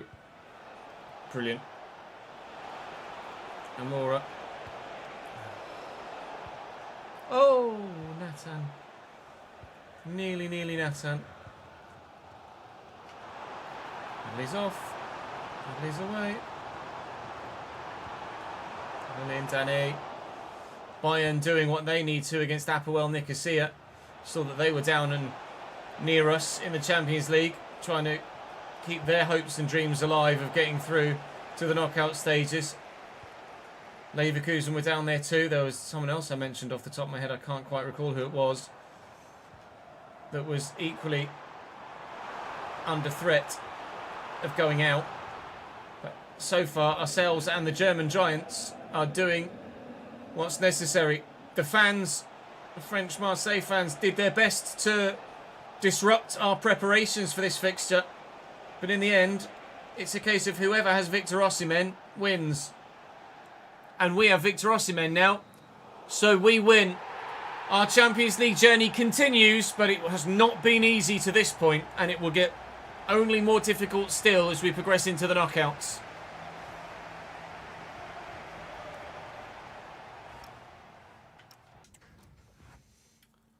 Dinamo Zagreb 3, PSG 1. What? Wow. Chelsea bid for Vivian. No. I need to pee, chat. I'll be back in a sec. I'm going to wet myself.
Three-one Forest. Pen, I think. Was it Pen?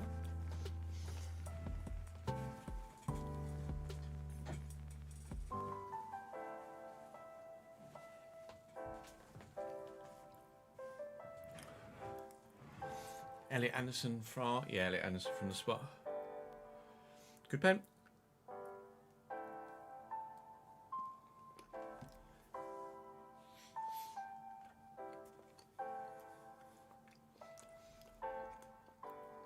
Bournemouth have West Ham next, though. I mean, West Ham have just won back-to-back games, so...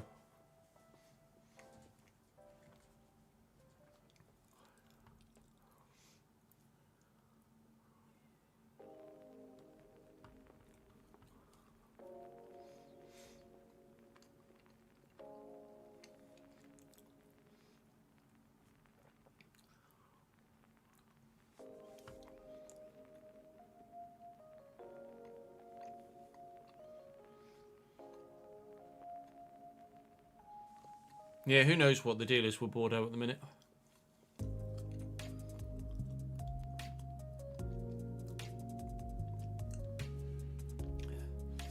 Matt's FIFA and JD Cambo having a bit of a 2-8.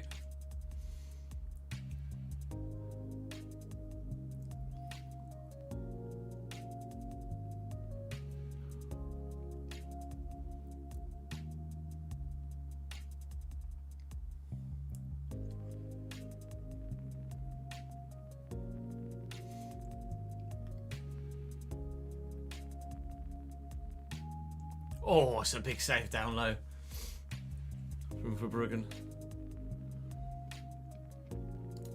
Mitchell put Feltman in a headlock and the ref gave a yellow.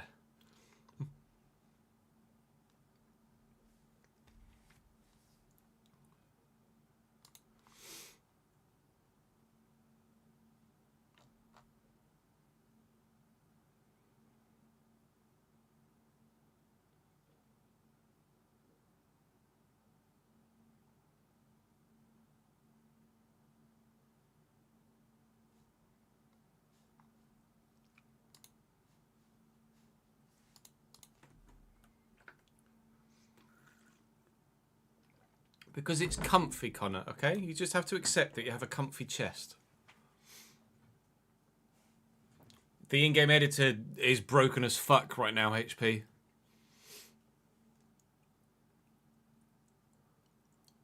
She might not even be able to.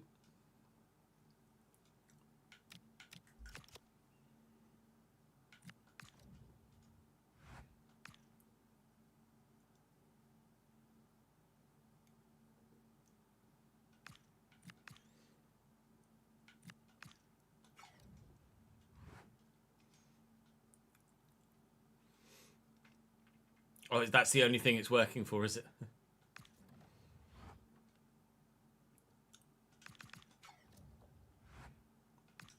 What did Chelsea offer for Vivian? 78.4. We're in no position to need to sell and, quite frankly, no position to want to sell Daniel Vivian to Chelsea. Curtis Jones is saying, he's probably going to say, can I play this one? I don't even know what the state of the squad is going to be heading into this game against Leicester. Are there any ramifications from that Champions League tie?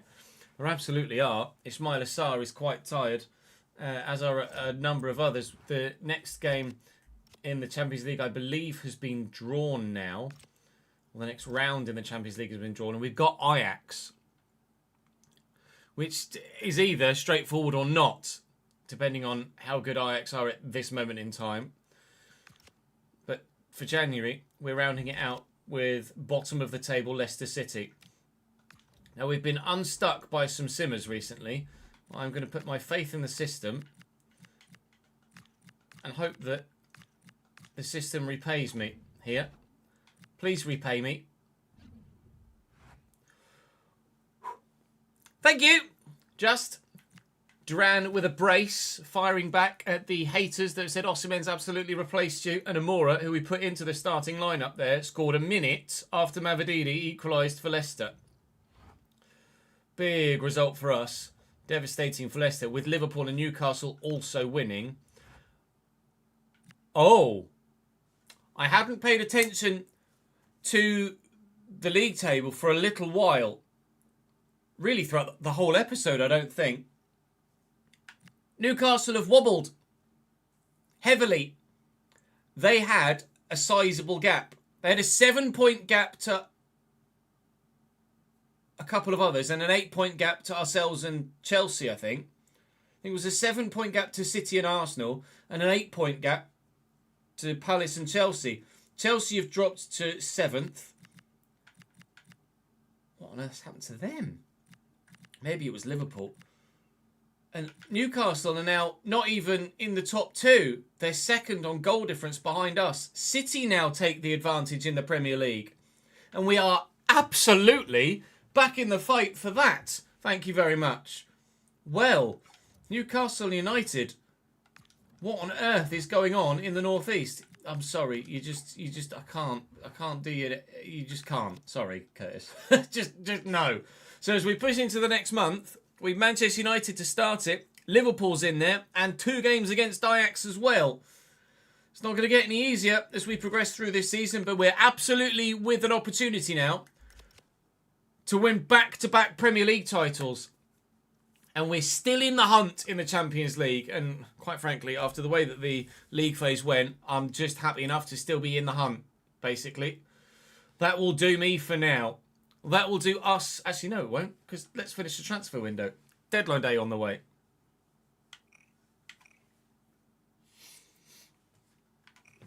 Get the spreadsheet up as well.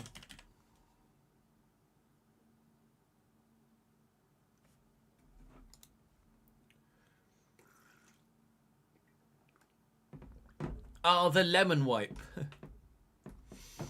The good old-fashioned lemon wipe.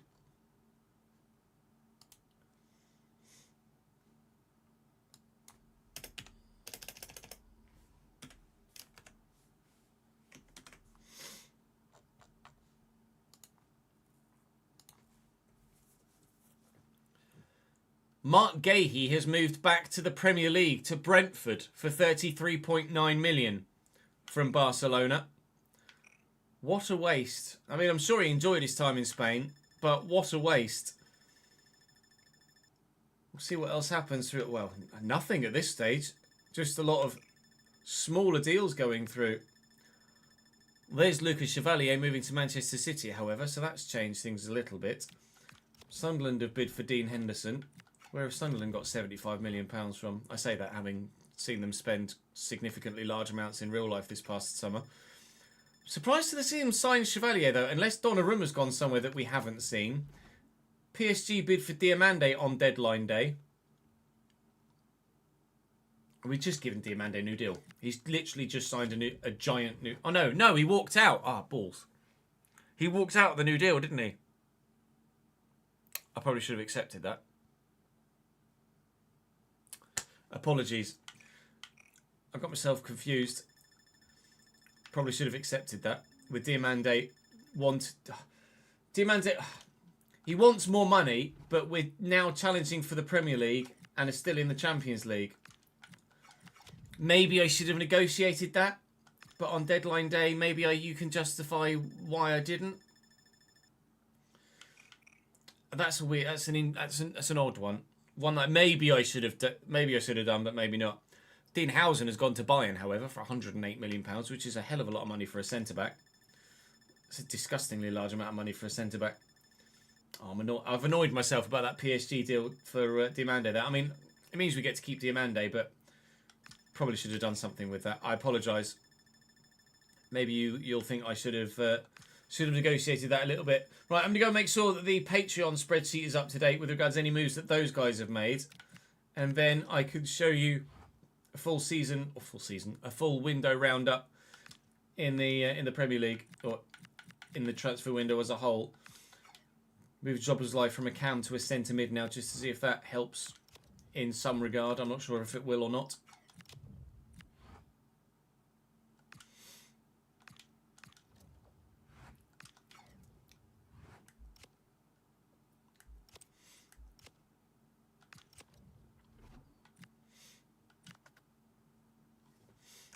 Right, I'm not going to be able to see chat for a moment, so bear with.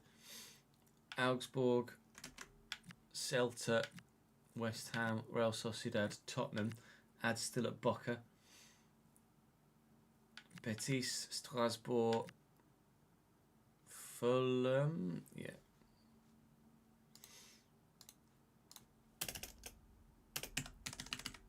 We haven't had any emails about people moving, have we? Jack at Newcastle, Marseille, Andy at Bologna, Jake at Mallorca, Forest. Hayden at Forest? Oh no, Hayden has found a club.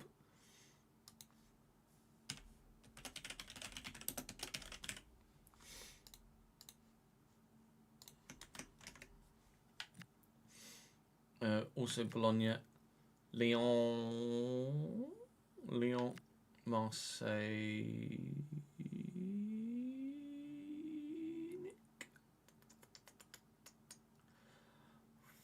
Why can't I see Nick's name? There he is. Yeah, Marseille. Vallecano. Left back, Celta Vigo. I could take Jan off those, can't I?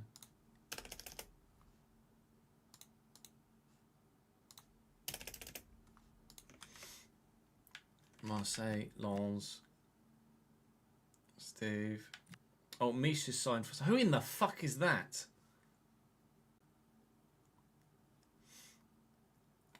Chat.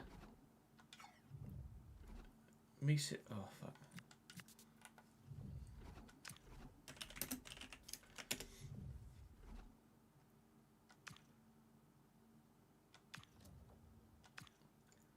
Ham Cam Football.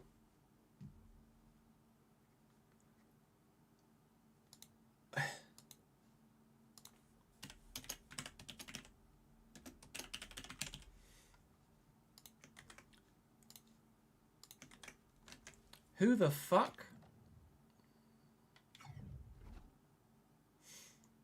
A Norwegian side. Ham Cam Football.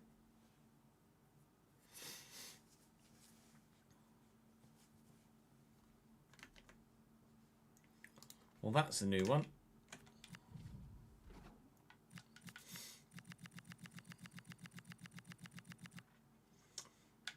Brandon Cheltenham, Crew, Daniel, Sociedad, yeah. Sam Brum, Bailey, free agent, unfortunately still. Yeah. Aaron Trummett. Lazio, Schalke, Parma, Cambridge, Colchester, free agent, Udinese, New Old Boys, Valencia, AJ? Valencia, Cambridge, Everton, Villa, Liam still at Donny, Strasbourg.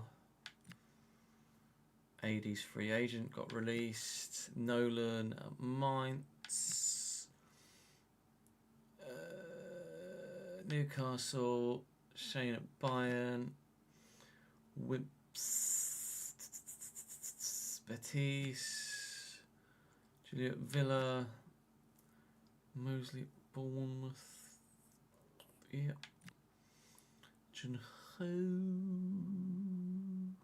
Yeah. On our Atleti. Yeah. Yep. Anderson, Betis. Mini still released. Brandon's still New York Red Bulls. Bullin, Rangers. Well, just two free agent moves, that's it. Intriguing. Elite ball knowledge indeed.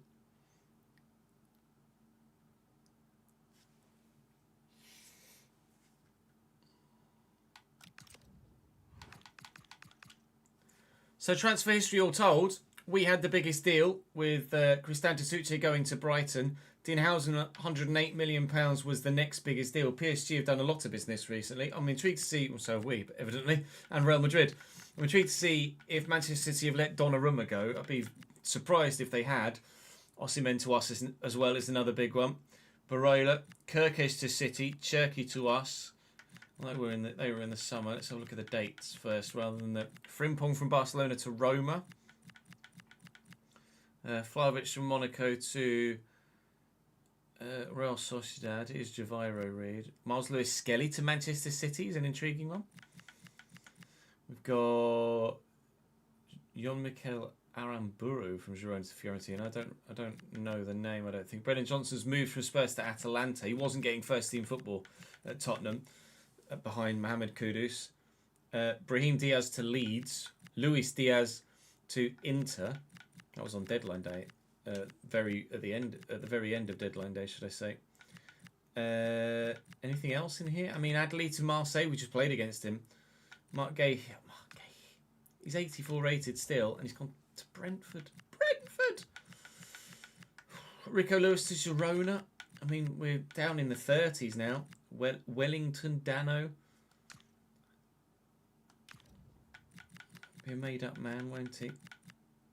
Robin Roofs moves to Galatasaray. I mean, these are now just deals that really aren't going to have that much impact on the save, are they? Benedict Olabash. Julian Aguirre's Zeballar's gone to Sevilla. We know how good he can be from the Valencia save. Well, that was Mittelstadt's left Tottenham to go to Napoli. That's a weird and oddly dead transfer window. To Manchester, I want to check. I want to check and see who City. Does City really need Donnarumma and Chevalier? Apparently they do. That's a surprise to see them sign him, but fair enough. No difference having Alisson and Mamadishvili, I don't suppose. With regards to Patreon players, only 2 of you got a move, and they were free agents. Misha Jovanovic has signed for HamKam Football in the Norwegian Elite Syrian, and Hayden Whittle has signed for Nottingham Forest from the free agent pool as well. They are the only 2 changes to the way that things panned out for everybody in this final transfer window of this save. Obviously, in the RTG when that starts, you guys are going to have significantly longer careers, are going to grow significantly more, and are going to have significantly wider, varied progression and moves in your journey, obviously. And that will be the case in the Journeyman as well. I think for the Journeyman, I might use the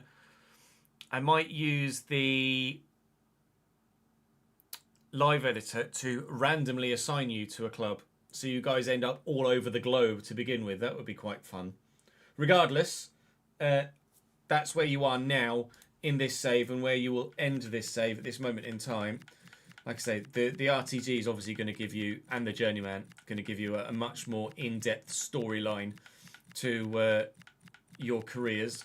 But thank you for your continued support on the Patreon. Obviously, if any of you that aren't on the Patreon at the minute and would like to have your player in the RTG or Journeyman save, then do make sure that you go and join the Patreon. There'll be a link in the description down below. If you'd just like to support the channel at a much lesser level, a couple of quid a month rather than 15 or 18, then of course, by all means, every little helps, to quote Tesco, but never feel the pressure to financially contribute. I don't want you guys to feel like you absolutely must. It's just voluntary, of course. But that's all for the January transfer window episode.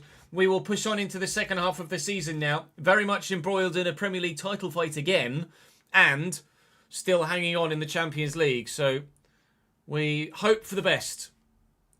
We really do hope at this moment in time. We hope nobody sets any fireworks off outside our hotel again. Thank you very much. I'll see you tomorrow.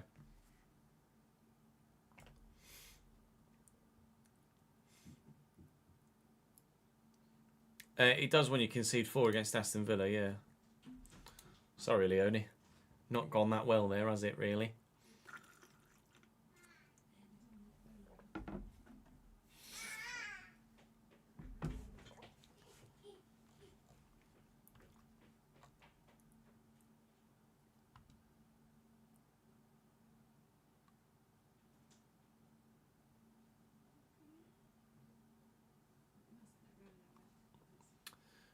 Let me save that.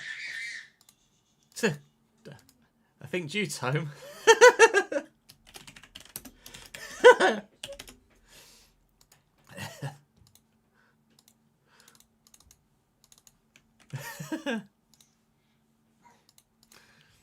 think that's commonly known as a happy noise. Oh, you missed the pen at 2-0 down as well, did you? Hey, Coop. Thank you for joining us, mate. I'm going to go and we're going to edit the footage that we made, or the footage that we've recorded so far today now. So we won't be recording anymore. Obviously, if you want to avoid spoilers, then by all means jump to the beginning. Right. We won't, like I say, we won't be recording anymore, chat. But I will hang out with you guys here on stream for a short while whilst we get some editing done. So by all means, grab a drink, grab a snack. Let's watch the football together. The Formula 1 starts at 5 o'clock, actually, doesn't it? But Manchester City Liverpool kicks off at 4:30, so we can watch some of the first half of that together as well whilst we're editing the content. Have that on above us. But 3 Palace episodes recorded today means that we will be able to record all FM tomorrow as well. which is huge. So tomorrow will be solely Football Manager, which is great. Means we can get a lot of that save recorded as well, and keep that content coming out too.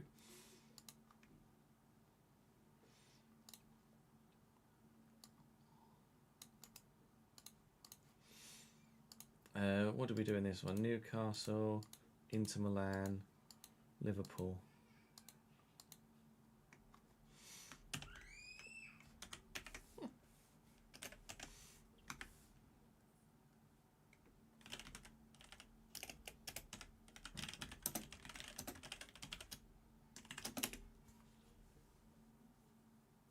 Call it one potential Champions League bottle. Let me get chat up in front of me.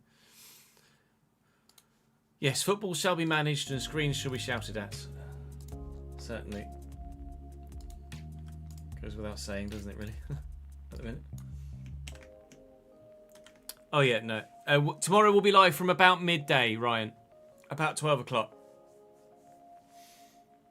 Tomorrow will be the old school, traditional 12 p.m. till 6 p.m.-ish stream. Will be the plan. Welcome back to the FC26 right first, and we're going to go and do that now. Team is good. Newcastle's team is that into the Premier League title fight slot is Newcastle manager. You weren't expecting that, were you? To be fair, people probably were because he's been there for a while. And Uche gives us a 1-0 lead. He's 87 rated, Uche now. Tomorrow's stream will be He is through still the day, very hit Deku. and miss, despite the fact with the coaching fee for him when January rolls around. We should moving forward now, hopefully, provided Nat doesn't have a setback with our recovery. We should be back to regular stream times now moving forward.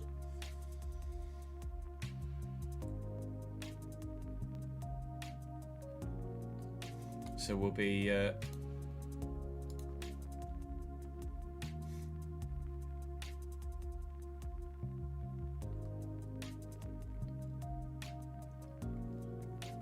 we'll be live Monday, Wednesday, Thursday, Friday, Sunday, I think. Let me double check my schedule. November.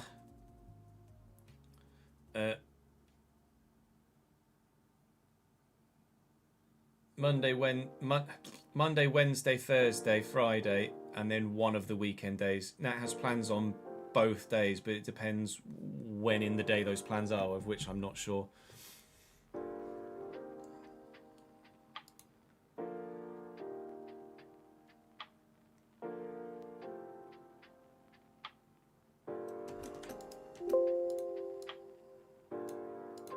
If he's I'll try and clarify with Nat tonight what time those plans are, and then I'll try and get the Twitch schedule updated on the Twitch page.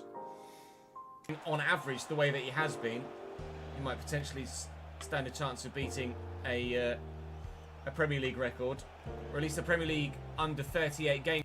Sandro Tonali, but Dean Henderson is record for the Premier League, or is it actually Erling Haaland now? It might be Erling Haaland. He's scored more goals than the current Mo Salah record.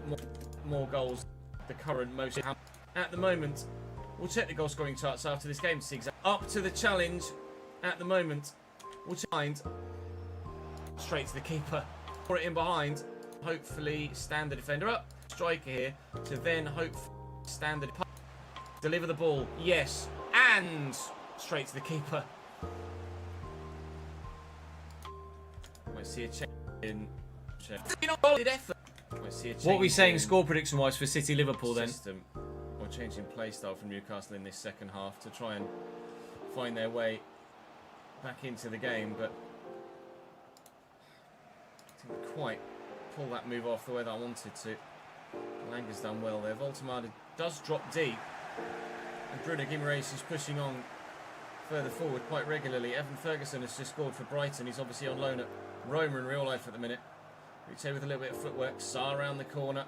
Wharton is in the middle, but Martin has cut that out very well. Despite having that weak back line, they haven't looked too vulnerable back there, Newcastle. Still only the one goal, and we've not really looked like scoring another. Newcastle have probably had more of the attacking play. Newcastle But just they 2 haven't points above the relegation found zone that now. What the chance fuck? to really get the goal. Tonali coming the closest with the effort in the first half that was well saved. Newcastle by are Dean strugs. I 15 didn't realise minutes Newcastle into having the that second bad a half season. Challenge. Get there first. Oh, Ismaila can't quite. Destiny Dog is quite quick. 15 minutes into this second half. It's not necessarily quite quick. 15 minutes into this second half. 15 minutes into this second half. It's not necessarily right. Which side you're a fan of? Bring Cherky on for Working Sarr. same sorted then. I'll do my best. Tiku. Tiku, Against Inter Milan. do my In best. just 3 days' time. We're going Saturday to Tuesday, I think, for the Champions League. So we might need to make some changes elsewhere in the squad as well, elsewhere in the team for the remainder of the game after about the 75th minute or so. But we have ourselves. Are you hurt, sir? Bruno Guimaraes, you all right? You okay? You getting back up? Or do I need to put the ball out of play for you, mate? No, he's all right. He's okay. I was going to do the sporting thing there, and quite frankly, it would have waited this ball inside the Nuce with a first-time finish. Bollocks. Quickly out of Timber's feet, Gusto, Cherky. Quickly out of Timber's feet, Gusto, Cherky. A bit of a loose touch actually from Cherky there to begin with, but the ball back. Go on, Ryan, through the gap, and a first-time ball inside. Anuche has spun well. Surely he'll finish it off here. What? In tomorrow's episode. Slater. To Amura, looking like Martin has added. Bring it down. Slater. Forward to Slater. Forward to Amura, looking in Simba. They are headed. If Anthony Gordon could fit Destiny a doggy, we saw on that occasion at the end of the game, and might well be going out the Champions League this season. This is a biggie. I bloody lost it all. It's actually not that surprising that Inter aren't doing nice side as well. And Sarr, not quite fully fit, but does play.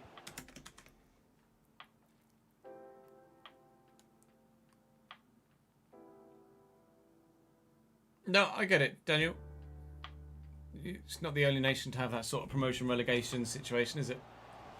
But can't get past Turpin. Foot off the post. Plenty of space for Schmeichel. Back, isn't it? Under control. On the left foot, off the post. On it, a little bit more. The heavy touch out of absolutely nowhere. That's not what we expect from Dominic. Absolutely nowhere. That's not what we expect from Dominic. Fatesi though, and Lautaro, and that through Jonathan Burka. Fatesi though, and Lautaro on the other side. Sure of Reed on the other side. Sure of his first name. It's Fatesi though, and Lautaro, and that everybody that's Italian is happy. I just waited before I. Where did he actually shoot from? Let's ball through to Lautaro. Yeah, that's such a weird. Like, he's facing away from goal, has a defender in front of him, and just tries it, and it. I just waited before I gave that any reaction whatsoever because I'm going to be quite dangerous here into Milan. Turkey. Bisek look to round. Through to Turkey. Into his Reed. Any other defender that isn't a fullback of our most of their quality. Inter will lead at the break, and our Champions League future hangs in the balance here. Timber. Very nearly gave it away. Very nearly gave it away immediately again. Oh, stupid heavy touch out of nowhere. Lautaro. And Reed. Lautaro. I want to let the fullbacks for them get forward. Same combination again. Lautaro to Burka nearly ended in a goal again. Now I want to let their I can't keep it in. I want to let their fullbacks get forward so that we have the opportunity to get in behind. Oh my God, Jonathan! I think that went through his body, but such is the way of things in FC sometimes. So we can make the most of their five-back being a little bit open, which it is now. But finally, we get the ball cut. I don't think that is a genuine penalty, but we will have a look at VAR. Oh, I think his hands are in a natural position. We'll have a quick look at the highlight. He did. His hands are down. His hands are down. But you can already. His hands are. That ref. A clear and obvious error. Just every pass they play makes its way through. Still 1-0 down here. I think a point is probably the best we can. I think a point is probably the best we can hope. And we should have 4 into Milan here, which it's Bournemouth next in the Premier League. Bournemouth next in the Premier League, and with a full stretch of Dean Henry. Let's beat Liverpool. The teams. Let me have a look at the teams for this game.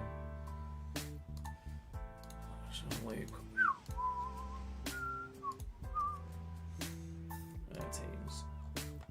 Donnarumma, Nunes, Ruben Dias, Fadiol, Nico O'Reilly at left back, Bernardo, Nico Gonzalez, Foden, Cherky, Haaland, Doku, Mamanishvili, Bradley Konate, Van Dijk, Robertson, Hoffenberg, McAllister, Salah, Jobberslai, Wirtz, Ekatike, Isak on the bench for them.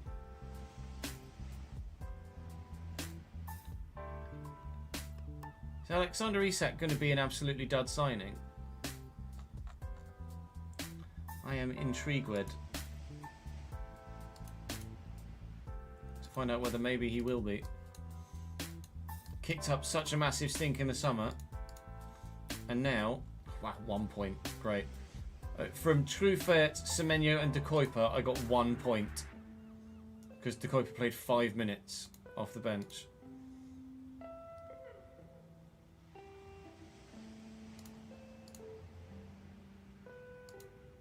Osimhen missed the pen and got a -2. Fuck, it's a dead week for me. I am out of it. Absolutely out of it in all of the leagues that I'm in. I need a Haaland hat-trick here, please. With, well, Rangers isn't even bloody playing. Oh, no, it's just going from bad to worse. Well, at least if Rangers, now that Rangers, well, if Rangers doesn't, is he on the bench? Was Rangers on the bench? If Rangers doesn't play, he's on the bench.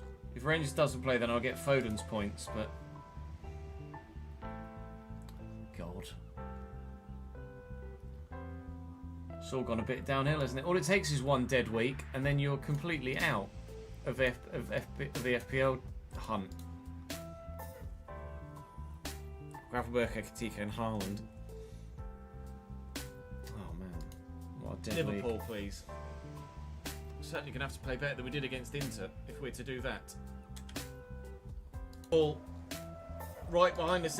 Liverpool right in the league. But honest, still haven't read today. You know which one I'd prefer today. Salah on his way out, so to speak. 85 rate. Dangerous technically, whilst not having the physical attributes, of course, to match what he's like in real life or previously in his career. Take this short to Gravenberg and then get it back City again. are so good though, aren't they? When City want to turn up, on the attack, no one can match doors. them. I think Liverpool are going to be on the attack for the most of the game, to be quite frank with you. It's going to be another very difficult one. We've had 3 particularly tough games to play in today's episode. Just trying to stay away from those that are around me there with Turkey. We've done well, and Timber will find Turkey again. And he's looking for Sarr, and Sarr will look to spin DeMarco. DeMarco is equal to it. Duran's in behind here, and John Duran's left foot forces the save out to Mamadishvili.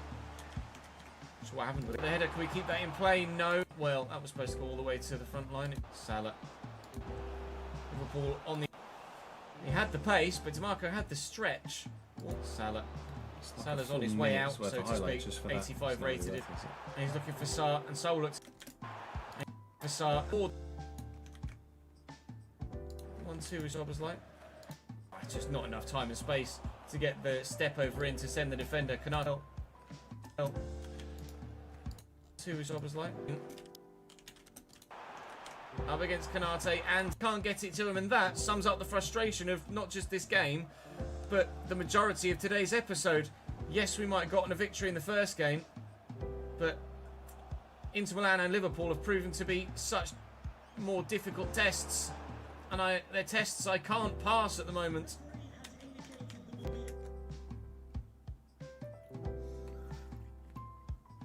Yeah, Pep's obviously had to adapt tactically, and clearly he's been able to do so.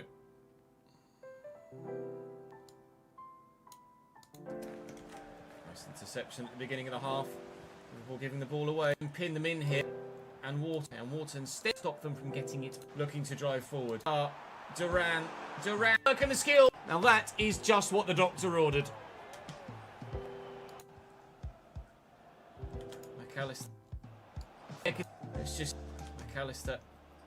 Find Ekatike here. He's just used the exact same skill move that got me the goal. To the rescue once more. Counter-attack.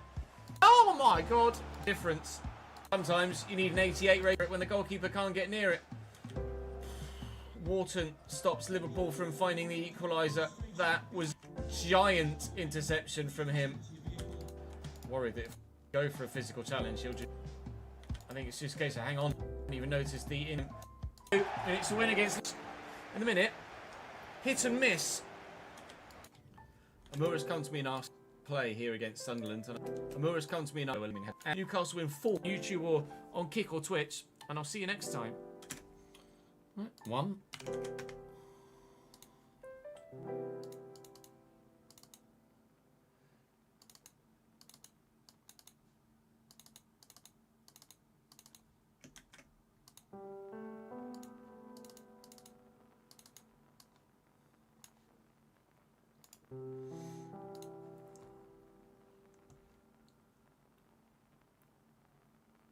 I wonder what Liverpool are going to do from kickoff with half of their team on the right-hand side of the...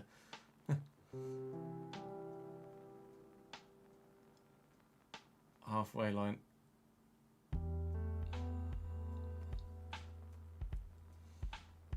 And City immediately just try and get it down and play.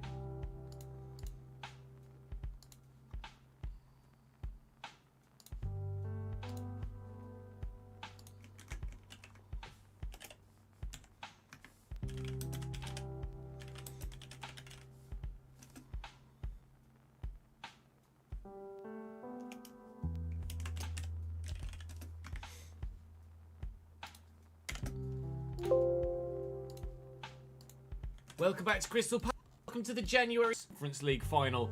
Win against Everton though, and we tell Uche abroad so that he doesn't necessarily come back to bite me. But outright rival as well, obviously. And let's go play Spurs. Tottenham Hot are... We won against Spurs, right? Eventually, but this season. Oh yeah, Uche hat-trick, wasn't it? But we tuck this back here to Uche. Should have gone for a first-time shot. We haven't taken a 1-0 lead. Tail. Kudus has done me. Clear it, and he's going to have to come happy about that ball, but the Dutchman has very much come off worse there. That looks rather painful actually as he fell awkwardly. He's come off shit and immediately made a mistake. It was like, and somebody's doing. He's found some room enough. Okay, what he's doing all the way out here for a corner, I've no idea! And that really wasn't far away. I haven't thought about AFCON in January for the FM save, no. And if I was thinking about buying Victor Osimhen in that save as well, I really should, shouldn't I? We will have to factor that into FC as well when we get in the RTG, when we get to the level of having players that would get called up for their nations. AFCON's every 2 years like the Euros, right? Or like the Euros and World Cup. Is that there's an AFCON every 2 years? It's not every 4, is it? Is there an AFCON every 2? And a Copa America every 2? Or am I way off with that? I actually don't know. New Stryer signing, well done, Ches. The line now to Mohamed. Matai still down. Matai still down the line to Mohamed Kudus. At pace. Henderson saves again. It doesn't go far. And thought he gave a free kick the other way. Thank the Lord. There's just no room. No on the free kick the other way. Thank the Lord. There's just no room. No room midfield to slot a through ball into any sort of channel at the minute. When they've got a full roster of people back. But we've caught them on the counter here and they don't have a full amount of people back. And Uche's held off the defender. Kevin Danso has had an absolute nightmare since coming on for an injured Van der Ven. He cannot deal with us whatsoever. Kevin Danso is not up to the pace of the game, Yeah, whereas his teammates are. But he's the weak link, and the weak link has broken. It's broken. There is a lot of Tottenham men coming here, so we will turn it. It is that is us leading at the break. Uche is scoring goals. This year's tournament's been held in Morocco. Clearly tell from the last couple of Then in episodes. 2027 it's been held as in you can Kenya, clearly tell from Tanzania yesterday's and episode as well, Uganda. He's also missing some very clear-cut chances. And he's only scored 4 in 11 so far in the Premier League, which isn't amazing. And there will come a time, I'm sure of it, if we don't make the change in January, where we will be desperate for a goal, either in a title fight in the Premier League or to try and stay in the Champions League or go through in the Champions League. And Uche will miss a chance. I can see it in the stars. So I'm making the change. Yeah, Copa America's Even though, every yes, 2 years he's as well. picked up a couple of goals recently, it is still, I every feel, 2. It's only the right thing to do to move him on and bring in someone else who's going to be more clinical. Well, Copa America seems a bit all over the place. It used to be every 2, but then sometimes it was 4, sometimes it's 3.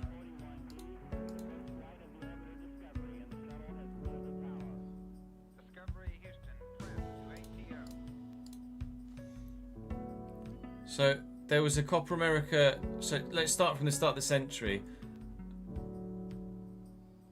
Well, it was like, yeah, until 2000 it was every 2 years. Well, until 2001, so it was like 89, 91, 93, 95, 97, 99, 01, 04, 07, 011. So 3 years, 3 years, 4 years, 4 years, 1 year, 3 years, 2 years, 3 years, 4 years. Is the Copa America okay?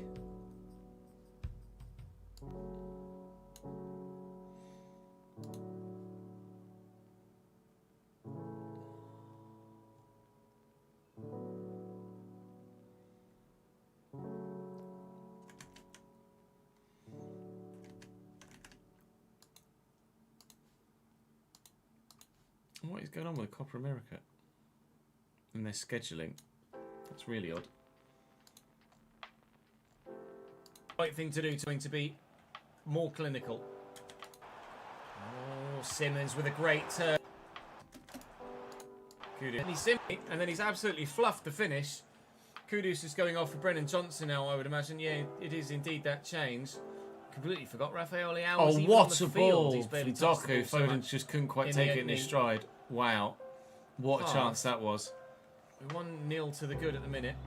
We need to keep that. Doku's in really good form at the minute, isn't he? Holding Arsenal to a draw at the minute, and they were winning at the Emirates by That a goal from to him nil. there for Foden Gabriel has is just pulled one unreal. back for them there. Uche can't find a second goal for us here, although that obviously wasn't the most obvious or high XG of chances. 1 goal was enough against Liverpool. He's just going to arrive and take it off him. Away. In the way. Tottenham 1, Crystal. This is for his team. Stoke through the gap. Was like them. We've barely created a single thing in these 35 minutes or so that we've played in this second 45. Curtis Yeah, Jones we're not off the bench. necessarily expecting to put the pride capper. Like, it has Sarr down the line. We could find Uche. 1.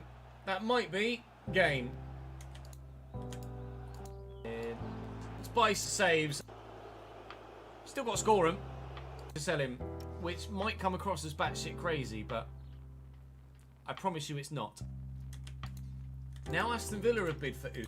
So glad that Osimhen with them. So glad that Osimhen has hit the ground running. So maybe we do negotiate this one. £2 million. Time to have a look for some strikers. Let's have a look and see where Atleti are in Spain. Sign that. Victor Osimhen. Well, let's be honest. I don't suppose it matters where Galatasaray are, does it? Really? I think at the top of the Alvarez. Moise Keane obviously scored the goal. Dembele, Alvarez, and Osimhen between Dembele, between Alvarez and Osimhen. Is the more like for like. Will he be the man to lead us to Champions League glory? Quinton Timber. Fucking hope so. Because he's 45 years old. Newcastle have now been on Duran, intriguingly. Field 4. I think soon Quinton Timber is about to play his last game for Crystal Palace.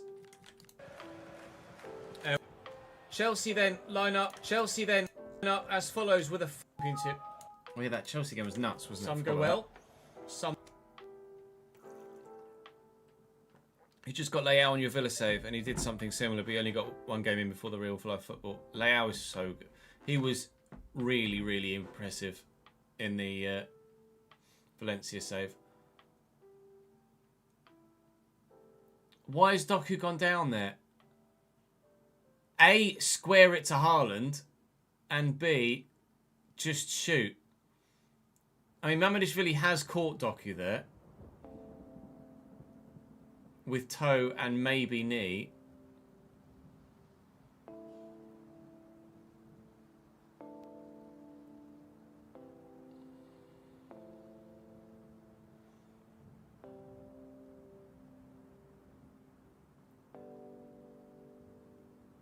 Definitely knee as well. He's caught him toe to toe and foot to knee.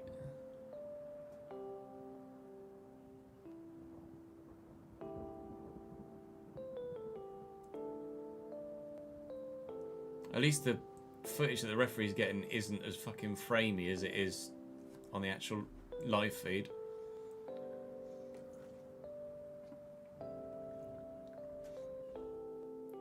If Doku just squares that, just plays that to Haaland, then it's 1-0. If Doku just shoots once he's round the keeper, it's 1-0. But he has been caught, and I do think it's a penalty. Like Doku's trying his best to score a goal there.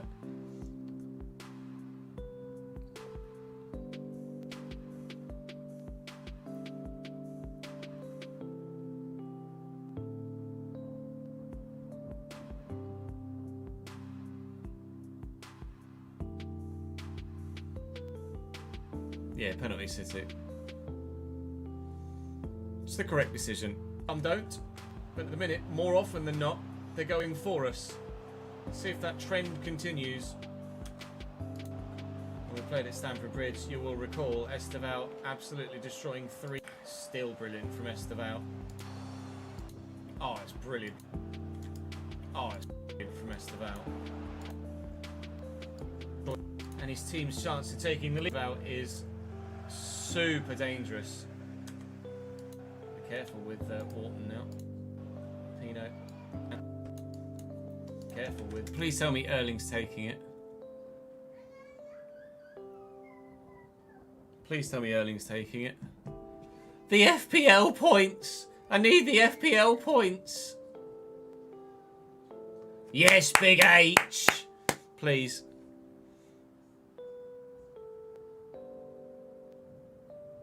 Oh yeah, the Grand Prix starts in 20 minutes or so, doesn't it? With Wharton now. I'll watch it tonight. That's why I'm kind of trying to get my editing done now, so I can watch the Grand Prix tonight rather than edit. And Liam Delap finishing, and he's earning it. Brandon, thank you for the follow, mate. Job was like, Osimhen told Osimhen to make saved. Oh, minus 2 points for Haaland, missed penalty. For God's sake. It's Colwell, actually. Timber down to Wharton. Wharton on his left. Somehow got the shot away under pressure from Andre Santos. But straightforward for the keeper. They've gone straight to Estevao here.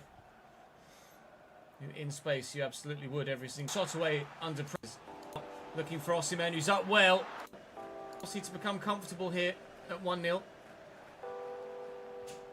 At 1-0. Welcome back to Crystal Palace. Welcome to the January transfer window. Our league position. Until that.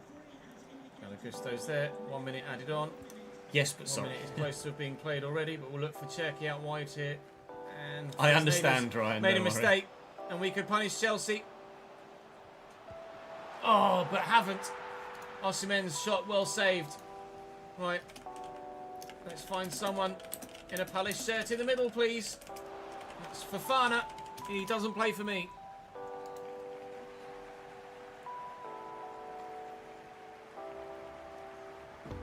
He doesn't play for me.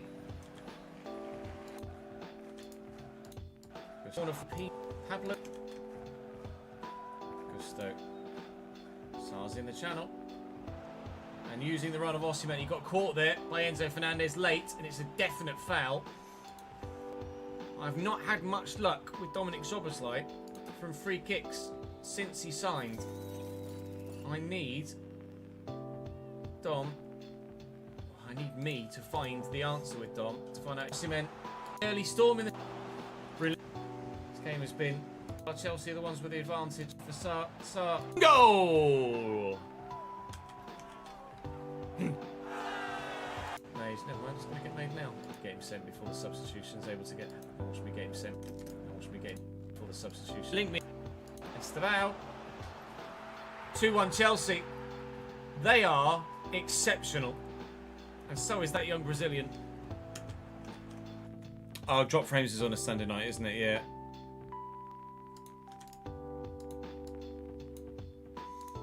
Love that you're a fan of Drop Frames.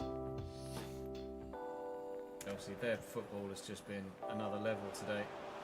Yeremy Pino turns, drops the shoulder, Delat tackled. Szoboszlai away. Lay that in front of Shepherd. And I'll use that to my advantage in my argument against you as well. Yes, Victor. Victor. Delat. And then somehow ghosted past Enzo Fernandez. Are you onside, Ishmael? You are not. Oh, the chance to maybe win it. Taken away at the death by the linesman. Unfortunately, correct. May still be time in the 3 minutes that remain. Please, please give me the chance. Osimhen! Victor Osimhen! Absolute cinema! Final kick of the game. Final kick of the game. So, I'm gone. 1, 2, 3.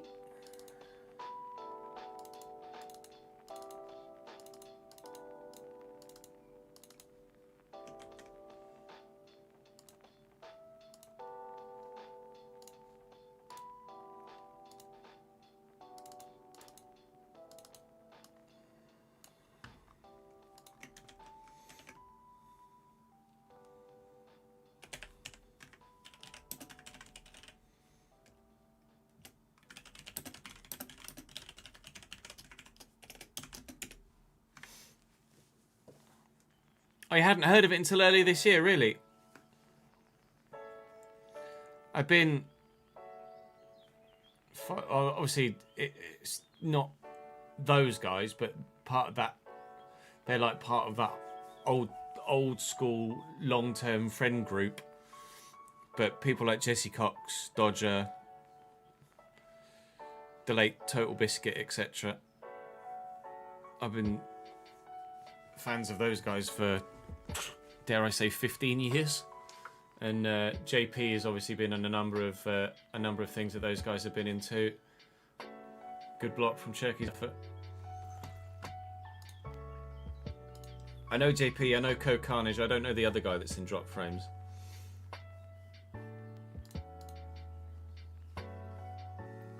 But we've spoken about Jesse on the podcast, on the stream before, but I've watched a lot of Jesse stuff over the years. Welcome back to Crystal Palace. Well, for Christ's sake, Champions League and Premier League glory await then, hopefully. Welcome. Bienvenue, Eduardo. With all the excitement, the first game is actually going to be... we haven't needed the extra funds, so I'll take Weston McKennie off the transfer list again. Follow me.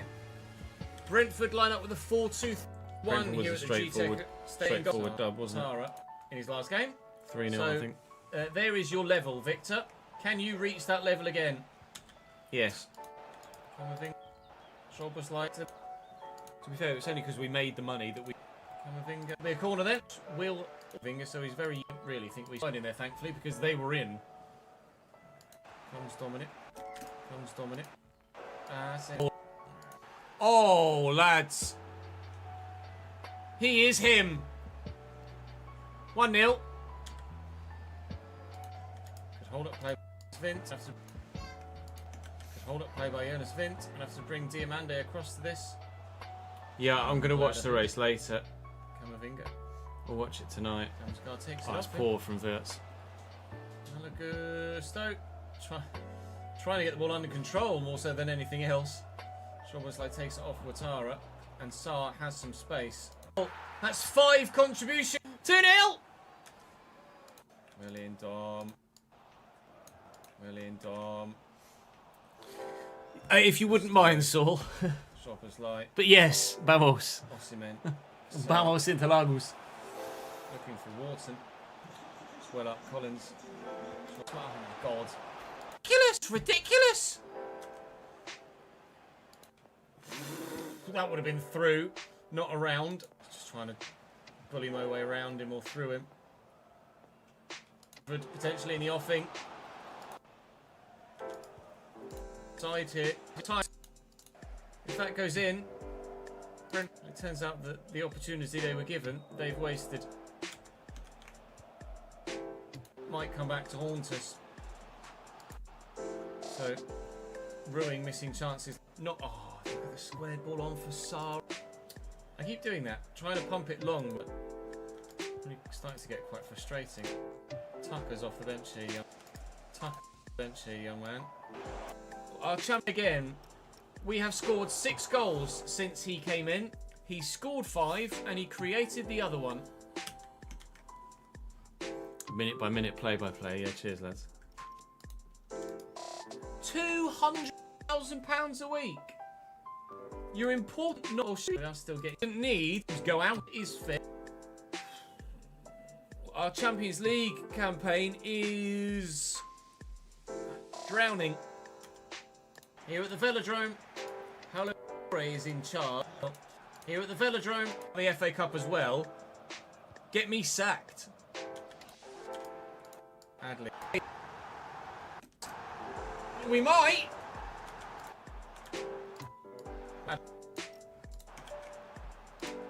Barcelona go 1-0 up against AC Milan through Ademola Lookman. Barcelona towards the top end of the. No. His hands are in. It's not a pen ref. His hands are very central there. No, his hands are a penalty. He's not a penalty. Central there. No, his hands are. And I guess Stoke.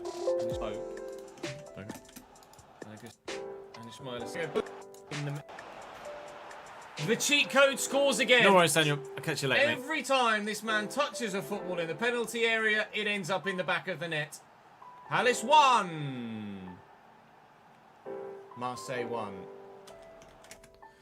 This is Pep's 1,000th match. 1,000th match managed. It's quite the milestone, to be fair, and he's still got time left in him, doesn't he? Costa. How many games did Sir Alex manage total in his career?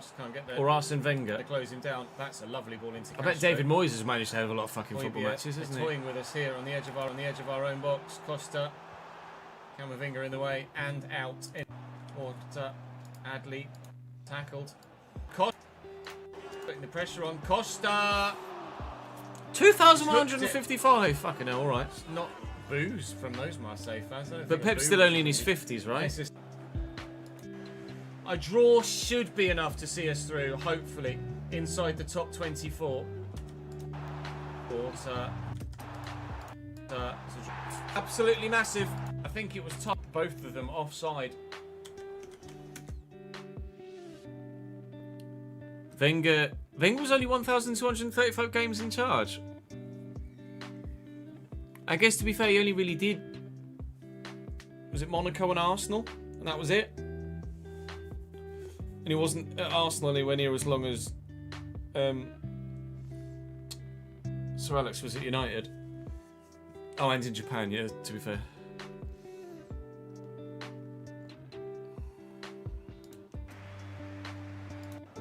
Shada. That's aggressive, wasn't it? Scorer picks up a brilliant ball. Jesus! Champions League, or I'm about to maybe stay in the... Let's go! Oh, brilliant play from Marcel. Oh, it's a brilliant ball. Okay. You don't give, because that was... Still got 20 minutes to try and hold on to this.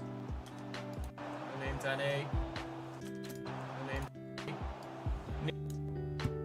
More difficult still as we progress into the knockouts. 1,960 matches for... oh, Wenger is 17. I was going to say 1,200 felt low for Wenger. 1,200 at Arsenal makes sense.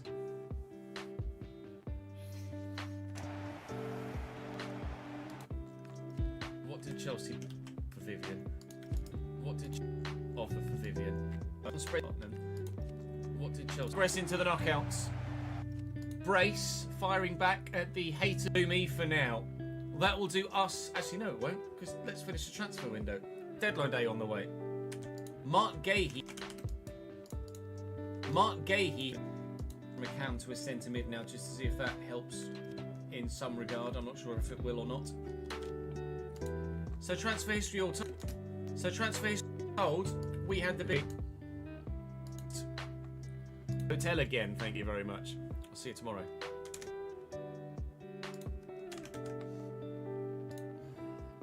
One, two, three.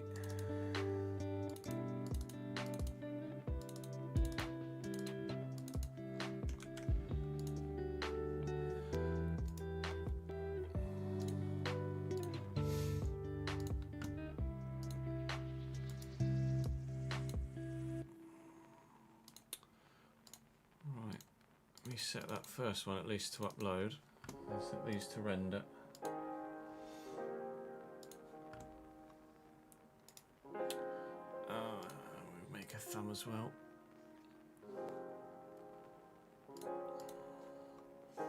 Yeah, no worries, guys. I'll go offline as well. Thank you for everybody's support today. I appreciate it very much. Sebastian, thank you for the late subscription on YouTube, mate. Appreciate it, dude. We will be live again.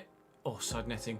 We will be live again tomorrow for the regular, usual slot of 12 p.m.-ish till 6 p.m.-ish. And tomorrow will be solely Football Manager is the plan. So, knuckle down. Get ready for it. Thank you for your support today, though, on all three platforms. I appreciate it. We shall see you.